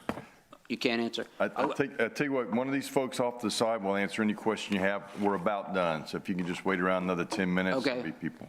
All righty. I would like to meet with there's a lot of information you're not aware of. Got it, Mr. Okay. Mr. Hale.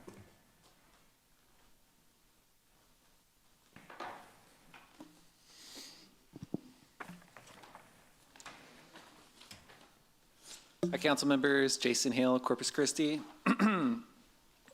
So I just wanted to highlight some ordinances and some information that's in the city's water conservation plan that got approved in 2020. I don't think they're going to solve any of our water problems, but I do think it would be a great benefit to our city to consider and adopt some of these ordinances. And I feel like it'd be like planting a seed that grows over time and reduces the burden on our water system and the need for new supplies. So I'm just going to go over a few of these ordinances. One is for car washes. This would require them to reuse a minimum of 50% of water for automatic washes. Another one is water-saving plumbing fixtures. That would require plumbing fixtures to meet or exceed standards from the EPA and other agencies. Same thing for laundry facilities. This would be for new installation of coin-operated machines to meet standards.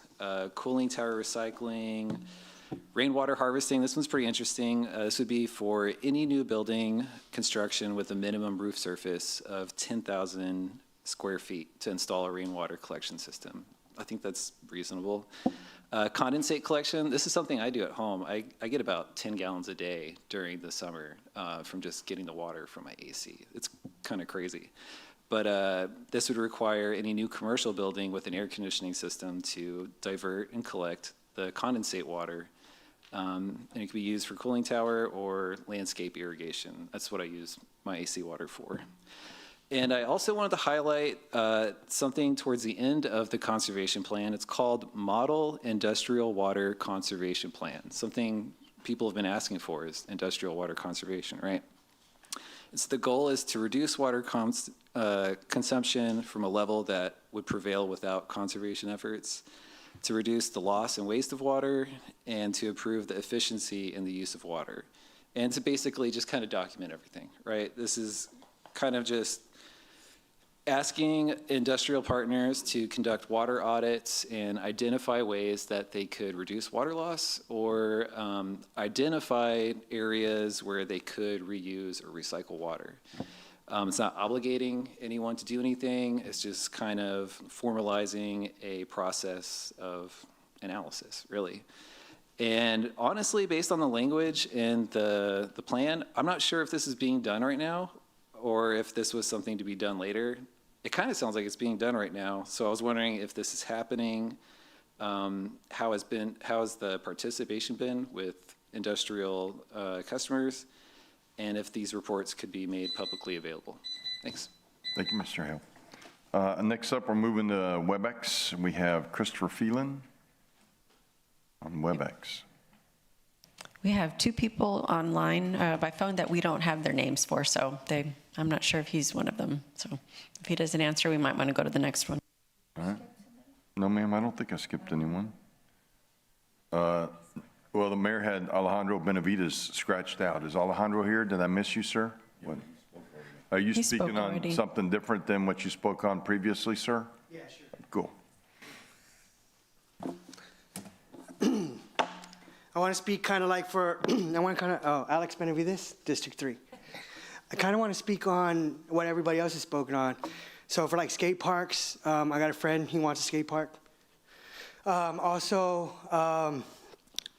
water conservation is huge.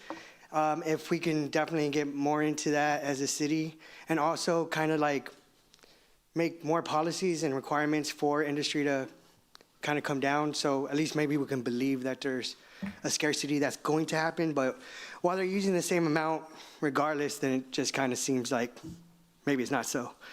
But so the water thing, the skate park, water conservation, huge. My apologies, sir. Go ahead. To that as a city. I think that's me too. Yeah, it's not.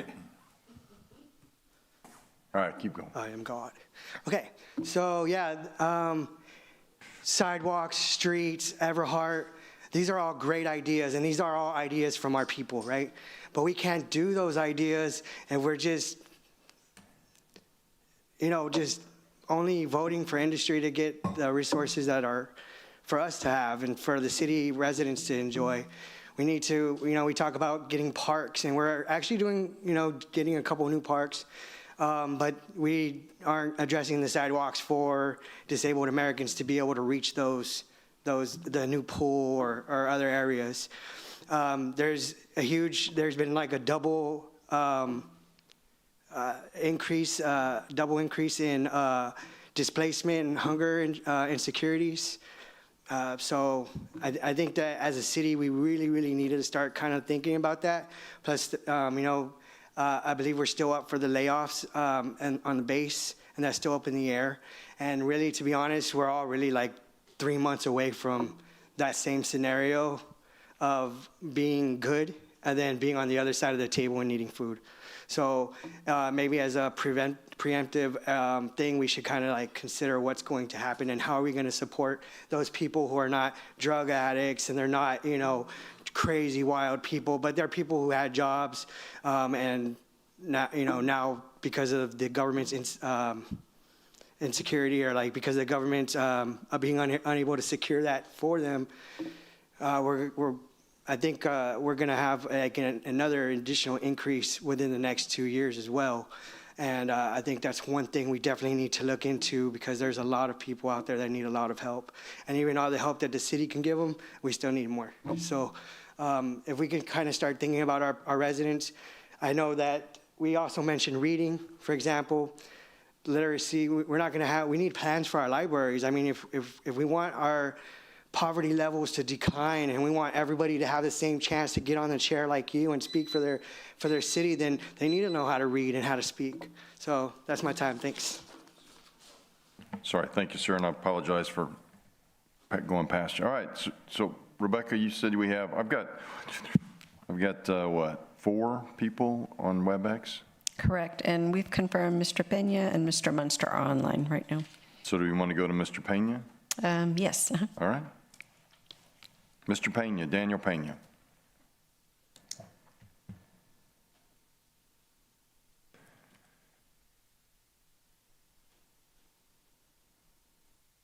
Hello, sorry. Hello? Hello, sir? What, 4 people? Yes, I'm sorry about that. It's all good. Go ahead, sir. Okay, my name is Daniel Pena. I'm from District 1.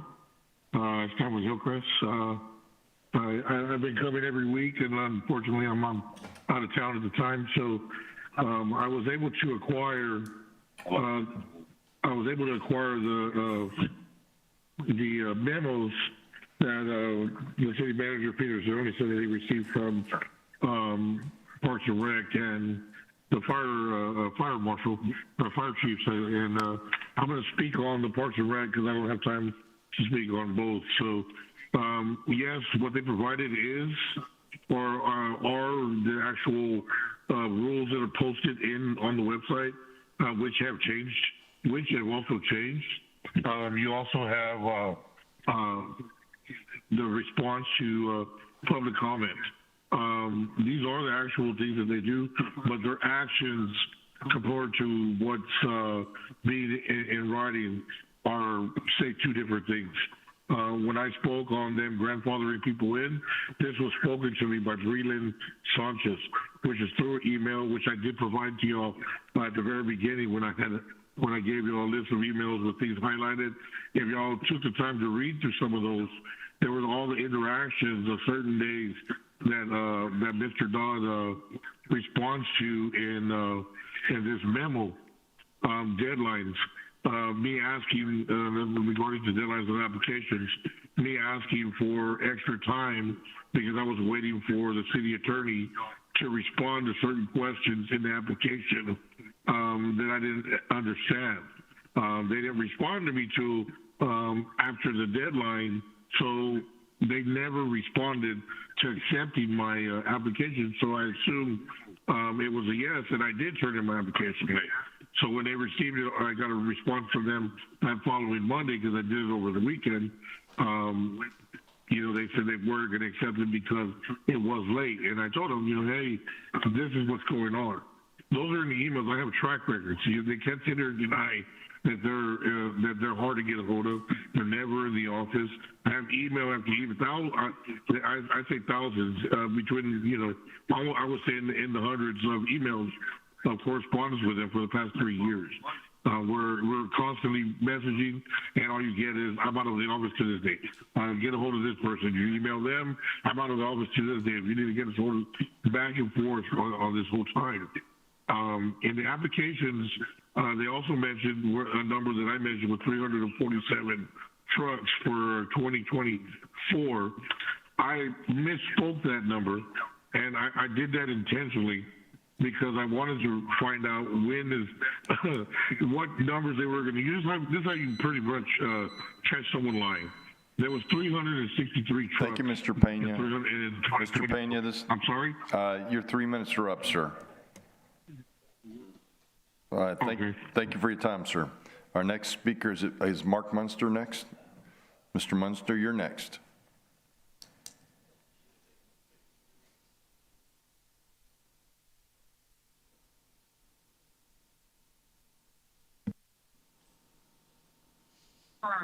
Can y'all hear me? Hello? Yes, sir, we can hear you now. Okay, cool. Mark Minster, Corpus Christi. The community spoke soundly over the past years and especially in the past couple months on the Inner Harbor Desalination Project on a wide range of topics and reasons of why the city should not move forward. And so please respect the residents that showed up, and the council already voted 6-3 to not move forward with this project. I remember that night of the meeting, it was discussed the option of moving on to other contractors, and the council decided they weren't going to do that because of the cost and the amount of time already spent on this project. So please consider that. And I would also wish there would be some sort of response from the city or the water department regarding the crypto companies using millions of gallons of water a month and not following their IDA agreements. And these IDA agreements, I wish we would have more transparency because I feel this is how these industrial companies that use so much water, they don't pay their fair share. And I feel that it's not worth the economic development of bringing these companies that use a lot of water to our city because they don't contribute enough in their pilot property. And with the reports that there could be potential job losses, I'm just so shocked to hear that the industry would, I'm not shocked actually, that they would rather fire people than curtail their water usage. And the city is also responsible for overselling our water that put us in the situation of them having to potentially lay off workers. And that just shows like how these entities work. And maybe the city should reconsider driving our whole economy towards there. towards those industries. And after watching like a lot of council meetings, and especially the one today, like it's honestly embarrassing, and it's just, we need change in the way our city makes decisions and who is making these decisions. You're elected to represent the interests of just regular people working regular jobs, trying to live lives, and just the discussions that go on, it's just such a waste of time because of mismanagement and people representing the interests of entities that are making millions of dollars over the average working class resident. So, yeah, that's all I have to say. Shout out to the YouTube chat. Thank you, Mr. Munster. And then we have 3 other names on our list. Do you have any? Christina English is also confirmed. My apologies. Ms. Christina English, you're next. Christina English, District 1. First, thank you to the members of this council who were able to see through the manipulation of this mayor and city staff who represented you with the same old Inner Harbor project under a new name. I'd like to remind some of you that it's not just about money, it's also about environmental racism and the health of our bay. On Friday, City Manager Peter Zanoni included the addition of new high-volume customers when answering Councilperson Campos's question concerning how much water we actually need. Clearly, the water is not for the people, it's for industry to use and for the city to sell.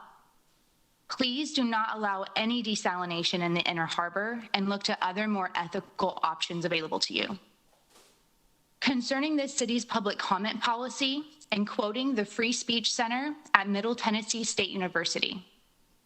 In Cohen v. California, 1971, Justice John Marshall Harlan II reasoned that while the particular 4-letter word being litigated here is perhaps more distasteful than most others of its genre, it is nevertheless often true that one man's vulgarity is another's lyric. Harlan warned that governments might soon seize upon the censorship of particular words as a convenient guise for banning the expression of unpopular views. Cohen stands for the principle that profane words in themselves cannot be banned under the First Amendment, ruling instead that an individual could not be convicted under a local disturbing the peace law when he wore a jacket bearing the words, "Fuck the draft," into a California courthouse. Profanity can be regulated, however, under certain circumstances consistent with the First Amendment. Profane rants that cross the line into direct face-to-face personal insults or fighting words are not protected by the First Amendment. Similarly, Watts v. United States, 1969, established that profanity spoken as part of a true threat does not receive constitutional protection. Likewise, under Bethel School District number 403 v. Frazier, 1986, public school officials can punish students for profane speech. None of these exceptions apply to the conditions under which this mayor has violated the rights of her constituents. I guess I can't know how many lawsuits this mayor would like to see her name on, or how much the city would like to spend defending her. Public comment should be held at 5:30 on Monday, noon on Tuesday, and at every item. Virtual contributors should have equal access to speak on each of those at each of those times. All right, thank you. Thank you, ma'am. Anybody else, Rebecca? No, sir, not to my knowledge, no. All right, seeing no further business, this meeting's adjourned.